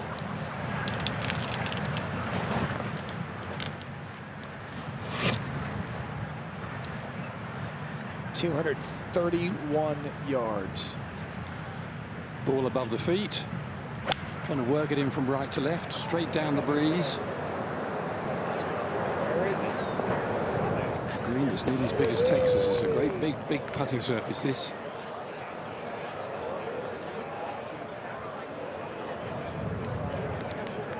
He's coming off that double. You know he's running hot. And we're out of the beanie, we're into the ball cap. Note this moment for momentum change. Dave, isn't he supposed to turn it inside out and put it on backwards? Rally cap? It's rally cap time for that group. That's for sure. Patrick Reed's birdie putt slides by. So he's not going to take advantage of the easiest hole on the golf course, the 9th right now. Now Justin Rose.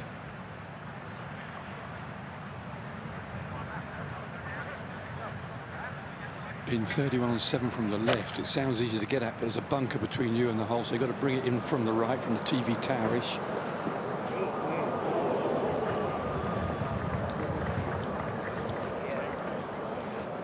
We saw him miss a drive right. We saw him miss an iron way right, and that's going to be short and in that greenside bunker.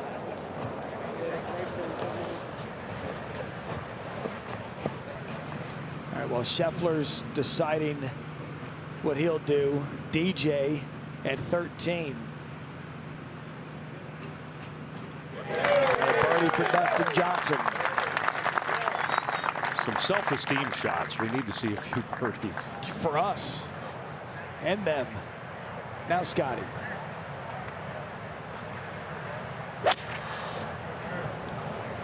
Ball settled right in the rough, trying to dig it out. Done well.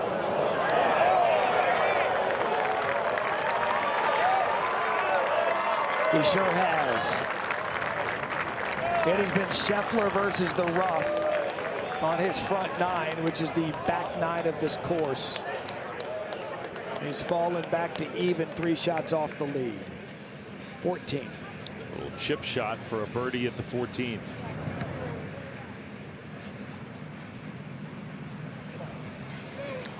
Really cool little shot there. So an insight into why he's tied for the lead. Alex Smalley.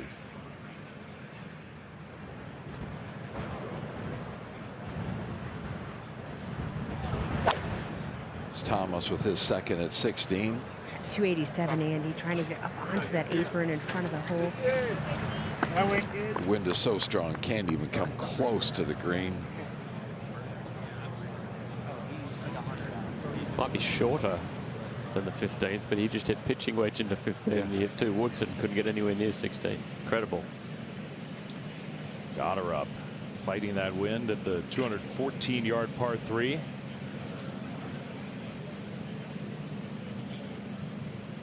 And he continues to play well. All pars and 1 birdie so far today for Goddard. Good looking shot. Very nice. Yeah. There's Goddard playing well in the tough conditions. Now Bradley. Yeah, Kaymer's just moseying along today. Even par on his day. Bogey free. 2 really big ones to get it up just short of the green. That'd be a really nice pitch to get it up and down for birdie.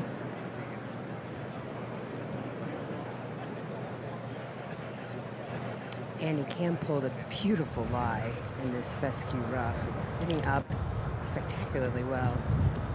He's going to give this full send. Right off the right. At the moment, yeah. We're going about 15 miles an hour into him right now. This could help come out with a little bit of overspin, keep it a little bit lower into the wind.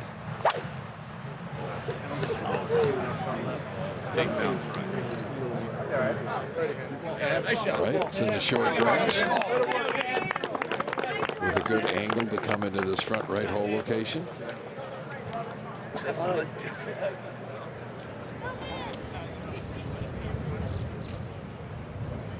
Now back to 15. Justin Rose.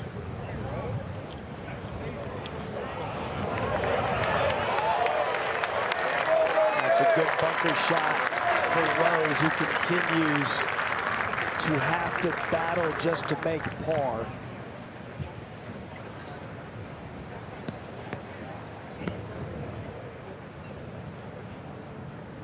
Matt Fitzpatrick, a previous hole, you can just tell by his body language after the shots, he has just been frustrated all round.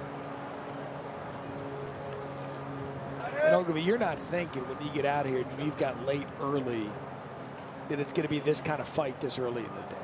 No, you were certainly hoping after yesterday afternoon's wind that you were going to get at least 9 holes in before these gusts popped up, but they copped it from the very first hole they played. He's from over 67 feet. This will get your round going. Hard believe this is the same guy who putted on 14. That was perfect. He'll head to the par 5 16th at 3 over.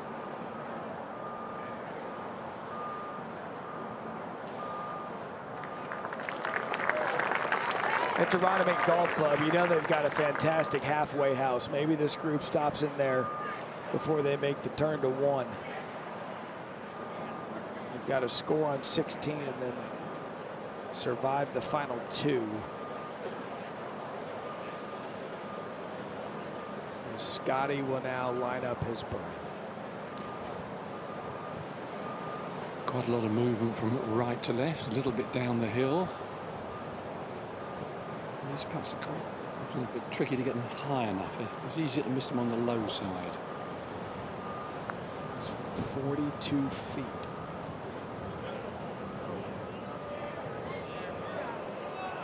All right, wasn't high enough, but still makes par to remain at even.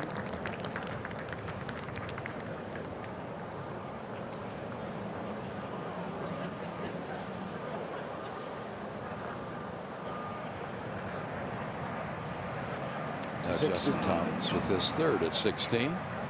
Yeah, beautiful look. You can see the bottom of the cup from where he's standing. Wind coming at him, and now a little off the right, in fact. Tucked on right, just can't short side himself.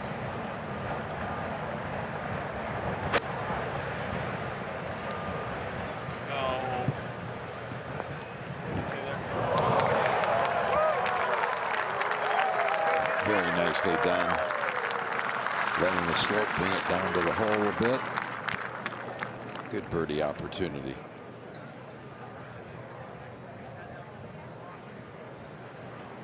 The 16th hole is going to be very interesting today. Forecast is for the breeze to die down a little bit later in the day. Andy, I can tell you while you were sleeping in, I butchered the first forecast. We had it 11 miles an hour early this morning. Times 2. Now Rose to save par at 15.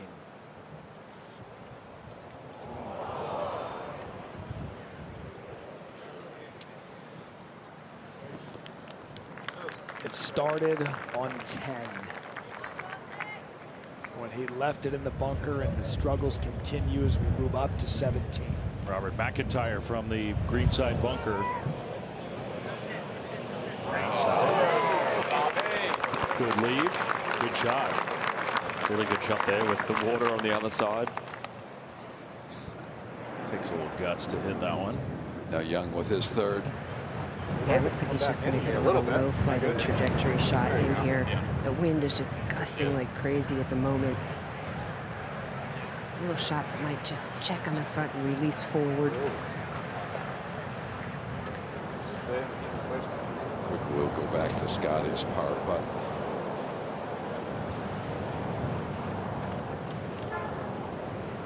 Is back a hole at 15. Backed off it once. So safely in. Back to Cam at 16. Now back to Cam Young.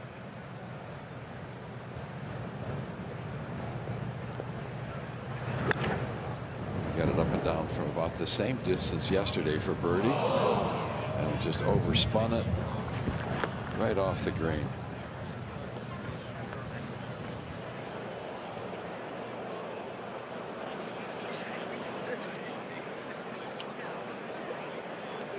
Really good tee shot from Chris Gotterup. He's got a birdie try at 17. So we get him to 2 under for the round. And it goes. What a birdie for Chris Gotterup, who is shooting up that leaderboard. One of the top young players in the world. He's now 2 under par through his first 8 holes today. Playing the harder side, so Chris Gotterup's got a chance to put together a really, really nice second round. 18 now in Morikawa. Trying to move one left to right in there. Usually his specialty. You can tell it's a specialty because that is going to cozy up to the hole. He'll have a good look at birdie to move to red, to move to the front. Bradley with his third at 16. He's at least putting, not terribly happy, but he's putting up the hill. You know, it's just windy, Andy. Even those short shots are difficult. Scheffler's tee shot at 16. He has still not hit a fairway. That's amazing. He drove the ball beautifully yesterday, only missed one, and the wind has got his rhythm off a bit.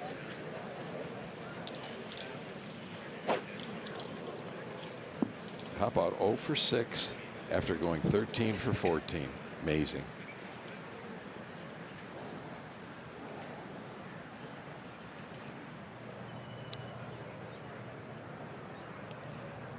Now go up to the green at 16. Cam Young first. Yeah, Keegan will be paying close attention. He had to move his marker for Cam. This is straight back up the hill, Andy, as you said, and into the wind directly, which will impact this putt. So give it a good pace.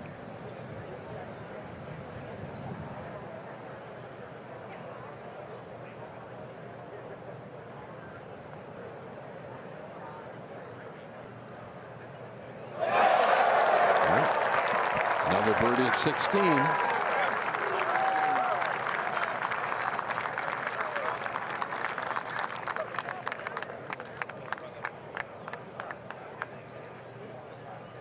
Another one from off the green also.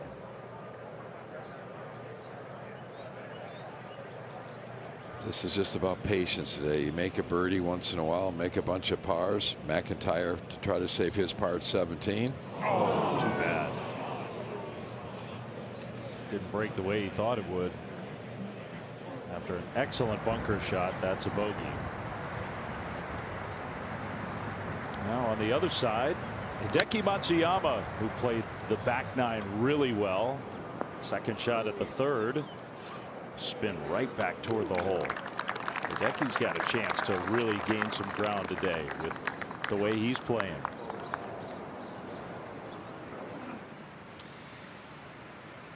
Into our coverage, started at 6:30 this morning. Our first group went out 4 hours ago. And as you can see, the leaderboard does not have many players on it from this morning. It has been that difficult, but Hideki, as Dave just said, he's playing a steady round, playing the easier side. Hao Tong Lee also in contention. He's out on the course, but there's Scheffler, JT, Collin. They've all fallen back to even par today. And Andrew Novak, Luke Donald hanging around even. There's a lot of even pars and just over par from this morning wave. Cam Young just made birdie at 16. Can he get to the other side and go on a run?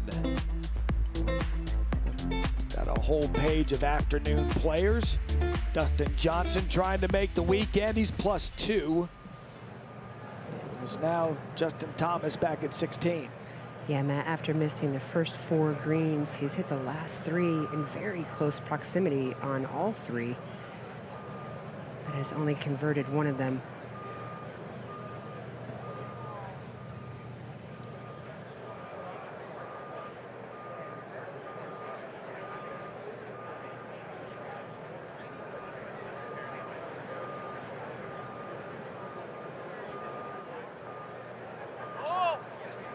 Beautiful putt for Justin Thomas for his birdie. Keegan Bradley putting just before him missed. So Justin is going the right direction again. Yeah, just a marathon. With these kind of conditions, you just got to keep plugging away one shot at a time. Now Patrick Reed at 10. So Patrick has made the turn. It's a difficult hole all morning. But look, Patrick Reed hasn't made anything look difficult his first couple of rounds. There's the one bogey in his car, but that one will roll back. There's that ridge where the flag is today on top of it. And now at 18, things have gone sideways a bit for Lowry. This is third.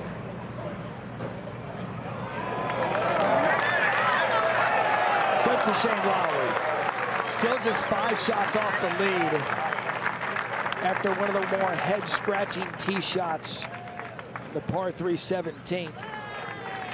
So he continues to battle, as has every player that teed off this morning. Aronimink woke up grumpy, and because of it, the players aren't too happy about it either. Michael Block pull the flag, and the wind continues to blow strong as we move on round 2 here at the PGA Championship.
We're approaching 11 a.m. out here, Newtown Square, Pennsylvania, just outside Philadelphia in the 108th playing of the PGA Championship, the second round.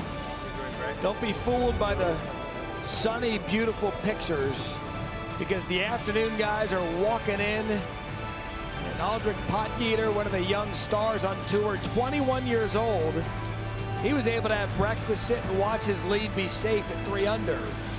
Same for Jaeger. He is 3 under and goes off at 1:05 p.m. And Min-Woo Lee, great ball striker, magical around the green.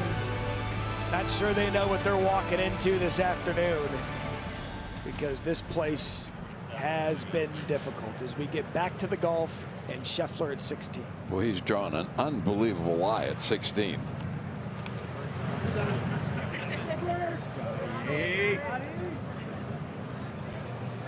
But back into this wind, still don't think he can get anywhere near the green.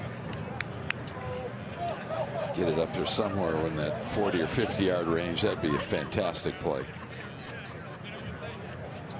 On the tee at 17, Justin Thomas. Yeah, this is a 5-iron.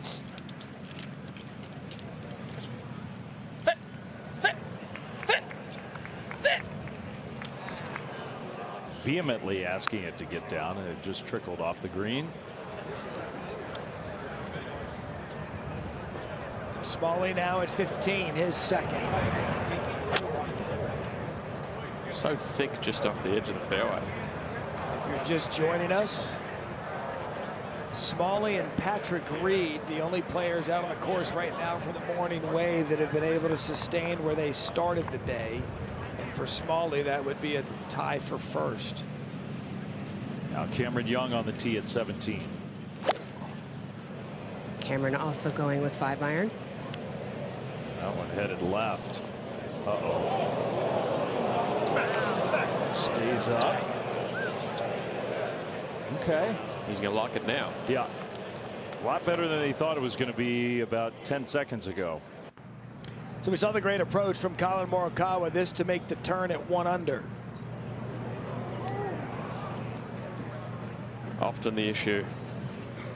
Just an incredible iron shot.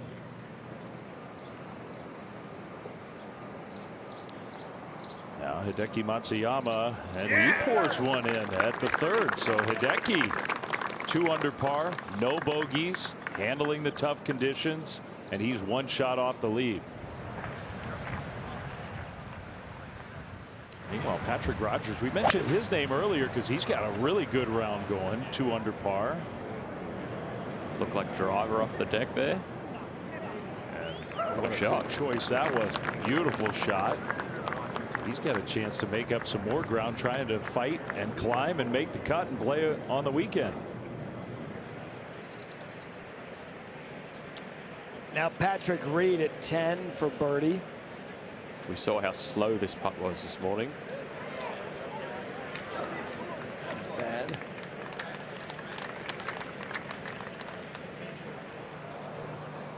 $15 now. Smalley was unable to reach the green, so this is 3rd.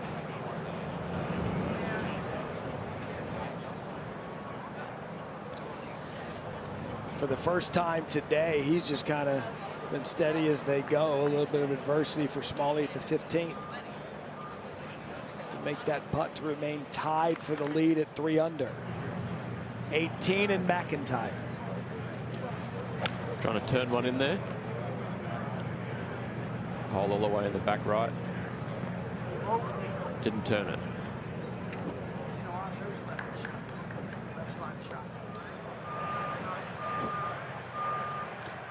Now Rose at 16. Into the breeze, tight right pin. Always going to be awkward, but he's left it under the cup, so putting up the hill. Tricky. And Ken, that's been the one spot we've seen putts made here at 16 today. Ken, as we walk up there, we've got Scheffler in the bunker. Well, not much to work with. This pin cut 3 from the right. His head level is about 2 feet below the level of the green. So it's one of those ones you flip up in the air. If you get it right, it runs up to within a yard, and if you get it a little bit wrong, it can be awkward. Just enough to work with. Patrick Reed did tap in his par as Scotty's getting ready. It's just been so difficult to spin the ball in these bunkers.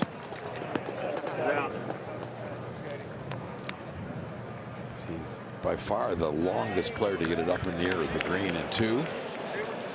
Now to 17. Justin Thomas was asking for the ball to stop, and it rolled into the rough, and so now instead of a putt, it's a little chip. Yeah, he just watched Keegan hit one well past, very aggressive. He's going to go up and take a lot of the slope out of the shot. Going straight down the hill. Big spine just directly to his right. He runs away after the cut. Yeah, good call, Susie. That's almost like a flop shot. Open that face way up. And when you can do that, hit it like that. That was beautiful.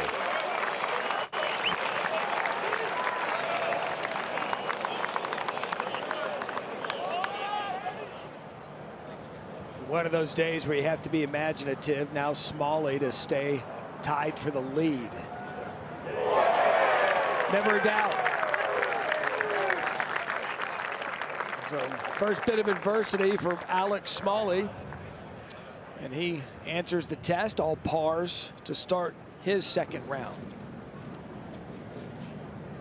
Eagle try at 9 for Patrick Rogers.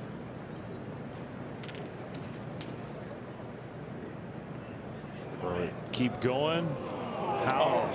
How could that stay short? That is impossible. It's a pretty good birdie, though. Let's see if Kitayama can follow suit with a pretty good birdie. Answer is yes. Got to get these caddies to stop blocking the camera.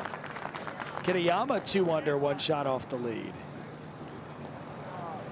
Now Rose with his birdie putt up the hill at 16. Needs something to happen, but +5 at the moment. He's some sort of a grinder, isn't he?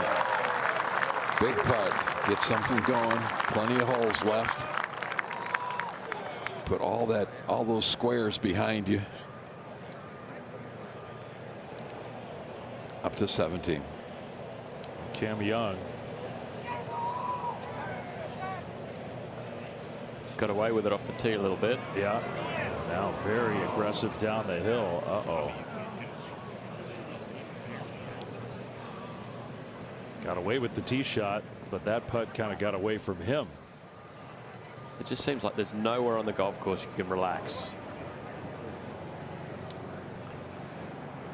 Scheffler for his birdie at 16.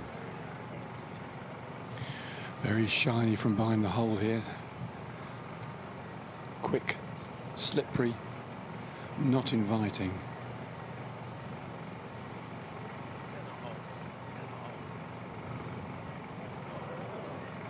Oh my, he's run that 5 feet by.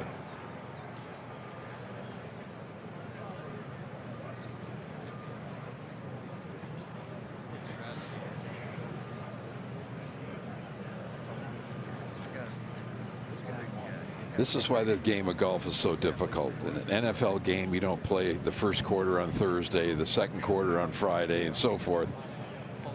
These guys have to do it 4 days in a row. The conditions can change so dramatically. Your body feels so differently.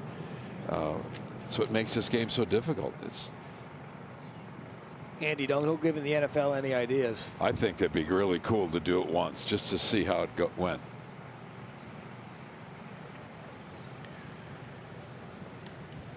And you and I, Andy, have played courses this in the past. It's so taxing, particularly when there's a bit of breeze and the greens are getting glazed out. You've got to keep concentrating. At times you think the world's against you, which is Scotty's expertise. It's one at a time. Well, Ken, you've played so much your tournament golf in big wins and stuff. I always felt like it was more difficult to putt the ball than it was to hit full shots. Especially from this sort of range, if you're an exposed green. You keep so steady, keep your head still. All right, good save. But yesterday, very stress-free round of golf. This one is high stress every hole for Scotty. There's just zero comfort out there on the course today. Has got her up over the green at 18, playing a good round. Run out. As creative as they come for a guy so powerful. Got her up, gets through the difficult side at 2 under, and even par for the championship. Cam Young from almost 10 feet away after his first putt rolled by. Nice comeback to make par at 17.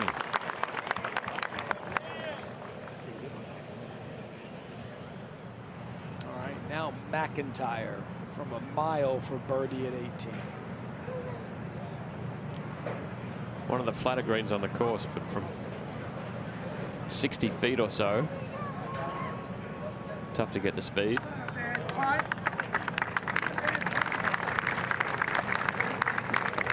It's a 73-foot putt Was able to get it to about 5.5 feet. Cool flop shot from JT now to save par. That was a good putt. That was not a gimme. That was a really good up and down there. That was a brave way to play his second shot. It's a full swing flop shot, like you said, from just off the green. With water behind. Down to 1, and Colin Morikawa and his group have made the turn. Might have been in a divot there, it looked like, on his second shot. This pin today back right. Might hit that middle ridge of the green, and it's going to roll all the way back to the front. Now Hideki for birdie at the 4th. Up the hill. It's always so much slower up the hill. Players have really struggled with the speed this week. Back to 1 in Lowry. Normally his bread and butter for the wedge. Yep, still buttering that bread. Good look at birdie for Lowry. Boy, it'd be some kind of round for him after what he dealt with in the back half of his first 9. To get this thing going again and come play the weekend. Here's McIntyre for par. Good 2-putt. 2 over, out in 37. Tung Lee at 12 for birdie. Up the hill. Yes, beautifully done. That gets him to 1 under par.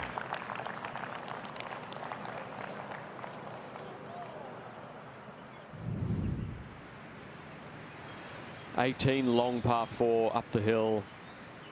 Those bunkers are out of play, I think, for most of the field. You just have to make sure you get your tee shot up the left-hand side so you don't have to deal with the tree that comes into play. Big wide green, one of the flatter greens on the golf course, but this is all the golf hole you need after the 17 holes you've just played. Love this finishing hole, one of the rare trees in play at this course. It'll be Justin Thomas first. Yeah, just trying to keep it out of that left side rough, as you mentioned. Keep this in the fairway, just short of bunkers.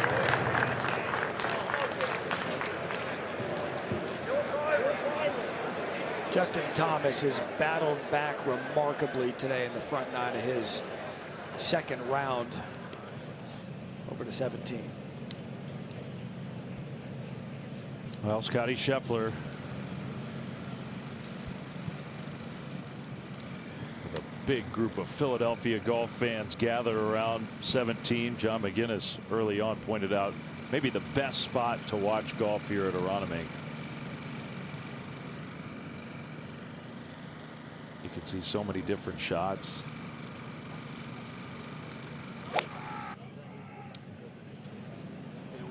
Scheffler trying to fade that one back toward the hole. What a shot from Scotty Scheffler. Oh my goodness. It's only a matter of time. Struggles of the day. Only a matter of time. Wow.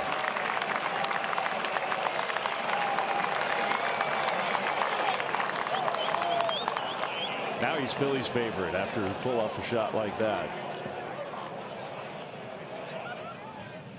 Wow. Follow that, Matt.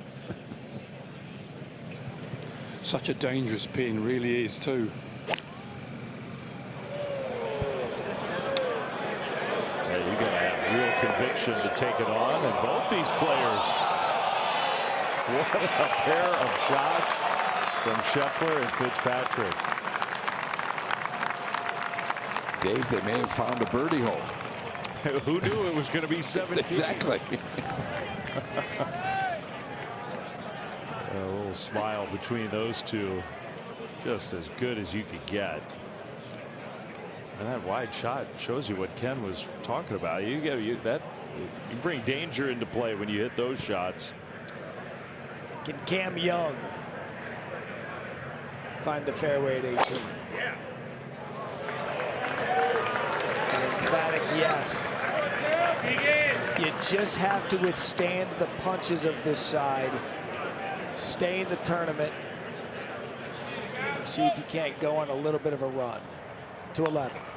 Patrick Reed, just 81 yards. He boomed a drive out there. Great wedge player. See if he can spin it down the hill. Just stopped it right there. It's getting very bouncy around the hole there. Yeah, I think he's going to be surprised that that didn't get close. Lengthy putt from Morikawa at 1.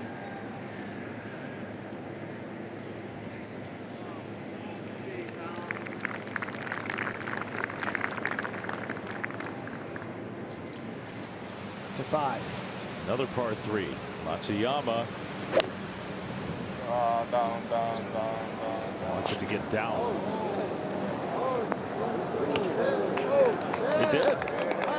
Listen. That's about perfect. Kind of amazing that Hideki was worried about that one. Now he's got a chance to birdie that and tie for the lead.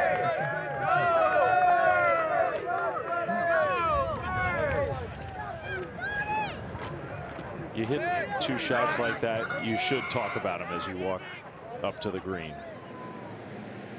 Or discuss what's been going on in the other holes, because it's been a fight. Lowry can't capitalize the birdie putt at 1.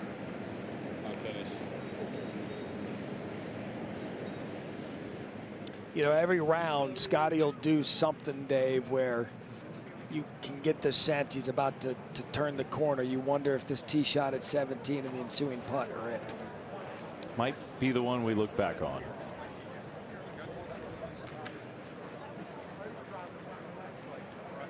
The 2 par 3s, he hit a good shot at 14. Back to 16. Smalley with his second at 16. Seems as if the wind is dying down a little bit. Just knocked it right up there. Stiff. How about that? Great eagle opportunity. Now Colin to save par at 1.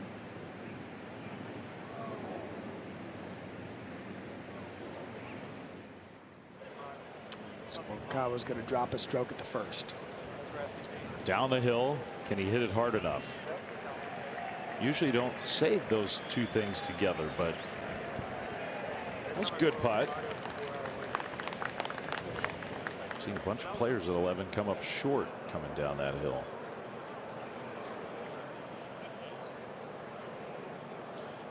I think Justin Rose is feeling a little left out after those other 2 tee shots. Inside 2 feet Scheffler, and Fitzpatrick inside 7 feet.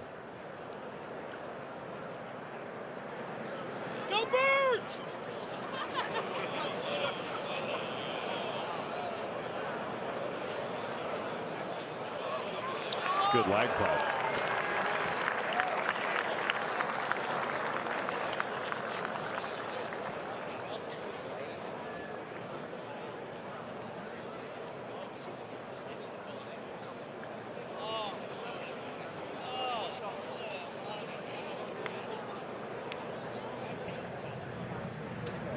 Quickly to 18 and Justin Thomas is second. Yeah, from 205. He did have that tree in his way, but looks like no issue.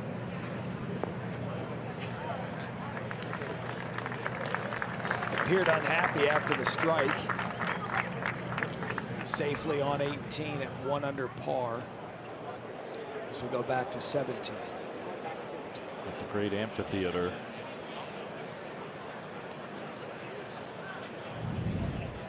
Fitzpatrick 6.5. And Scheffler inside 2 feet. Better than average. That's one way to say it. It's another hole where it's just been hard for everybody to get it close. Well, Dave, if that one's in there 1 foot, there's somebody else is 120 to get that average up. Correct.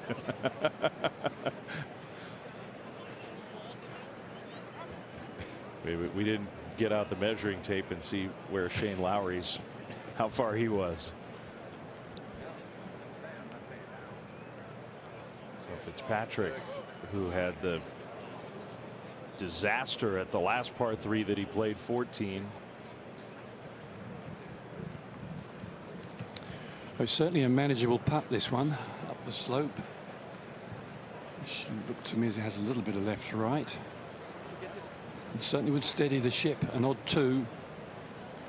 And there's a mighty big gallery around this green. There'll be a real cheer if he can make it. He did. It's a great birdie.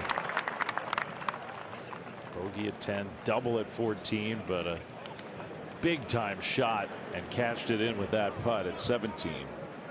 It's amazing how nice a birdie feels on a day like today.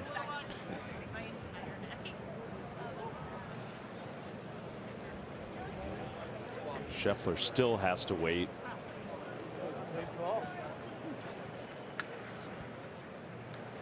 Justin Rose, who's coming off a birdie that we're thinking might get his round going.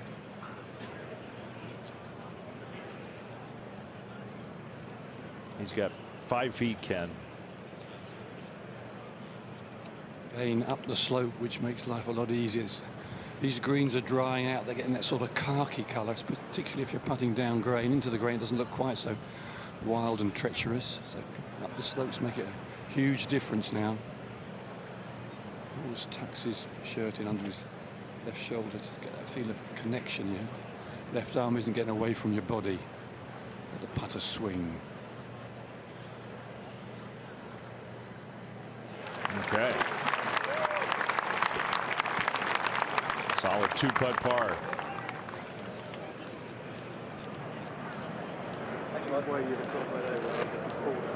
Well, ordinarily a putt of this length, Scotty Scheffler doesn't take a whole lot of time, but today, considering the circumstances,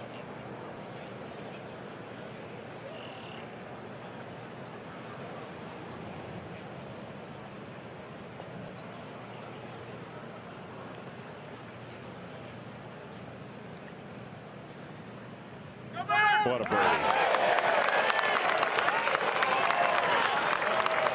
Just a great tee shot, and Scotty Scheffler makes his first birdie of the day, back to 1 under par. It has certainly been a trial for this featured group as they head over to the 18th. Scotty returns to the last hole of this side in red, like he started the day at 10. Just under 32 feet for Justin Thomas. Mostly uphill. Pretty straight putt, really. Be a little bit aggressive here.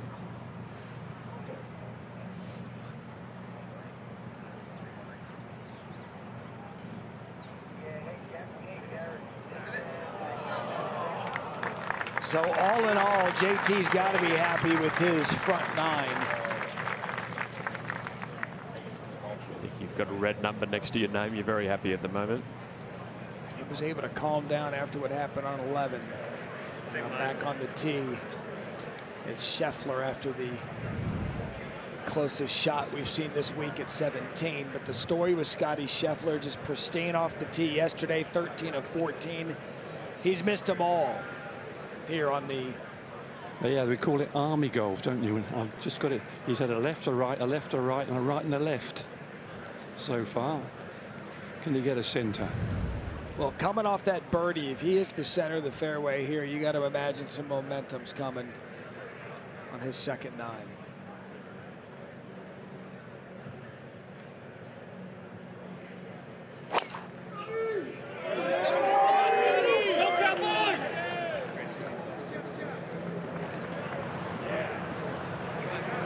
No Army golf there. That's about face. That's right in the center of the fairway.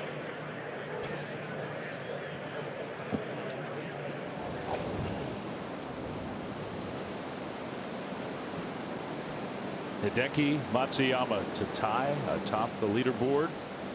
Get to 3 under par. Hideki's playing maybe the best golf of anybody out there. Another birdie for Matsuyama at the par 3 fifth. Let's go up to the 7th at Kitayama. This is his 3rd.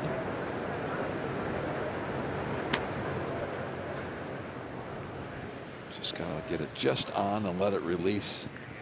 He's kept it below the hole. That should be makeable. All right, now Chris got her up at the first. He played the back 9 at 2 under. Saw some good shots in here earlier. Opportunity hole after what they faced on the back 9. Gonna hang.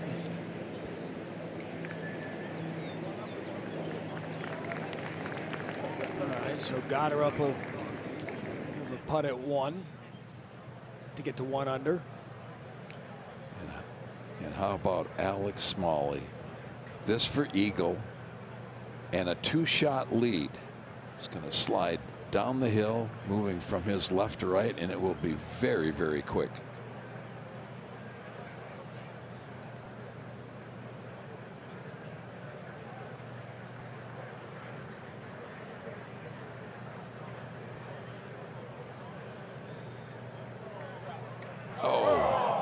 Thought as slow as that was rolling, it might catch the edge and fall in, but a beautiful, easy tap-in birdie at the 16th. One of the few players to reach this green in 2.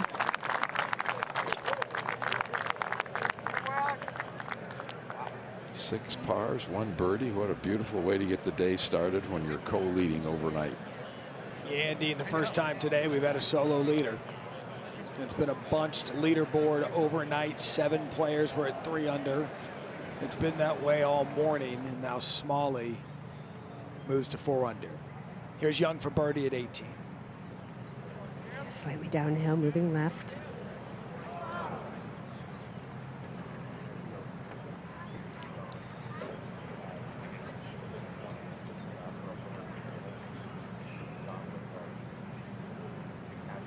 So this group's going to have to take every bit of that walk to more they tee off on their second 9. How about Ben Kern? He is the hottest golfer on the course right now. This is on 1. How about a kicking birdie? His second hole on 2. The general manager of Hickory Hills Golf Club, Grove City, Ohio. Can't get a lesson from him because he's a GM. He makes decisions. Now on 3 for birdie. Ben Kern, the first birdie, 1, 2, 3 this week. The first player to do it, trying to make a cut at the PGA for the second time, as he's trying now for 4 in a row. Let's see if he can handle that. He finished second in the Club Pro Championship just a few weeks ago by 1 shot. See if he can get 4 in a row. Really quick, easy, easy. All right, he's got about 4 feet for his par, but what a wonderful start. See if there's a new man on the block. If Kern can make the weekend to 17. Trying to be the next Michael Block. That's right. Ben Kern, what a story that is. Now Smalley, who is himself a great story. On the par 3 17th, now leading by himself. A little thin, I think, on that one. It's going to trickle off the front.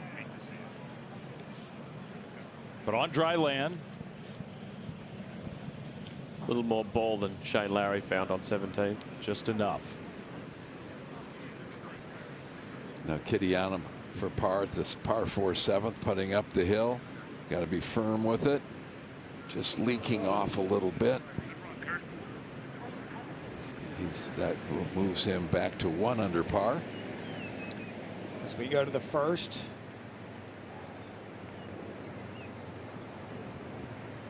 Got her up. Let him get his shot situated. Let's go to 12. Patrick Reed at 12 after a beautiful tee shot. Great angle. Great birdie opportunity. And if you notice some of these shots Patrick's playing, he's played a lot of 3/4, keeping the ball down. He's not just lofting it up in the air. Really understands how to play championship golf. He has championship golf mentality. Back to 1. Got her up to move to 1 under. Yeah, pretty slow putt. Uphill all the way. Breaking a bit to his left.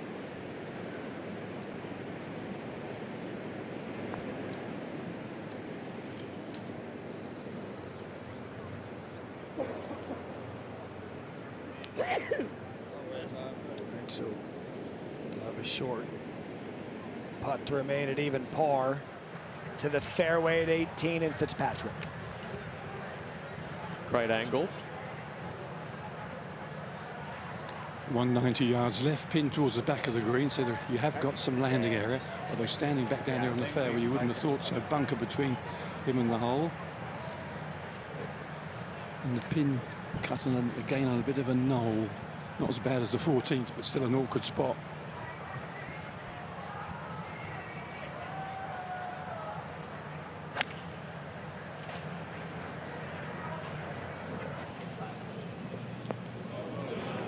How's this for Matt Fitzpatrick? Excellent. Coming off a birdie at 17, he'll have another look at the birdie putt at 18. Look at Scotty Scheffler's tee shots on 18 from round 1 and round 2. But his first fairway hit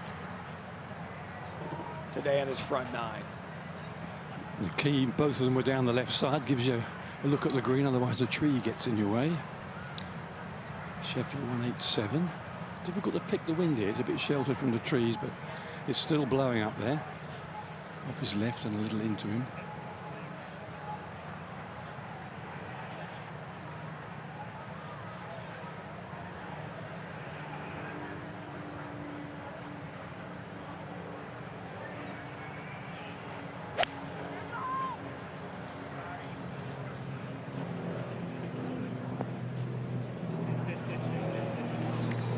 Nicely played. Nice to hit one off the short grass. You heard Ken say it's still blowing out there. It's much less than we've dealt with all morning. Now Hideki at 6.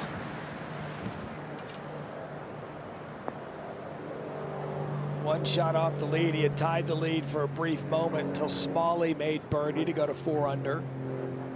Rolls back off the green at 6.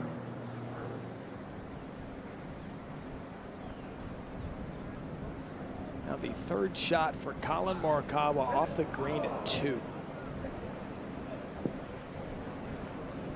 And that was down near the 8th tee box. Now back to the 4th hole. Ben Kerr for his par after making birdies at the first 3. Oh, that's disappointing.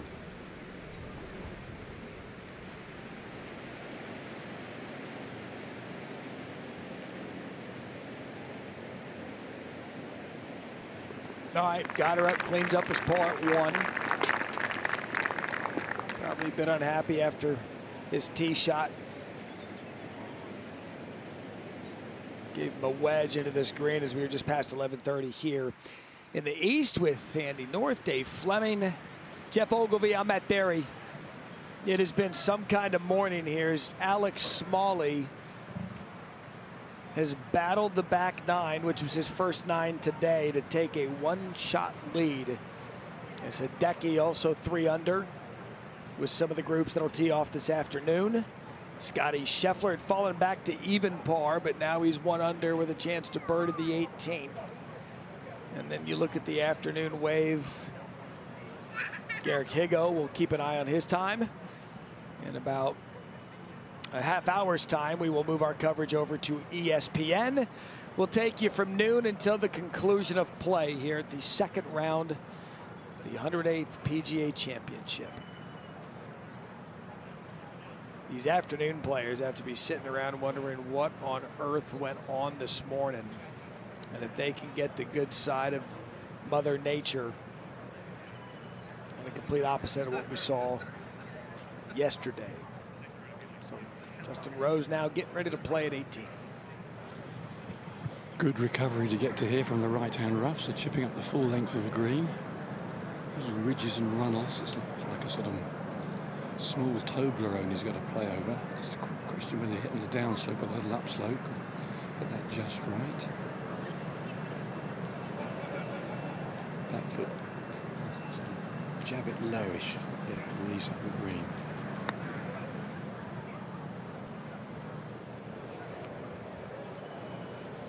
Grabbed on him.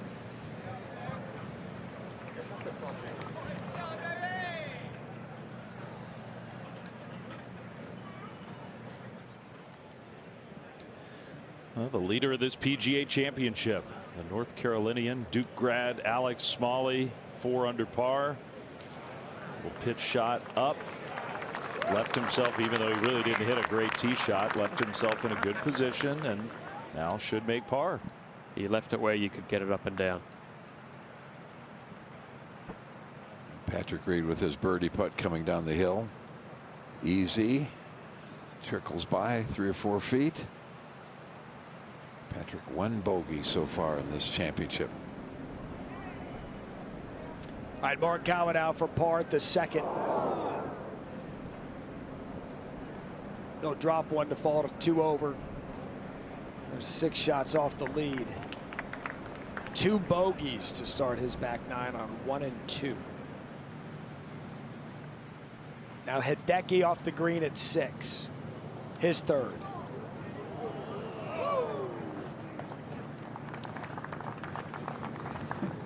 Nice shot with some work left. 18 now in Scheffler.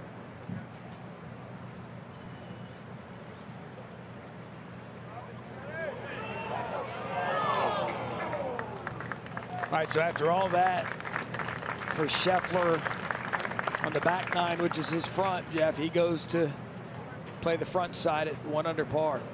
Yeah, he's had 2 over this morning, but considering he's only hit 1 fairway in 9 holes, not too much damage. Great timing for a birdie on 17. To look at the front 9 scorecard out in 37.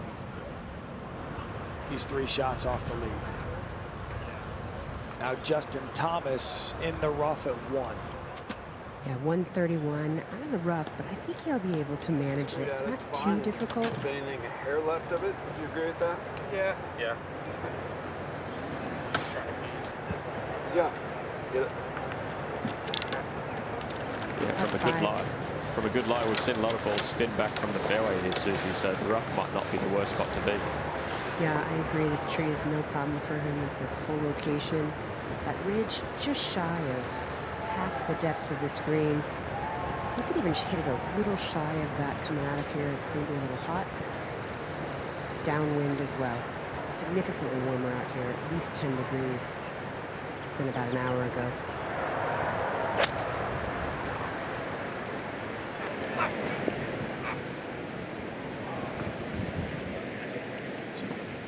Rough off the fairway to the rough off the green.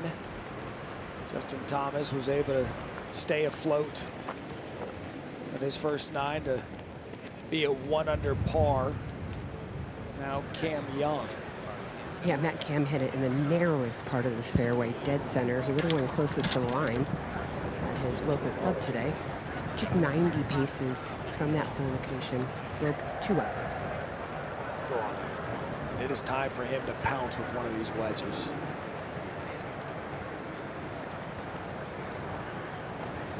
He's hanging in there. This is a good opportunity.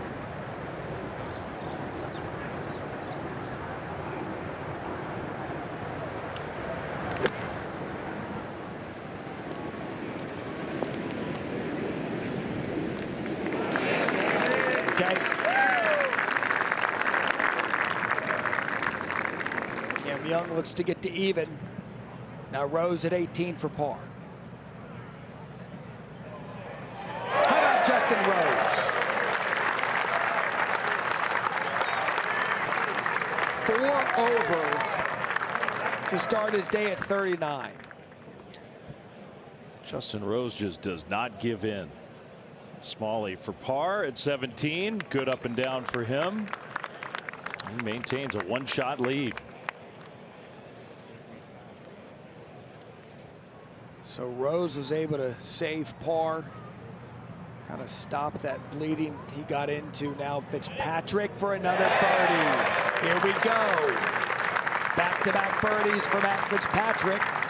And all of them go to the front side with momentum after a forgettable back 9 for them, which started their day. Patrick Reed with the right to lefter up the hill for par, and he knocks it right in the center.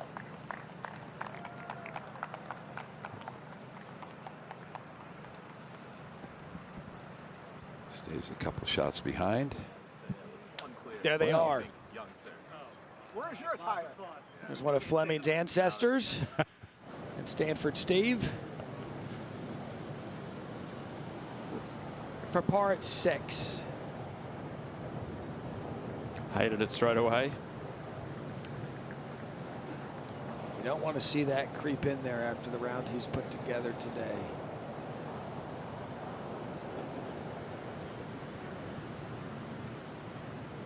Frustrating after all the good work he's done. Still 2 shots off the lead. 18T now in our leader.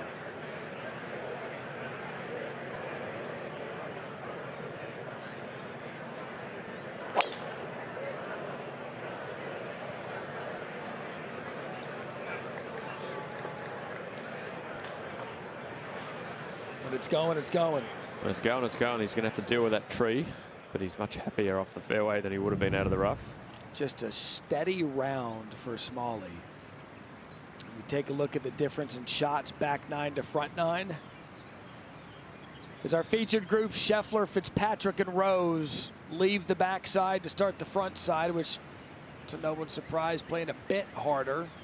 Candidly, I thought the number would be a bit higher, but a little momentum for Scheffler, Fitzpatrick, and Rose after how they played 17 and 18. As we go to the first and Scotty.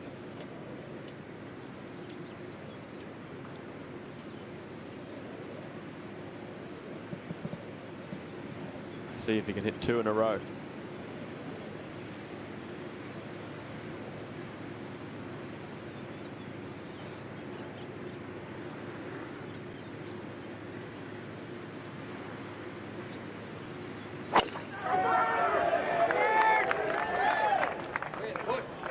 What?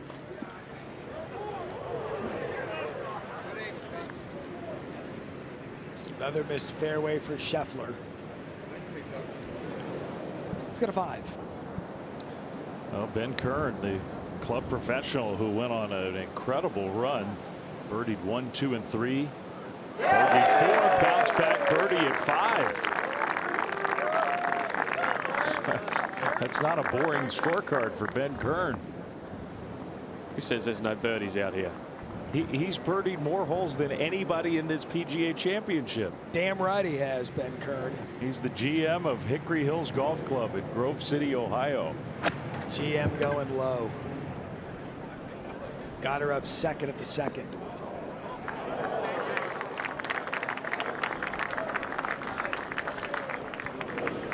Back left pin location. Justin Thomas. Slow putt up the hill. So he was in the rough, then went to the green side rough. That's where he ended up as his 3rd. So a drop shot for JT.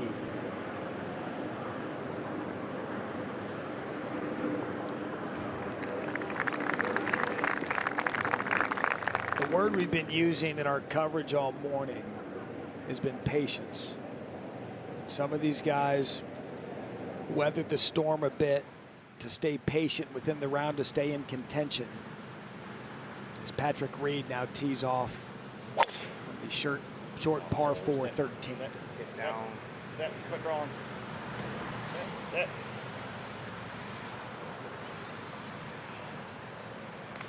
That gave Justin the rush for the bumper. Michael Block would like a word with Ben Kern. This is his 3rd at the par 5 16th. Really perfect position. Easy pitch up the hill. Should lead to a birdie.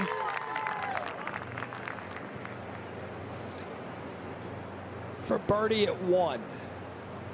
Yeah, a little slow first starting out on this putt. Then it flattens out.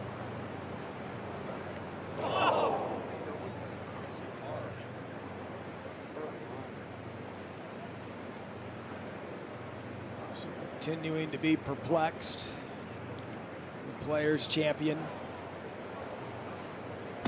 One of the favorites this week. Downtown Philadelphia, one of the great sports cities in America. We count down our coverage on ESPN in about 15 minutes. Second round of the fun, the PGA from Aronimink.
I watched a lot of golf growing up, and I watched all the majors and all the higher end events. When you're watching them on TV, it seems like this big thing, but once you play in a couple of them, it just kind of feels standard and normal. I'm getting to the point, I guess, where it just kind of feels like another golf tournament, and I'm just trying to look at it that way. It is a new golf course, so I had to learn it. Coming into this week, I had never seen it before. It's great, obviously, to any golf tournament to see your name up at the top is an honor and a privilege, especially one like this. Alex Smalley, our leader in 2025, 9 top 20 finishes worldwide. This is his 4th PGA Championship start. He tied for 28th at Quail Hollow. And his best PGA Championship finish, tied for 23rd at Oak Hill, hoping that that finish gets surpassed by this one, where he currently holds a 1-shot lead over the afternoon wave. Now back to Scotty Scheffler at the first.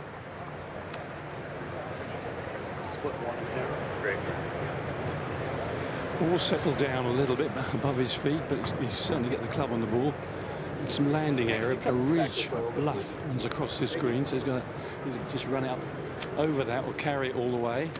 Dig into that, the ball could come off the front of the green. And breeze helping. There's no easy flag positions on this golf course. There's always a little bit of sting in the tail.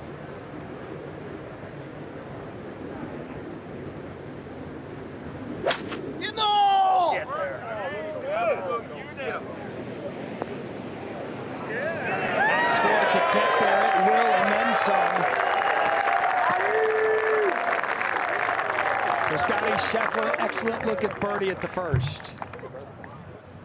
Now at 2, got her up to get to 1 under.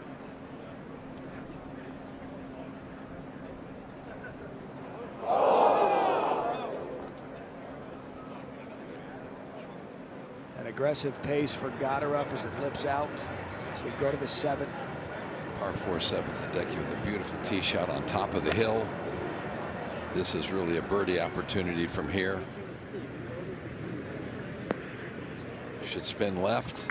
No, it hung up on that little ridge. Here's Justin Rose at the first. Get up there. Get up there. Great shot. Hey, all things considered. 2 really good shots out of the right rough. To the wayward tee shot from Rose. And our leader, Smalley, his 2nd at the 18th. He's going to have to bend this one a lot left to right or go under, which I didn't see. No, pretty impressive shot. How about this guy? What an impressive shot out of Smalley. He stayed calm all morning. And now Fitzpatrick from the fairway at 1. 118, he stepped away from it because the wind gusted just as he addressed it. 3 good ones there. Maybe these guys will start drafting off each other. I mean, it's feeding that way anyway. It is, yeah. Again, top 70 and ties make the weekend.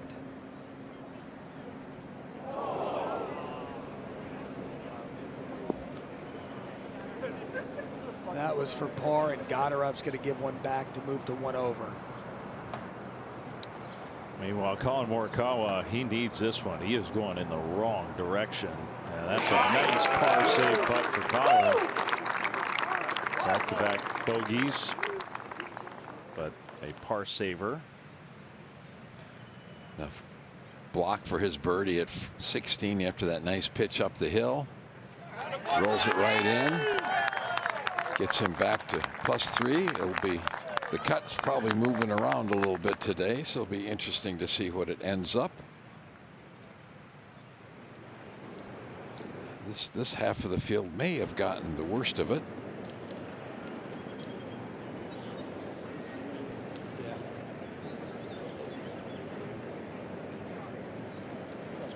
So back at 1.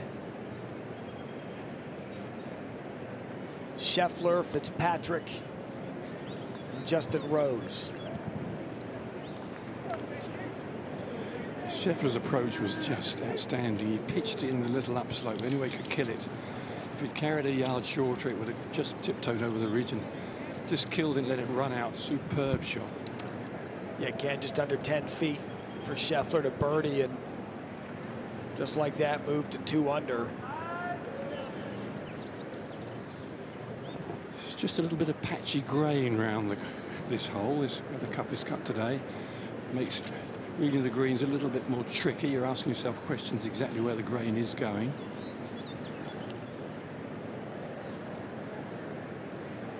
Justin Rose will go first. He's about 13.5 feet away for birdie. So he's going round, studying where you can see the shiny bit, where you can see it dark. This is the trickiest one of all. It's quite patchy. Fractionally up the slope was grain, it's dark into it. A tricky one to read. It's not super difficult, but can you get it just right? Just like to say, standing here, there's an avalanche of people watching. It's fantastic. Colourful gallery. Warming up.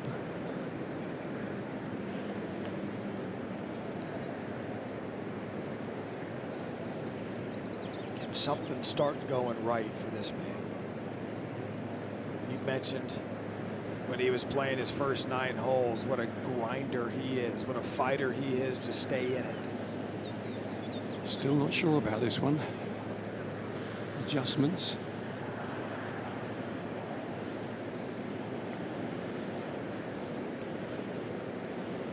Still not sure about it. It's amazing. You don't get that many chances inside 15 feet in this course. Just put Scheffler on a little bit more pressure. Come on, I've got to make it. It's a good chance.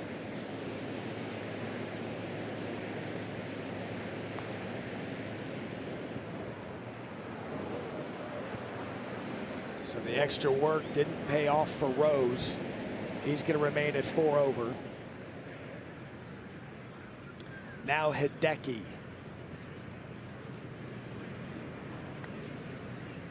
Was once tied for the lead, now 2 under. His putt's on the way. Roll it in. So after the bogey to fall back to 2 under, the birdie at 7 puts him 1 shot off the lead. Hideki, one of the better rounds on the course this morning.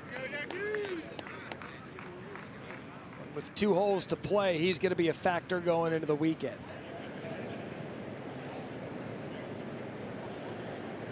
As we go back to our featured group at 1, it'll be Scheffler. To use a cricketing term, he's studying the wicket. He's been all over the place as well. He too just got to convince himself he's got the right line.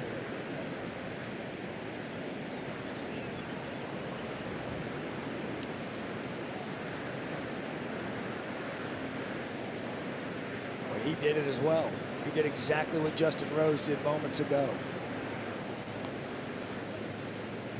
Got to have a clear picture, and an indecisive decision usually results in an indecisive stroke.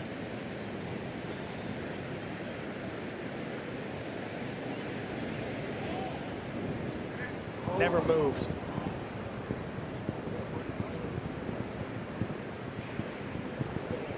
So a makeable birdie putt for Scheffler, just under 10 feet. He'll make par at 1 and remain at 1 under.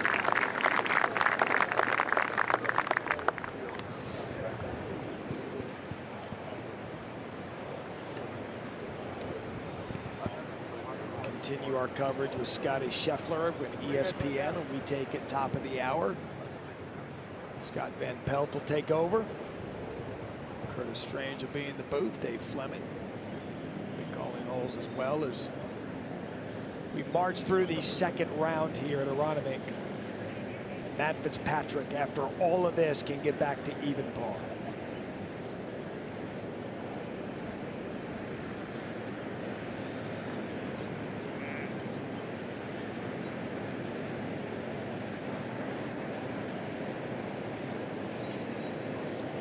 Fitzpatrick's the most up the slope, be firm with it.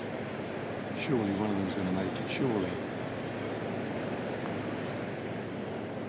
Surely he will. It'll be Fitzpatrick that makes the birdie at 1. He has bounced back in a big way to get back to even par and just 4 shots off the lead. And that's the lead of Smalley at 18. He can increase it to 5 under. Great spot to putt from. Here he goes. Alex Smalley out in 33, and now a 2-shot lead as he makes the turn. Pretty straight putt. Could be aggressive. Broke a little bit to the right in the middle. Smalley, the first player to make it to 5 under this week. And all things considered, with the conditions that they dealt with, a sterling round of golf for Alex Smalley. We appreciate you hanging out with us early this morning. Coverage continues on ESPN from the 108th PGA Championship.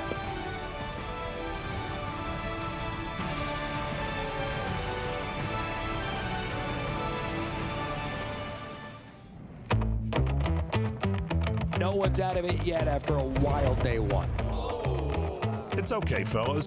So you blew up yesterday. Don't worry. It's only one of those tournaments with the power to reshape your entire career. I'm sure it's not going to haunt you forever. It's a beautiful day. Everyone's grooving. Feel the world shine. Everybody's moving. The PGA has seen some epic comebacks over the years. Friday is a brand new chance.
Good morning.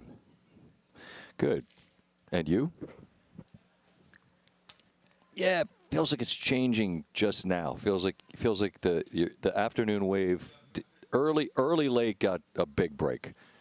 It's a very different afternoon, I think, that's coming.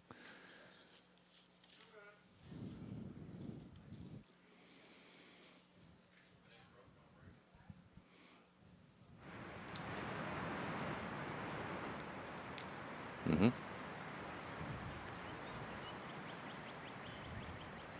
Yep. Yep.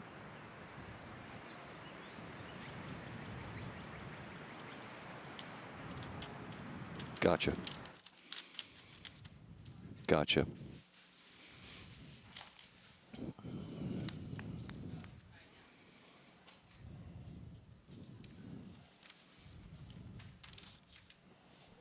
Gotcha, Mike. Back it off. Yeah, I got you, bro.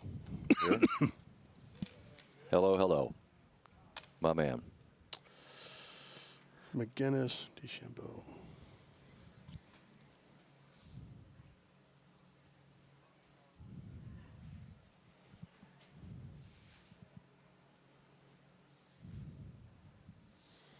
time did Scheffler go? I got 1, 2, 3.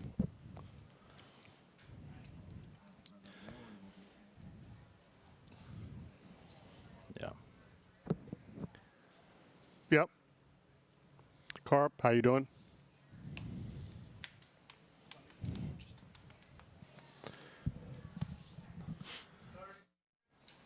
Here we go.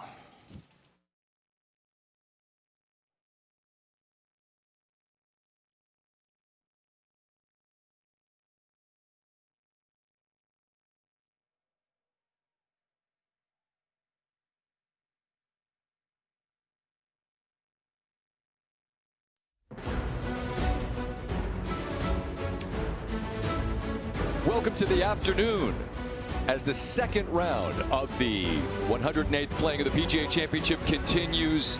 This morning has been a very challenging golf course, thanks in large part to hole locations and wind. But it feels like the afternoon wave might be getting a break as it starts to warm up and the wind begins to settle down just a bit here in suburban Philadelphia, Newtown Square, Pennsylvania. The Mink, as the hats all say, has been a formidable foe. Those wind gusts are creating a bit of havoc. Hard to find fairways, and if you don't, good luck finding the greens. And once you're there, the battle really begins as we dig in and look forward to round 2 this afternoon on ESPN.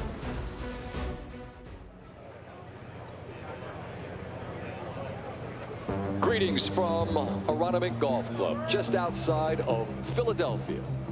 Major championships are about history, so is this city. And the stage is set to see the beginning of a 4-act play. Golf is about hitting a ball. Professional golf is about competition. That's a way to start your round. The best players in the world. Spectacular. Locked into a battle with nowhere to hide. Go in. Making it look easy. And nobody to blame if it goes wrong. DeChambeau has been struggling to find it early. You could cut the edge. It's been a fight. You could make the green with a little more oomph. He has grinded and grinded. You could whistle it through that gap. Refused to surrender a shot. Most weeks, these guys make it look easy. He's relentless. But here in Philadelphia, this old school course is teaching a lesson. Rory, how would you describe your opening round? It's nearly impossible to win. And yet, year after year, these human beings overcome. It's something we take for granted. This is an incredibly difficult job that these professional golfers are attempting to do. There's nothing better than when the very best players in the world are playing at their best. It's the second round at the PGA Championship.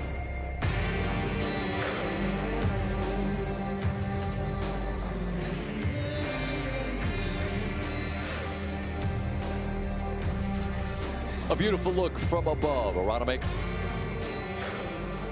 Major championship golf returns here for the first time since 1962. It is sunny, and as we move through the weekend, it is supposed to get warm, like summertime hot. But it was anything but early on Friday morning.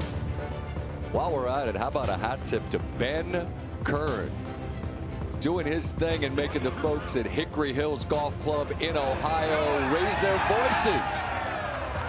9 birdies, the most by anyone in the field, of the best in the world.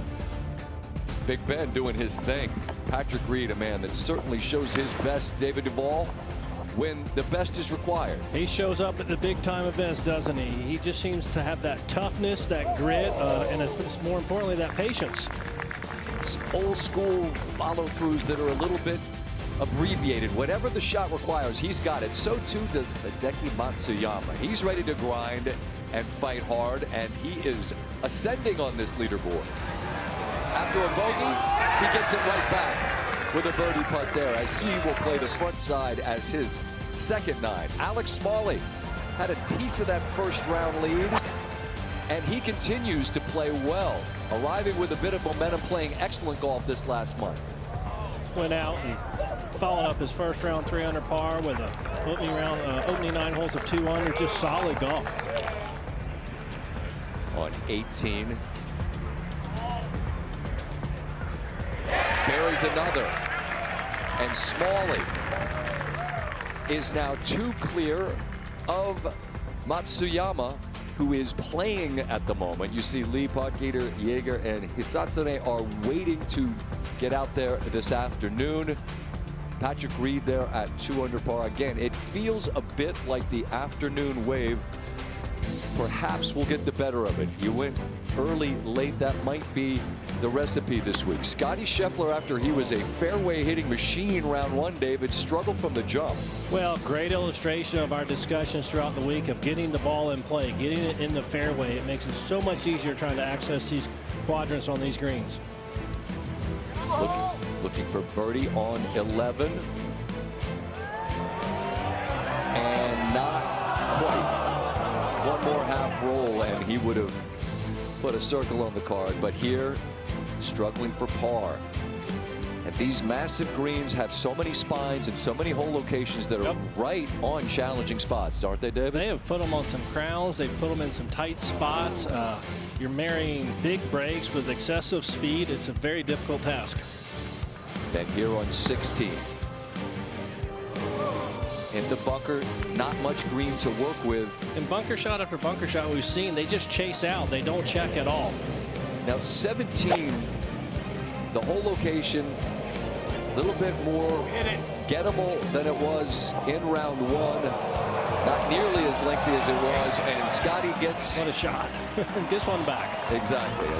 Gets one back and is able to take a bit of a deep breath, gather himself. As you see, the first round scored a par, the number of missed fairways, and if the number on the bottom of that graphic is significant, as in missed fairways, the number on your card is going to be as well. It's going to grow. But here, from the middle of the fairway, he places second on 2. You expect him to get this relatively close to this hole. So that could come off that little bit. Held in, so, but still a challenging putt. Not quite as close as we expect from Scotty. Oh, some of the players we will see this afternoon. Young South African, mighty Aldrich Potgieter, a powerful swing. Stephen Jaeger had a taste of the first round of lead for the first time in a major. Min Woo Lee will be playing at just after 120. Some of the quickest ball speed on the planet. He can really move it. Ricky Fowler, he's even par. Looking for a breakthrough in major championship golf. Xander found his just a couple of years ago at Valhalla and then added the claret jug later that summer. He's just before 2 Eastern time. Jason Day, the Wanamaker winner at Whistling Straits, and he'll be going just about 50 minutes from now. All right, our leader, second at 1, avoids the bunker, and he's in the rough. And the hole's cut in a place where he could be able to chase it back there. This one's not going to stop, though. And again, that flag's still whipping. That'll be the key to keep an eye on throughout this afternoon. Does it begin to quiet just a bit? This whole location on 8. 173. They moved it up a ton from yesterday when there was head covers galore. But they went ahead and tucked it behind that bunker too to counteract the distance. What a shot. Matsuyama. Chance to add to an already sparkling card and get to within 1 of the lead. Chris Goddard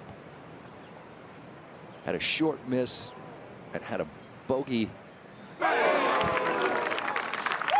on 2, but immediately gets it back. That's such a key statistic in this game. It is the bounce back.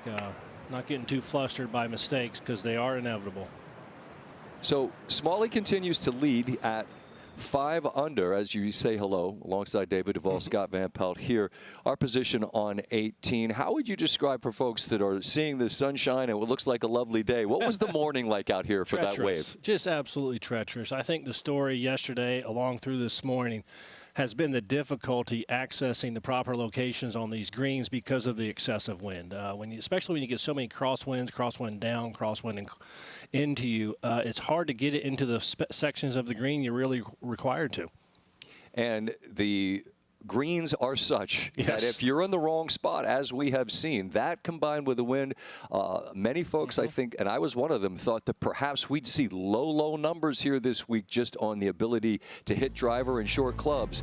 But the wind has made it challenging, and the greens have been absolutely ferocious. You see the second round hardest holes, 14, that's a lengthy par 3, 8, no tee shots within 15 feet. I think perhaps we saw Matsuyama maybe get within there just a moment ago, and 10 is all you want.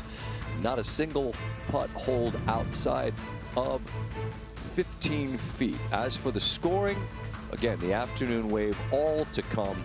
But within the morning tee times, just give you an idea of what scoring looks like. Nearly a shot harder on this Friday morning, as now the afternoon wave gets set to join. Now Scheffler on 2. Long look up the slope. Should be falling to his right. Stress-free par for Scotty. The easier of the 2 9s now in front of him, as Smalley, our leader, has turned. He'll play his 3rd. Was able to get relief from those sprinkler heads between him and the hole. Made his shot a little bit easier. That's running out. When you're out of place on these greens, that's the challenge you face. It's inevitable you'll have 5- and 6-footers coming back. Had 4 straight top 20s coming in. Played brilliantly on the weekend. They call hollow, and a brilliant shot from Justin Thomas on the 3rd. David and I have said hello. Dave Fleming, Curtis Strange will be calling holes. Matt Barrow will be joining us in a bit. Ken Brown, Susie Whaley on the golf course. Marty Smith will be interviews. Jeff Darlington will be gathering some dust to report throughout the day. Brad Gregory from the PGA of America here to help us sort out any rules questions. And Dave Fleming, good afternoon. Good afternoon, Scott. Chris Gotterup, who's really played some of the most impressive golf of anybody in these tough conditions, had one little hiccup, short missed par putt, but using all that brute strength, man, is he a strong young man to get through the rough. Back part of that 4th green. So Gotterup. Now Hideki Matsuyama, another one of the players who have handled the difficult conditions. 2 shots off the lead, and Hideki's got a birdie putt. Looks like he's just outside that 15-foot range, so still no shots. Relatively benign putt, one of few out here at Aronimink. Essentially the best shot of the day. In fact, you're right. He was at 16 feet 7 inches officially off the tee. I tried to give it to him. It rolled out, I guess. So Matsuyama, you take a par at 8, that's for sure. He's played really smart golf today. Back to 1. And the par putt for our leader.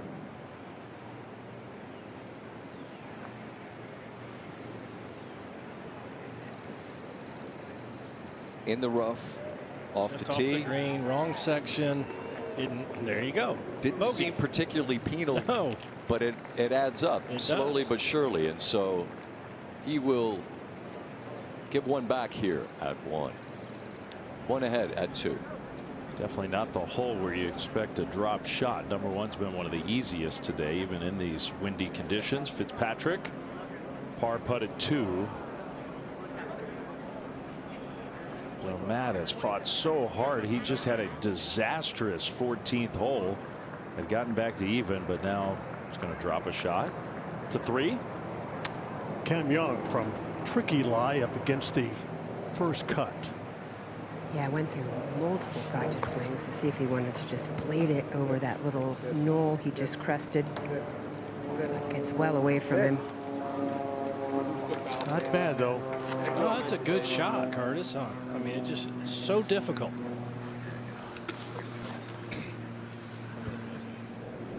To 2. So Fitzpatrick will have this for bogey. I should have introduced to our ESPN audience Curtis Strange, Susie Whaley out with Cam Young. Fitzpatrick playing alongside Rose and Scheffler. Ken Brown is out with these three. All of them have had a bit of an adventure today. Fitzpatrick 4-putted, nearly 5-putted the 14th. So this is for his bogey. It's a struggle out here for everyone. Yeah. He's getting a little feisty. It was a 4-putt that could have been a 5-putt on this hole, the 14th. Really was lucky that that 5th went down. Out on Lee here on 14 for par. You see the difference in the color of that grain and that hole location right up against that grain change, and Lee with a really clutch par putt. Those are so often the critical putts to hole. Well, I think you're seeing a situation where the players aren't familiar with this golf course, and so they're not really knowing what is required of them in conditions like this. There you see Ben Kern. Good putt for par, remains at +1. There you see the Corbridge Financial team, PGA professionals who qualified for the PGA Championship through the PGA Club Pro Championship. And Ben Kern is really playing well. Hickory Hills Golf Club in Grove City, Ohio. I mean, avoid a disaster. He's playing on the weekend, right? Got her up from off the green at 4. He'll need to make that to stay at even par. And now Alex Smalley coming off his first bogey of the day at 1. His second hole moves right to left. The fairway kind of slants in the opposite direction. So it can be a difficult hole to hit the fairway. It's not played as a real tough hole overall, and Smalley missed left.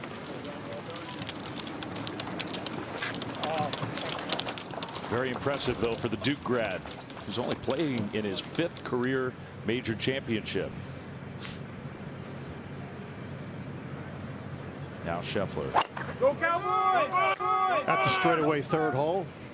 There you see the second group of bunkers on the left. Just keep him short of that, but he'll go to the right. And boy, what a excellent tee shot.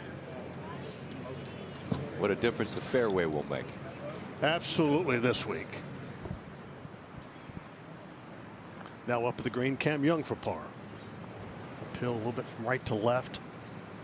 Good save, good up and in. That lie up against the first cut. It's hanging in there. Even par in the front 9. 3 pars start in the back. To 9. The first of the par 5s for Matsuyama, the second as he played the back first, and that is obviously heading right, and that will make this a 3-shot hole. Yeah, forced layup, but it's not necessarily the worst thing. You can kind of get away with it here. To 3. Now Justin Thomas for birdie.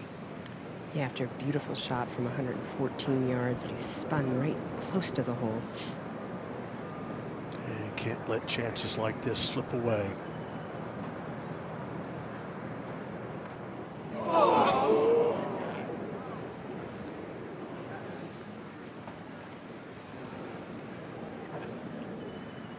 And he will remain at even par.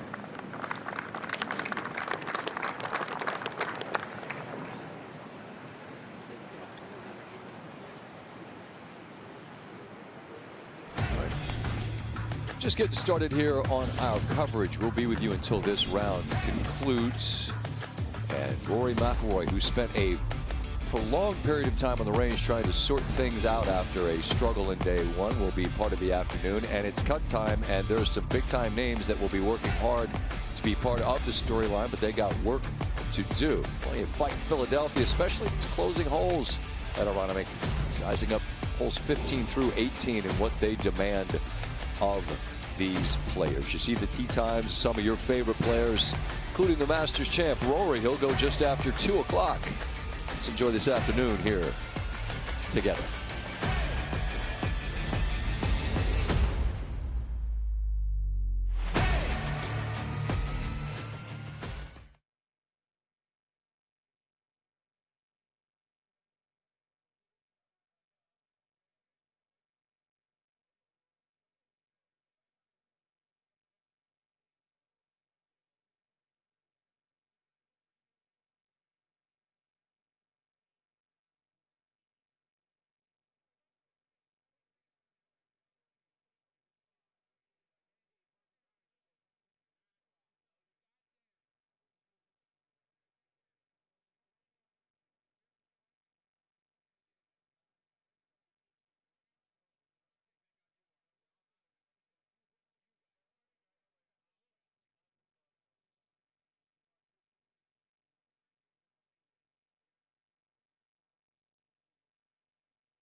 ESPN's coverage of the 2026 PGA Championship is brought to you by the PGA of America.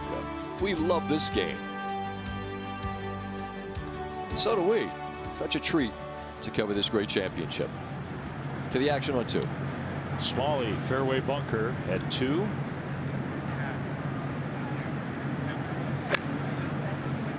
Hole today much farther back in round 2 at the second. Got a lot of sand there and came up way short.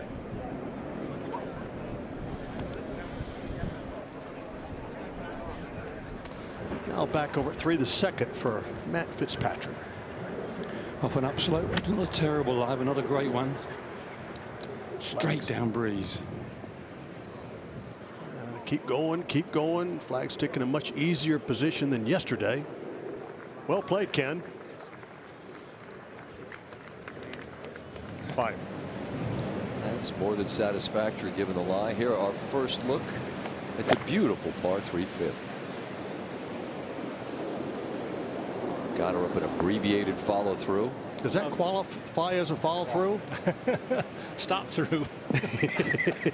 He's a powerful man. He doesn't need to release that. He doesn't need to release it entirely to 4. So is this guy, Cameron Young. Power off the tee. Most of the players, you can kind of see those flags right on the horizon line. Use those as aiming points because it's a blind landing area, and then you just send it. He does. He does. Full send. Goodness, that's a lot of power. There you see back in the third hole the tee shots from this current threesome. Scotty Scheffler. 328. Right half. Averaging right at par. All right, Scotty's third. 115. Got to sort of cozy this one, bring it in from the left of the flag, a bit of cut spin, but down breeze, not easy to make it turn. Greens are still holding pretty nicely. Didn't carry it up. That's the one thing around here. This false fronts on every hole. If you don't get it up, it will come back down the fairway. And it caught Scotty there. To 2. First few wobbly moments for the leader, Alex Smalley. Bogey at 1. Now has to get up and down at 2. And it's a long way back there. Not bad, David. No, and you're going to have these stretches through these events, especially on an unknown golf course in trying conditions. 14 is as trying as any. In the bunker short because I chunked it. Patrick Reed just covers it, and that will be a very lengthy putt. About the area where we saw Fitzpatrick struggle mightily earlier this morning. 15. Now we're at 15, the big par 4. Haotong Lee. This is his second. Currently -1. Hole playing 542 yards, a little bit to the right. Lucky kick. Look out. All right. You'll take it any way you can get it, David, don't you think? Especially on that hole. Absolutely. The ball bounces poorly enough as it is. You always take a good one. Michael Block here on 18 for Might par. to play the weekend. Be keeping our eye on that throughout the afternoon. Played very well in round 1. 75 for round 2, and now he'll wait to see. And now it's Puck Eater from the middle of the fairway on 1. Flat wedge shot, just trying to chase it back there and get a check. A good shot. Very good shot. His PGA Championship debut. The 21-year-old South African. We use the word powerful to describe a lot of these young players. All of them now, pretty much. He's on that list. He's 90% of them for sure. It's what they grew up with. To 3. Now Billy, Scotty. Very tight line, not inviting this landing on a downslope. He's a good nerve.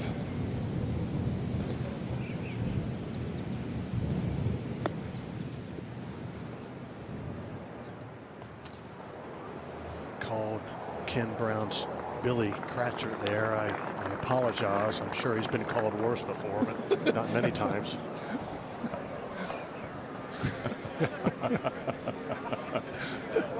No offense, Billy. Here's Alex Smalley to try to avoid making a second consecutive bogey.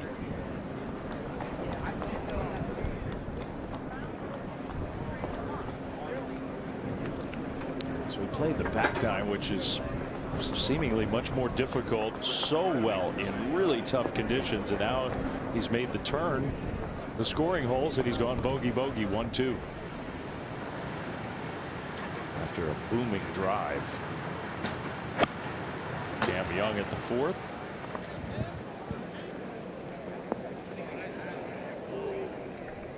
Kind of safely in the middle below the hole.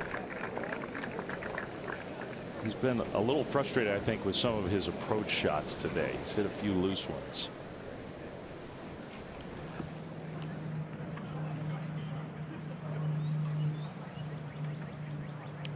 Dustin Johnson for par here on 18, and rock solid round of golf in the challenges of this morning. DJ +2, and that's the number for the moment. And top 70 and ties will play 36 more this weekend. I figured +4 was got a great chance. I would think so. I feel like we're going to only go in that direction. Here on 5, it's got her up. Good putt. Just hang around, see how it plays out today. Looks like if you're near even par going in the weekend right now, you're going to be in good shape. 2-4. Susie's out there with Justin Thomas in this group. Yeah, they just got put on the clock as well. Tough little shot to this back hole location. Made it look easy. Beautiful shot from Justin Thomas. So on the clock. Smalley makes 5 at the second. So after vaulting up to 5 under, Smalley drops back to 3 under par. So this is what Susie was referencing apparently just a moment ago.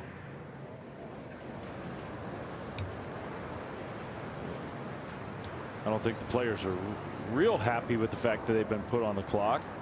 I assume, David, that means they're pointing at the group ahead of them. Right, and so they're pointing out that they don't believe they're out of position, but seems like the rules official word is the law. But, typically, you wouldn't see a tour pro arguing a case like this in this situation unless it's kind of obvious to them. Like, what are you talking about? It's right where we're supposed to be. Now back over at 3, Scotty for par. Great putt. Good save. Opportunity missed after that excellent tee shot, but salvage par to 9. Third for Hideki.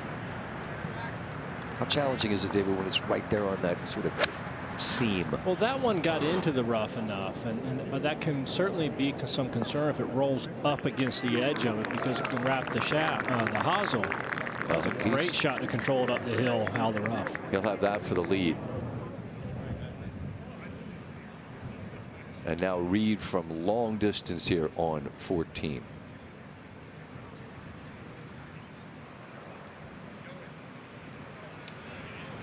Slow down now. Again, for those that might have been watching this morning on ESPN Plus, Fitzpatrick did something very similar, and then from here ended up actually 4-putting to 15. Tong Lee for birdie after that fortuitous bounce off the right edge of the bunker. Come on, just a little short, but par here every day, and you run to the 16th tee, to the first hole. For the lead for the 21-year-old. Quick one.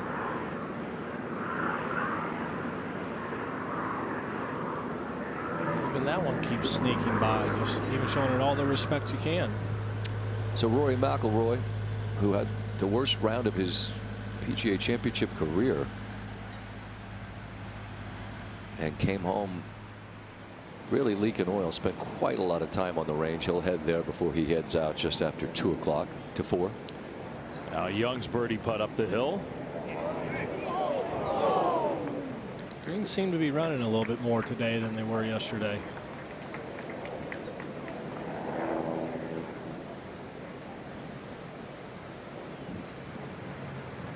At 3.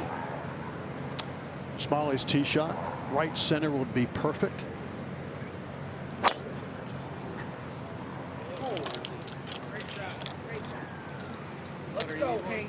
This is a hole you want to take advantage of. Easier hole location, stay in the fairway. There we go. He won't have the best angle, but he'll have just a short, some type of wedge into this front right hole location. The 14. Challenging par putt for Reed. That's well done. You can see his reaction. He knew how tough it was. It's not the kind of tough player that you'd expect to go away. He is built for the tougher conditions and hanging in just one off the lead as the second round continues here, Newtown Square, Pennsylvania. Our coverage continues in a moment. Philly is a city of symbols. None more inspiring than these 72 stone steps. 50 years ago, Rocky's race to the top lifted hearts across the country. And like all the iconic monuments around town, that scene and this statue stand forever as a symbol proposition. In America, you can do it.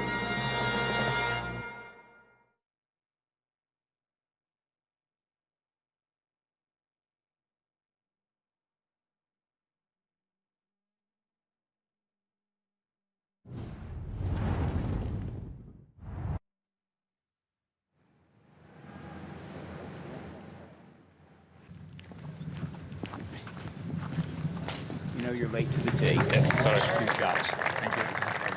Good luck to you. Now on the tee. I was late. I mean, my caddy was yelling at me to get to the tee, so it's kind of, I was there on time, but the rule is if you're 1 second late, you're late.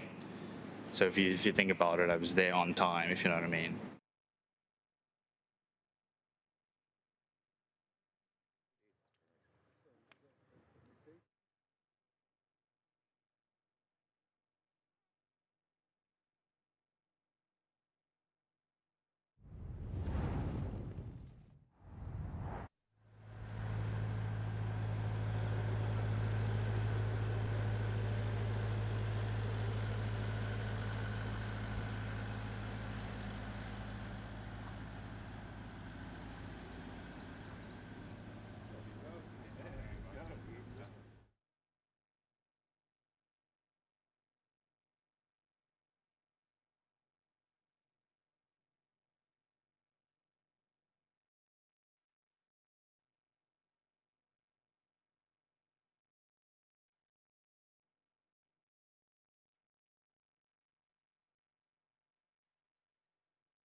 There he goes. Hey guys, I got you. Oh, there he is, walking by. It's 12:35. I took the steps from his bag at the putting green to the first tee, and it was 48 seconds. There's no excuse.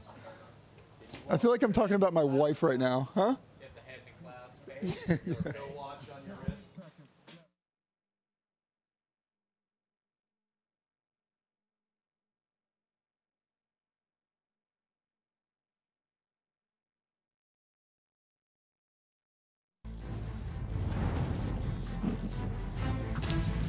Okay, so Garrett Cago's story yesterday became quite a headline. Here he is just a few seconds late, but it's costly.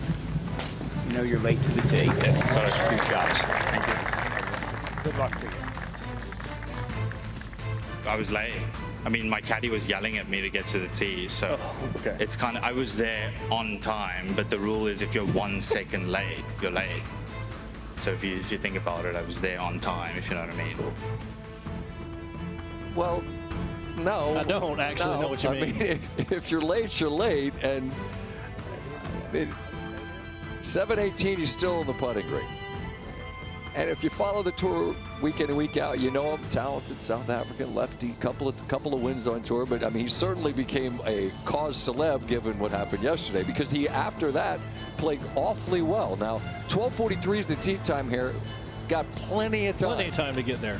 I mean, you knew this was coming, right? He wasn't going to come strolling in at 12:41. And Higo is about 7 minutes away.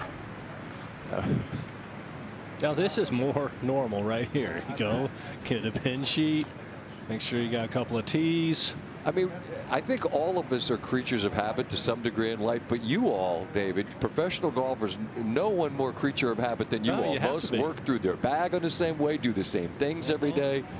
There's a pace to this, and in terms of today's proceedings, Jeff Darlington has more. Jeff, good afternoon. I'm trying to go through the timeline here. You know, this is a somewhat serious story only because he was 2 shots off the lead going into today, so it actually feels like he's a true contender. But let me just tell you a little bit about where he started. He got to the putting green at 12:21, so plenty of time before his tee time. I walked from his bag to the first tee, and that took approximately 48 seconds. There should be no problem here. We see him here. He's hanging out. He said he understands the situation now. I will say his caddy was also yelling for him yesterday to get up to the tee box. He somewhat took fault eventually for this, but again, assessed a 2-stroke penalty. We do expect him on the tee on time here. 4 minutes and 57 seconds, Scott. He's got plenty of time. You knew he wouldn't be late today. And all credit to the young man. He played a brilliant round of golf. That could have set him sideways, but it didn't. Sean McKeel, who hit hit the shot of a lifetime, I think you have to say, at Oak Hill to win the Wanamaker. I mean, what was it, 8 inches? It wasn't 10 inches. I mean, it was a remarkable shot. It really was on the 18th at Oak Hill. So again, I think we could probably lose the countdown clock. He's going to make it. But you saw I'm not trying to direct here, but I'm just, you know. But you need to know that so they're teeing off of the same teeing ground on 1 and 10. Okay, and so the tee times are staggered by 5 minutes. So you kind of need to be there as that other group is teeing off, because then you go onto the tee and it's 2.5 minutes till you tee off. And his group was still there. He wasn't having to play catch up, but because of time on the clock.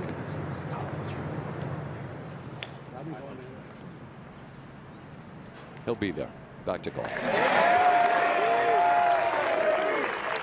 Justin Thomas makes a birdie in 4. The clock has become an issue in this championship. There you go. Well played. They're on the clock. Well played. Now Scheffler on the tee. Trying to find the fairway. That has been a challenge. If Scotty's still 1 under par. He's still hanging in there without his best stuff this morning. That one's really good. Matsuyama. His 14th PGA Championship last year was the first time he'd ever missed a cut. Pile of top 20s. He's always a fixture there, it seems. Played well at the Masters this year, where he, of course, won. That was for the lead, no.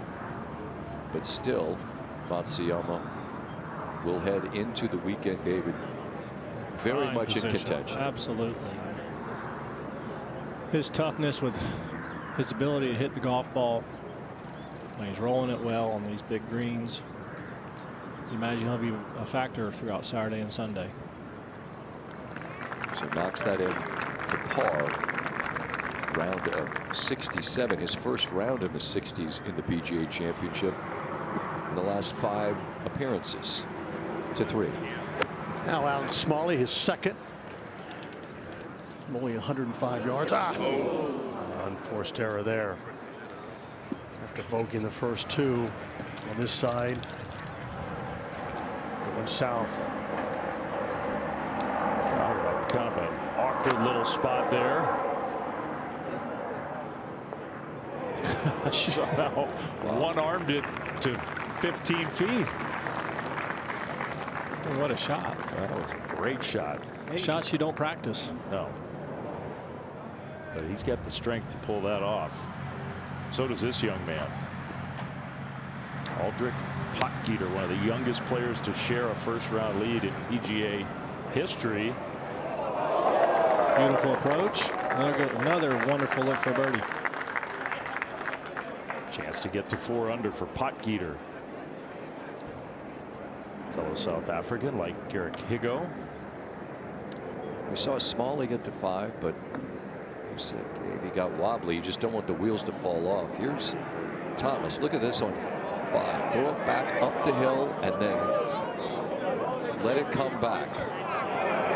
Good imagination. That's a brilliant. Great shot to get it right to the top of that slope. I mean, a little further and crest. It's a daring play given the slope, because you end up a foot on the wrong side of it and you're gone. That's magnificent to 4. Yeah, well said. Scheffler, great drive at 4.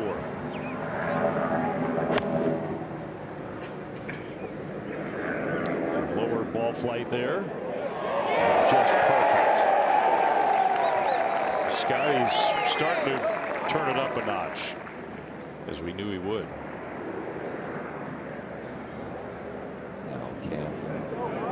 Keegan's going to get in the way, but the Roar's going to give it away.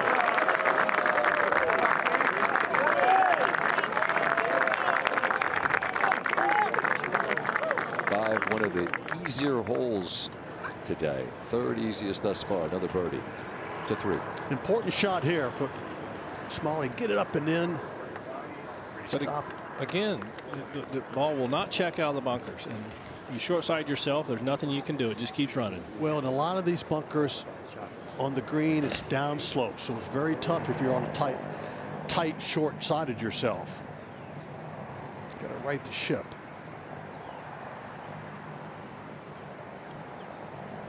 So the 12:43 time is on this shared tee. It's not 1, it's 10 for this group. Sean McKeel, winner at Oak Hill in his debut in this championship.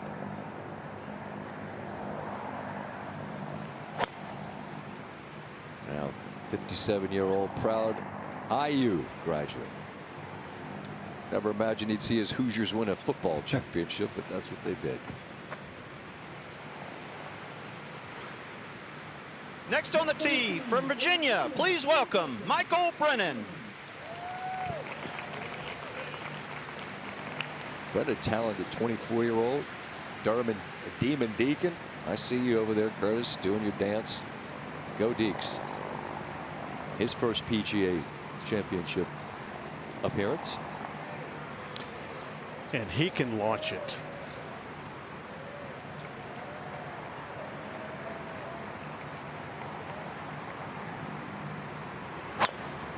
Had a top 25 this year in the Masters in his first appearance there.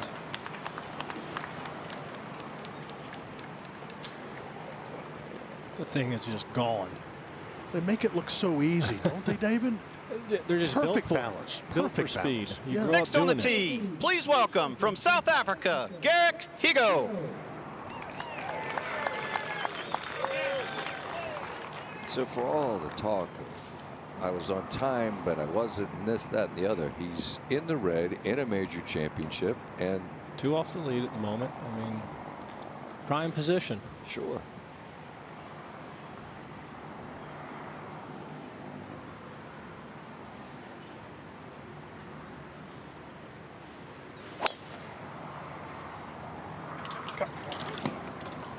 Beautiful little cut right down the middle.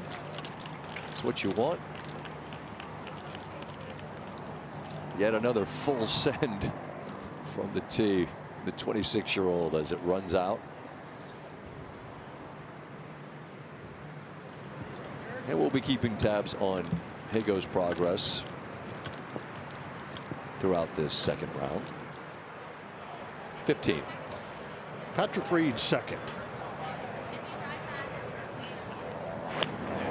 Good look at the slope of the fairway from 192.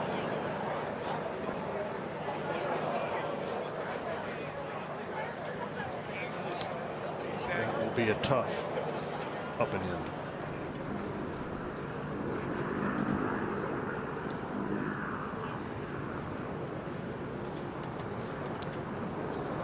birdie chance, huh, Ken? Yeah, and he's got it onto the little flat. It's just tiptoed to the top of that. This little flat area is about 2.5 paces deep. He's been doing a lot of ingenious looking and tapping. There's not much in it. If you're brave, firm and straight would do it.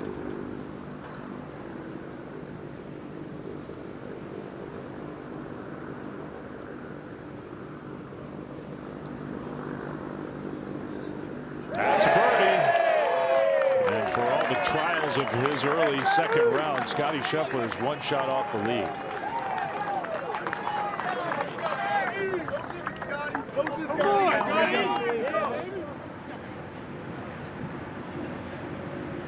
This is Ben Kern, 3rd at 9.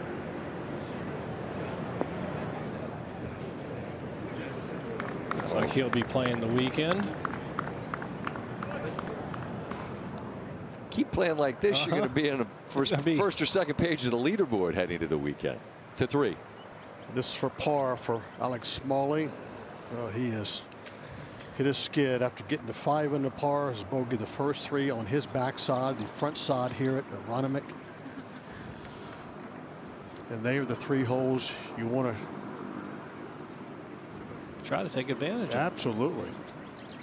Right. Get your senses about you. Regroup to 6. Got her up. Just rolls by.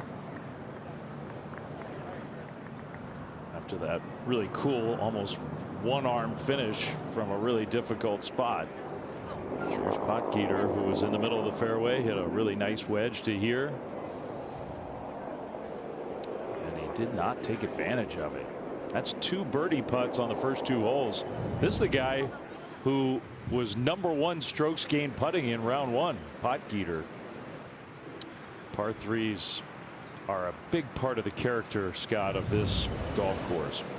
You see the holes that are currently playing, like easy is a relative term, less difficult might be a better way to describe it, but Ken, you've been with throughout, just interested in sort of the difference in demeanor, the difference in play from Scheffler of late. Yeah, it's great. Wind is off the right, maybe slightly helping. It's been in a sort of gathering little valley. If you get it just right, you'd say there's half a chance of getting a hole in one. Between clubs for Scheffler, it's either a big 8 or a little nudge with a 7. You're going to cut it into the breeze or use the wind off the right and just draw it in a little bit.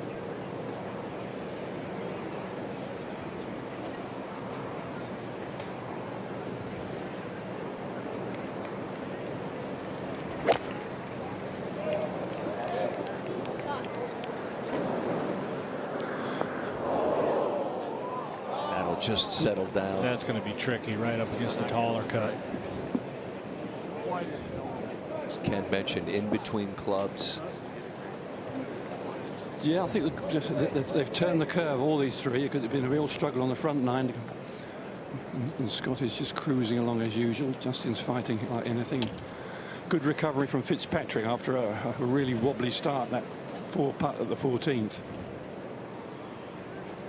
Yeah, Ken, it looked like it could get away from Fitzpatrick, but he fought back. Rose with his familiar rehearsal. It goes through that very specific, exaggerated routine. Yep. I asked him down at TGL if he could explain it to me, and I'm just not bright enough to understand it.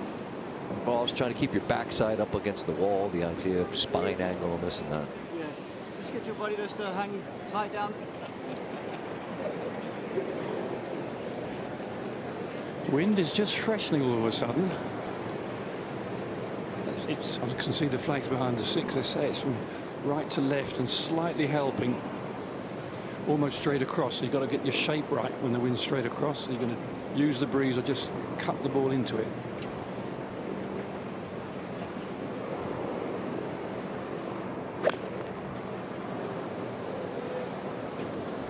Enthusiastic youngsters on the other side of the fence wanted to get a look. Justin was just trying to gather composure, and you see there's one of those spines, one of the spines right there. Yep, going to have a challenging putt now because of that. 2 feet to the right, and it goes down next to the hole. the low club pro for the moment.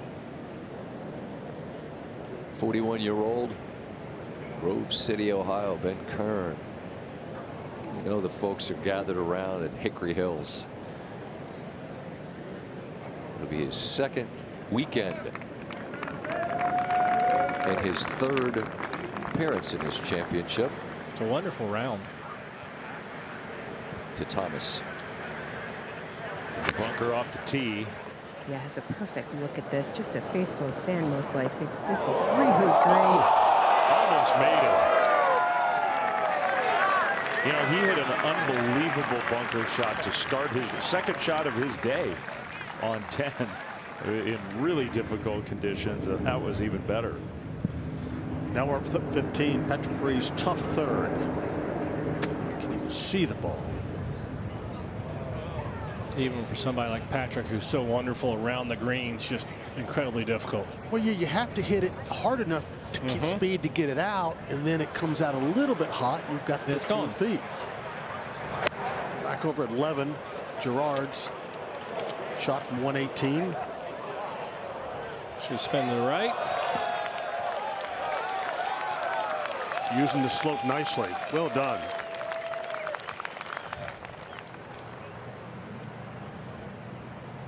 Now another opportunity for birdie for Haotong Lee. Delicate little putt down the hill. Dig, dig.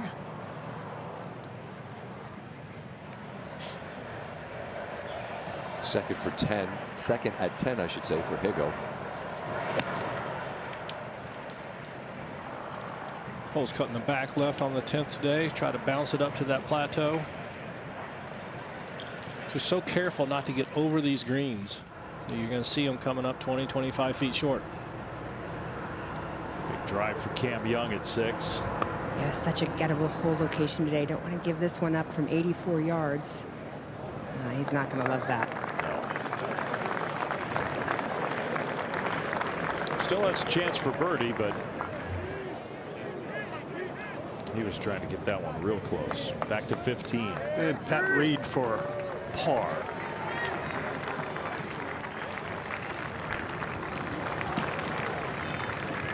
He'll drop one and go back to -1. Solid event, solid plan.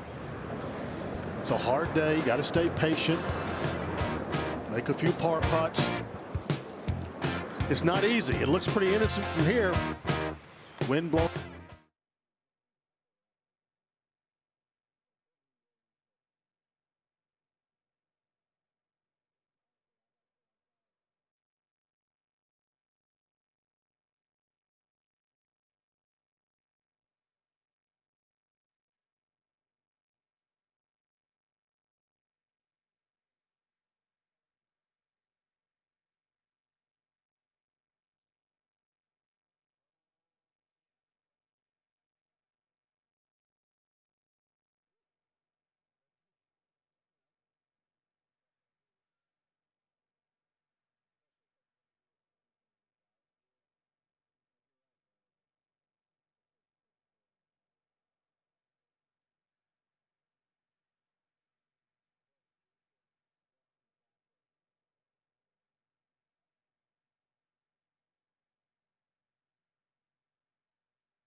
I got you, Mike. I got you, Mike. 1, 2, 3. I'm going to the range. Watch. Bill? Yeah, Bill, do you hear Dave? I hear you, Dave. Okay, I hear you. All good. Okay. 150.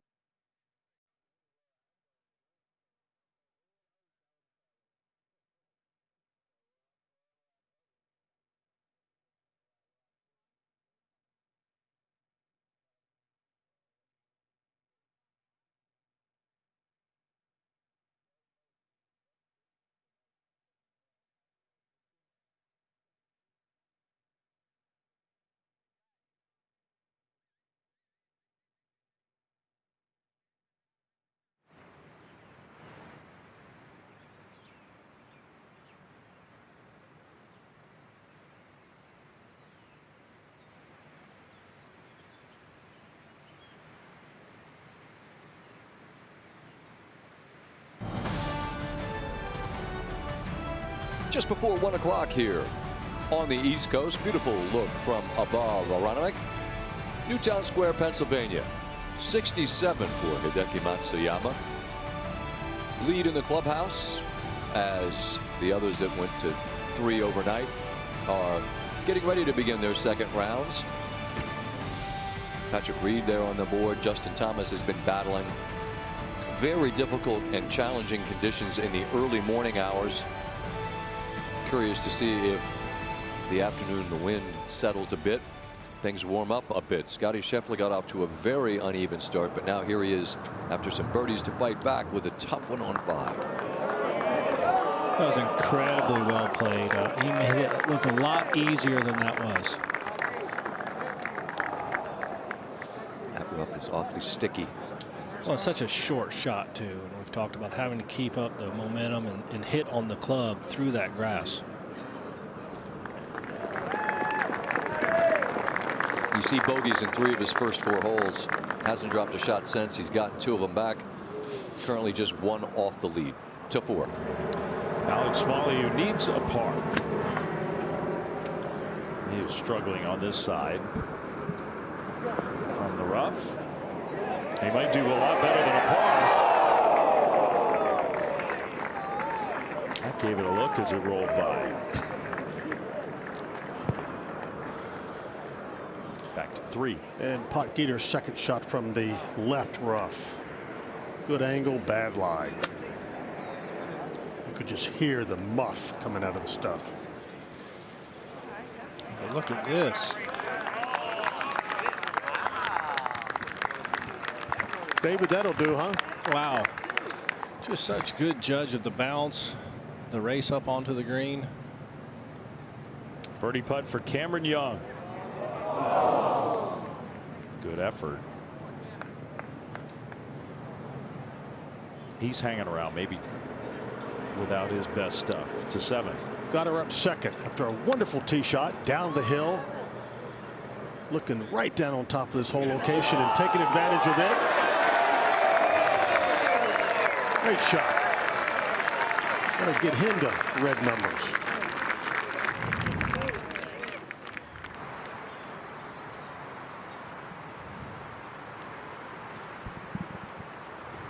So this is all that Rose has to deal with. We said it as soon as we saw it fall over that spine. What are you looking at? And there's a perfect look at it. Well, you got to aim it so far left of the hole, get it to the top of the hill and let it just trickle down. Really difficult to give it that much left to right break on a putt you have to hit so gently. Not high enough.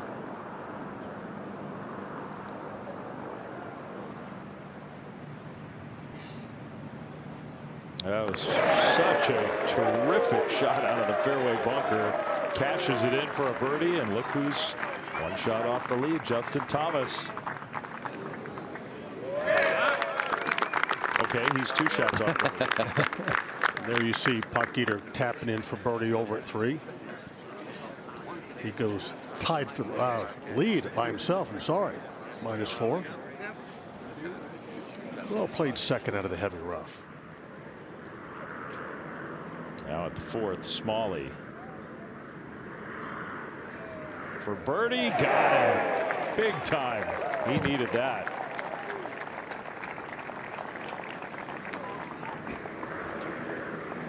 Back to 3 under. And now Scheffler on the tee at the 6th. Fairly generous fairway, this one.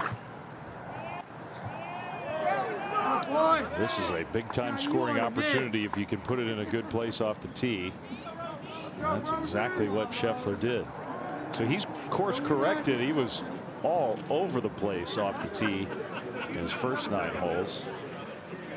And that's something, Dave, you hear people marvel about his peer group, his ability to in rounds sort out and diagnose. Rory spent hours yesterday on the range to fix it. Scotty's ability in the midst of this struggle to find it. Really impressive, and you do hear that from all of his peers.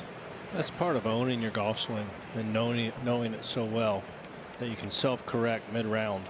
Let's see how Higo's round begins. Far less bumpy than Thursday when he was staring at double before he even put a peg in the ground. He'll have that for par to stay at 1 under.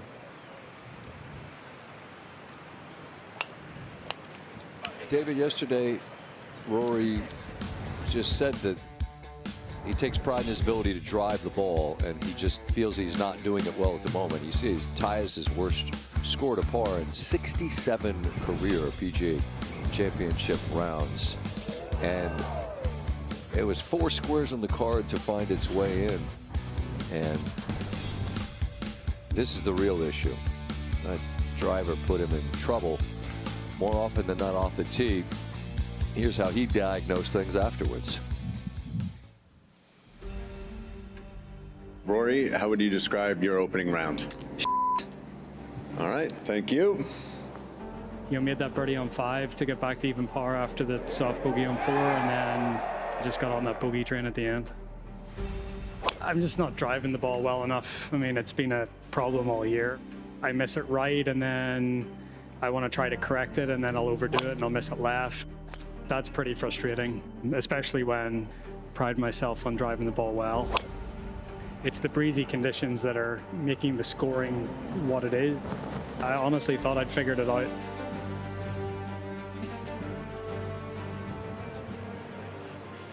David, in your career, do you recall spending quite as long after a round on the range? Not quite like that, especially coming off of, for him, a Masters victory. Let's not forget that at the Masters, he was basically the 2nd worst driver of the golf ball there and still won the event. But his correction, or his trying to correct in going from missing right to missing left, I think a lot of it has to do simply with the fact that he's dropping the shaft at the top of his swing, and it's something he's been wanting to do over the last number of years. And so what that does is opens up the club face, and really it's the same golf swing that causes the miss to the right and the miss to the left. It's just that the face is open when it goes right, and you've corrected and rolled it too much when you hit it left.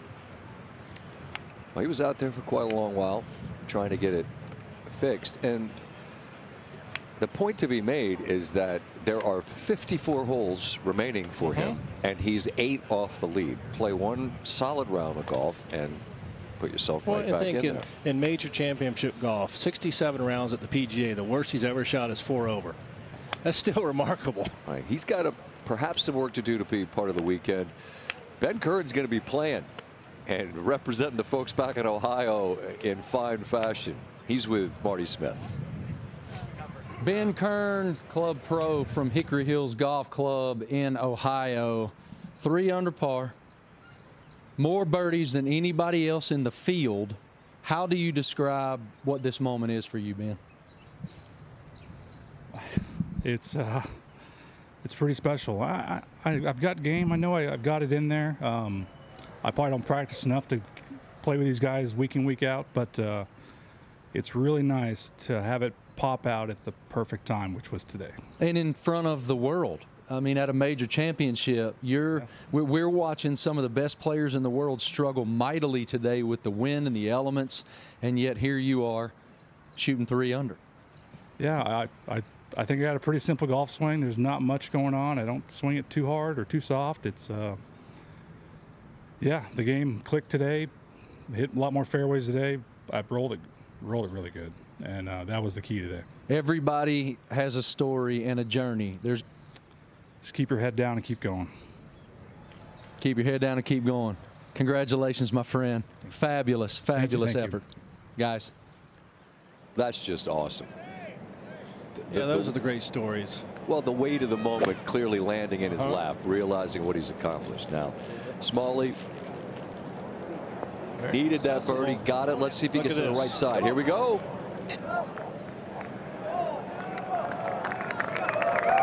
Talked earlier about bouncing back. Yep. Smalley got it to 5. Gave 3 back, and now had a chance to get another birdie back to 8. Well, a hole that's playing so much shorter than yesterday, but not a lot easier. The 8th. Downhill par 3. Best shot of the day at 8. That's inside 15 feet. We don't even have to get the tape measure out. Got one inside 15 feet. All right, let's see if Daniel Berger can make birdie here on 9. Keeping our eye on the number. obviously on this Friday afternoon. Berger played some great golf down in Orlando at Bay Hill. Got caught by Batia in a playoff that Sunday to 7. Cam Young second. Good lie. Yeah, Well, pulled a great lie. The tree's not in his way at all. He's got a straight look at it. The wind just keeps gusting right at him. That's what he's trying to figure out. Plenty of green around this whole location that's flat. He can go right at it. I say good lie, but all depends on if he can get the club on the back of the ball cleanly. And he did just that. Wonderful shot. He'll have a tough 10 or 12 footer down the hill, but well played. To 6. I think we'll try that just because I feel like there's a pretty good flat Well, spot. Scotty Scheffler striped his drive at the 6. A lot of slope once you're getting up kind of deep past the pin. So I think Perfect it's a spot. better He shot. wondered most of the way up to see where the flag is, how much ground there is over the knoll, the big hump that guards the flag. You can only just see the top third of it. What? 79 front, 79 front. It's actually perfect spot for those overhead shots. Can use the slope behind if he wants, or try and feather it in with a high, really high floater. But not much ground to work with. Made a really good birdie here yesterday. Second shot here today. Chunked it. He did. That's about as bad as you'll ever see from him on a shot like that. I don't know if I've ever seen him do that. No, not with wedge in hand.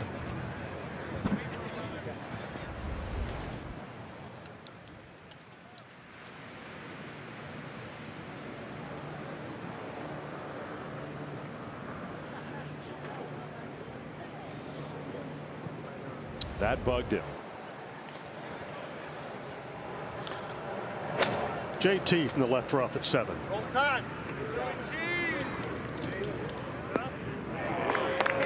Another good shot. Interesting hole here. Some of the players, a few of them are choosing to lay up off the tee on top of the hill, but most of these top players are going down, dropping it over the hill, and all going in the left rough to the first hole.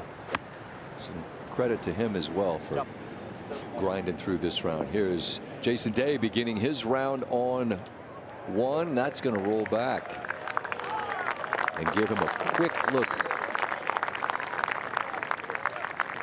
at a birdie to start his day. Now Reed here on 16.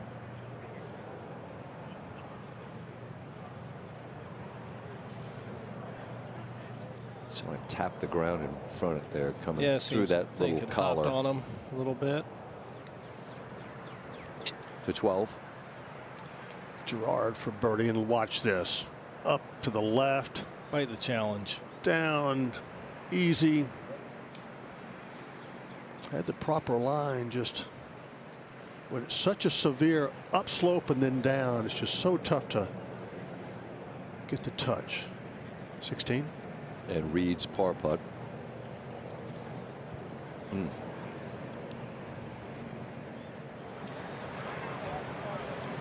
Tough bogey there to 11. And the second, here you go.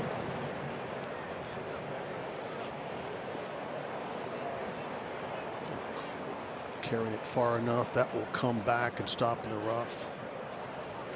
Most severe green on the golf course, number 11. Boy, is that going to be a challenge.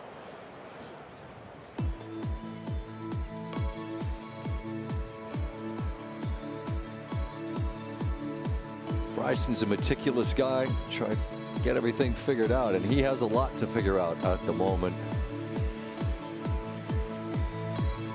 Had his highest score to par in a PGA Championship round. He'll be getting going here in just about half an hour as he tries to right the ship, play well enough to play 2 more days here at Aronimink this weekend. 108th PGA Championship. Potgieter with the lead by 1.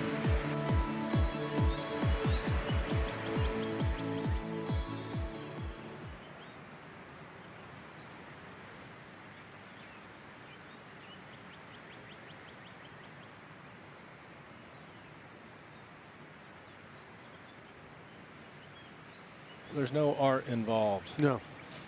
That's an I remember interesting- him at the 2018 Ryder Cup. He has it's probably that big ruler right there that like shows him how far to take it back for different length putts. I mean, it's like. John McGinnis, Scott Van Pelt, can you hear me? Hello, Scott. How are you? I'm well. All right, DeChambeau, Oberg, and Pretty Ricky. Yeah. How was cricket? Do you have your protractor with you, John? I brought some tissues just in case.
Beautiful overhead look here on a beautiful sunny day. Aerial coverage brought to you by Goodyear Eagle. Fast is in us. This pastoral setting, 25 miles north of Center City, historic Philadelphia. Incredible golf courses in this area. To 6. Scotty Scheffler, after coming up way short with a wedge, up and over that mound that Ken was describing. That's the length putt he was hoping to have for birdie, not for par. Now back at the 4th, Potgieter, who's the leader by 1. From the left rough.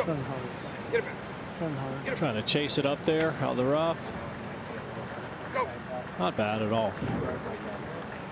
Never really go big 22.5 for your land.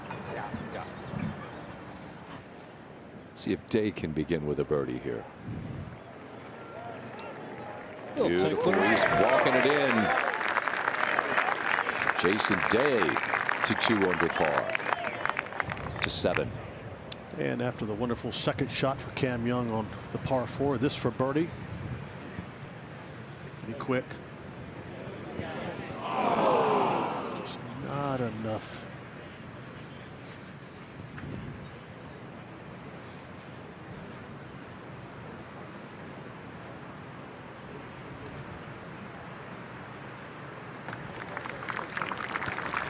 Still with his ability, his strength, and his momentum right now on tour, very much in the game. Out of 5. And a birdie for Smalley.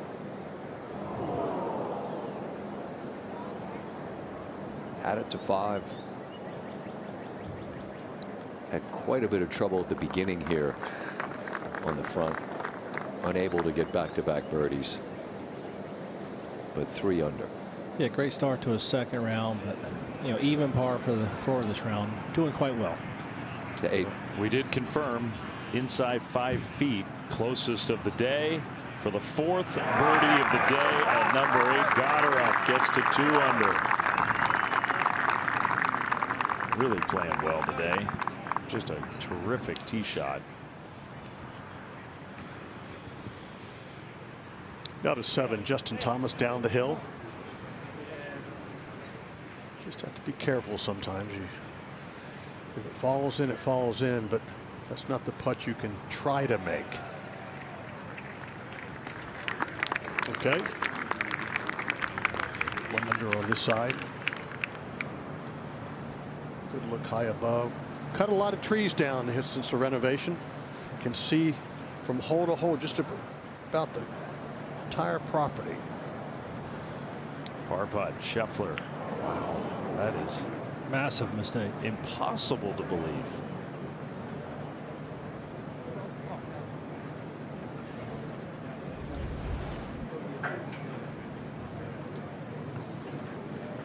I mean, it's not impossible to believe that he would miss that putt. Every once in a while you do. Just going back to the drive with wedge in hand. Wedge in hand and just green light go time. In no scenario did you think he was going to make a 5 there. I think with his second shot he was trying to run it over the mound. I can't believe he'd have played it so poorly otherwise. So Potgieter back on the 4th, comes up just a little short, but a nice solid par out of the rough.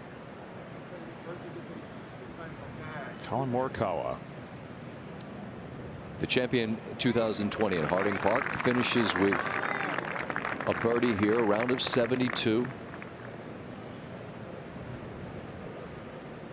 Position on the leaderboard 38, I believe that was, but only 5 off the lead to 8.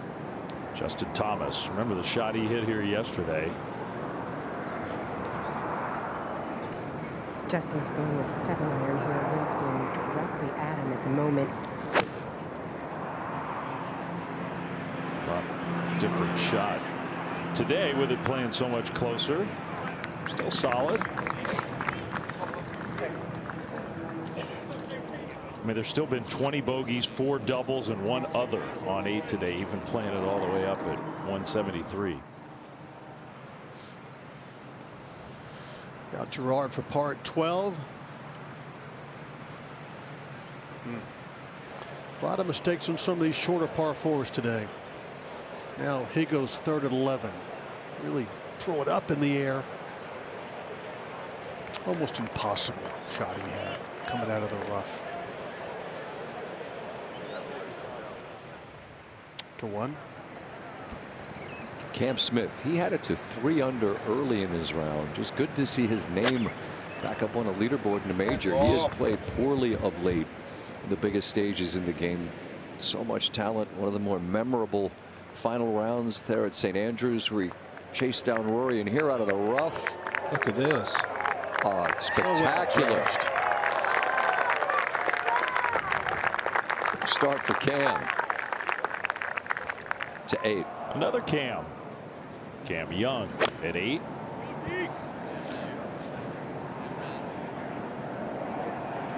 Oh, really good shot. Ends up running by.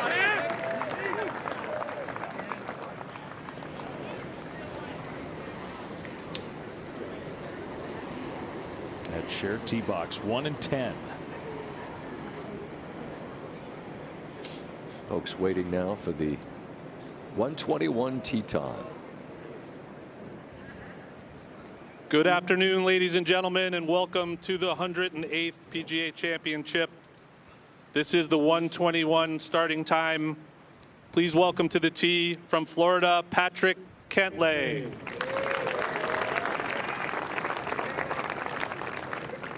This group's ringer score yesterday would have been pretty good. Collectively, Cantlay, Minwoo Lee, and Thigala even 3 under and 2 under.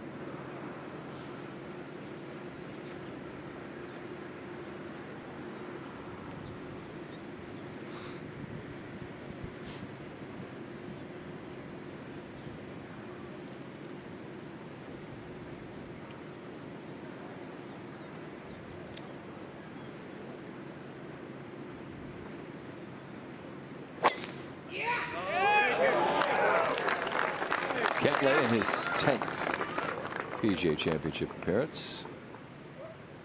Middle of the fairway. Good start.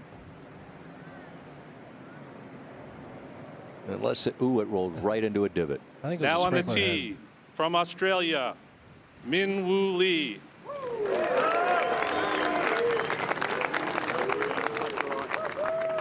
Immense speed through the ball.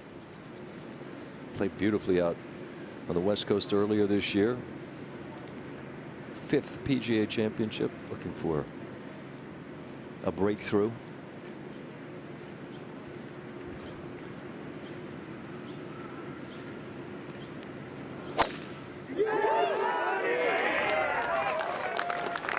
Tracing by Top Tracer, brought to you in partnership with Rolex, as that will hug the left-hand side of the fairway and just trickle into that first cutter rough.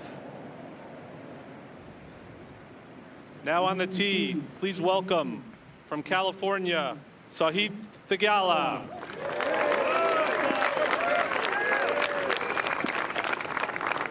Trend your friend, perhaps, for Sahith here. 40th at Oak Hill, 12th at Valhalla.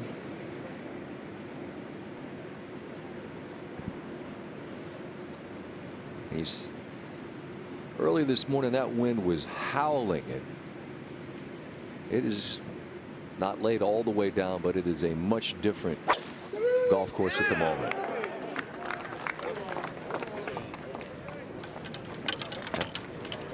Cutting.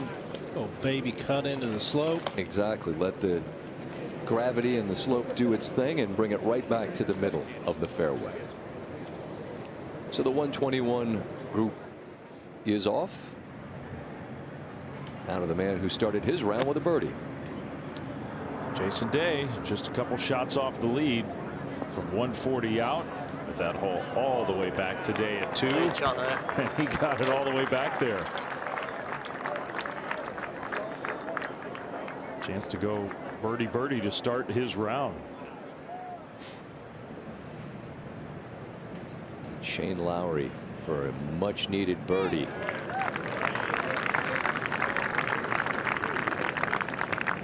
But it was a, well, the round really doesn't need to be described. He's letting you know right there. Cut at the moment is +3. We'll see if it moves in Shane's favor. To 6. Smalley from the fairway. That one goes long. I will say this about Scheffler making a bogey. There are a lot fewer birdies today at 6 with the whole location where it is.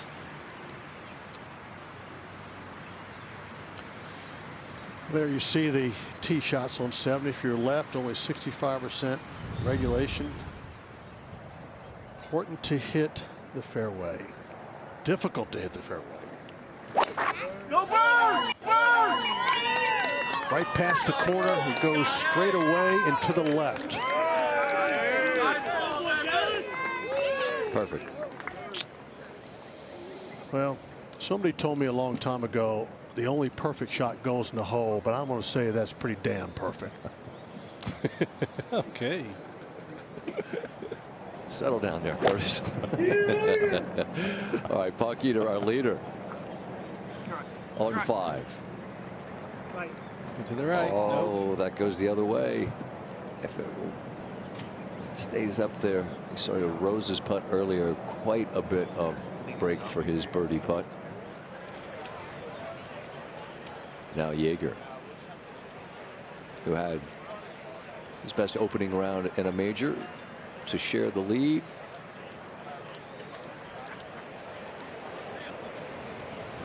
Par on 10 would be just fine. To 11. He go for par down the hill very quick. This would be some up and in. What a save. That's really good. What a save. It was a heck of a little pitch shot he hit. Yep. It really was, to get it that close.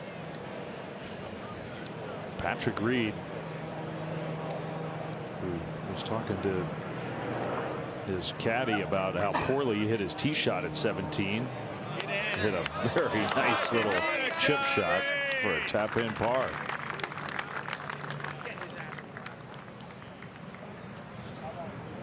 Now Haotong Lee to stay in red numbers. No, but Well positioned. Return to the PGA Championship. He'll be here for the weekend. First time we've had him here in 6 years.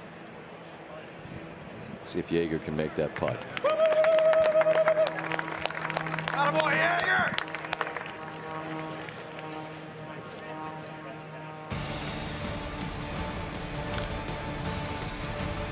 Downtown Philadelphia, great sports city, and major championship golf has returned for this weekend here at Aronimink. Our coverage continues in a moment.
Gotcha. See you in a little bit.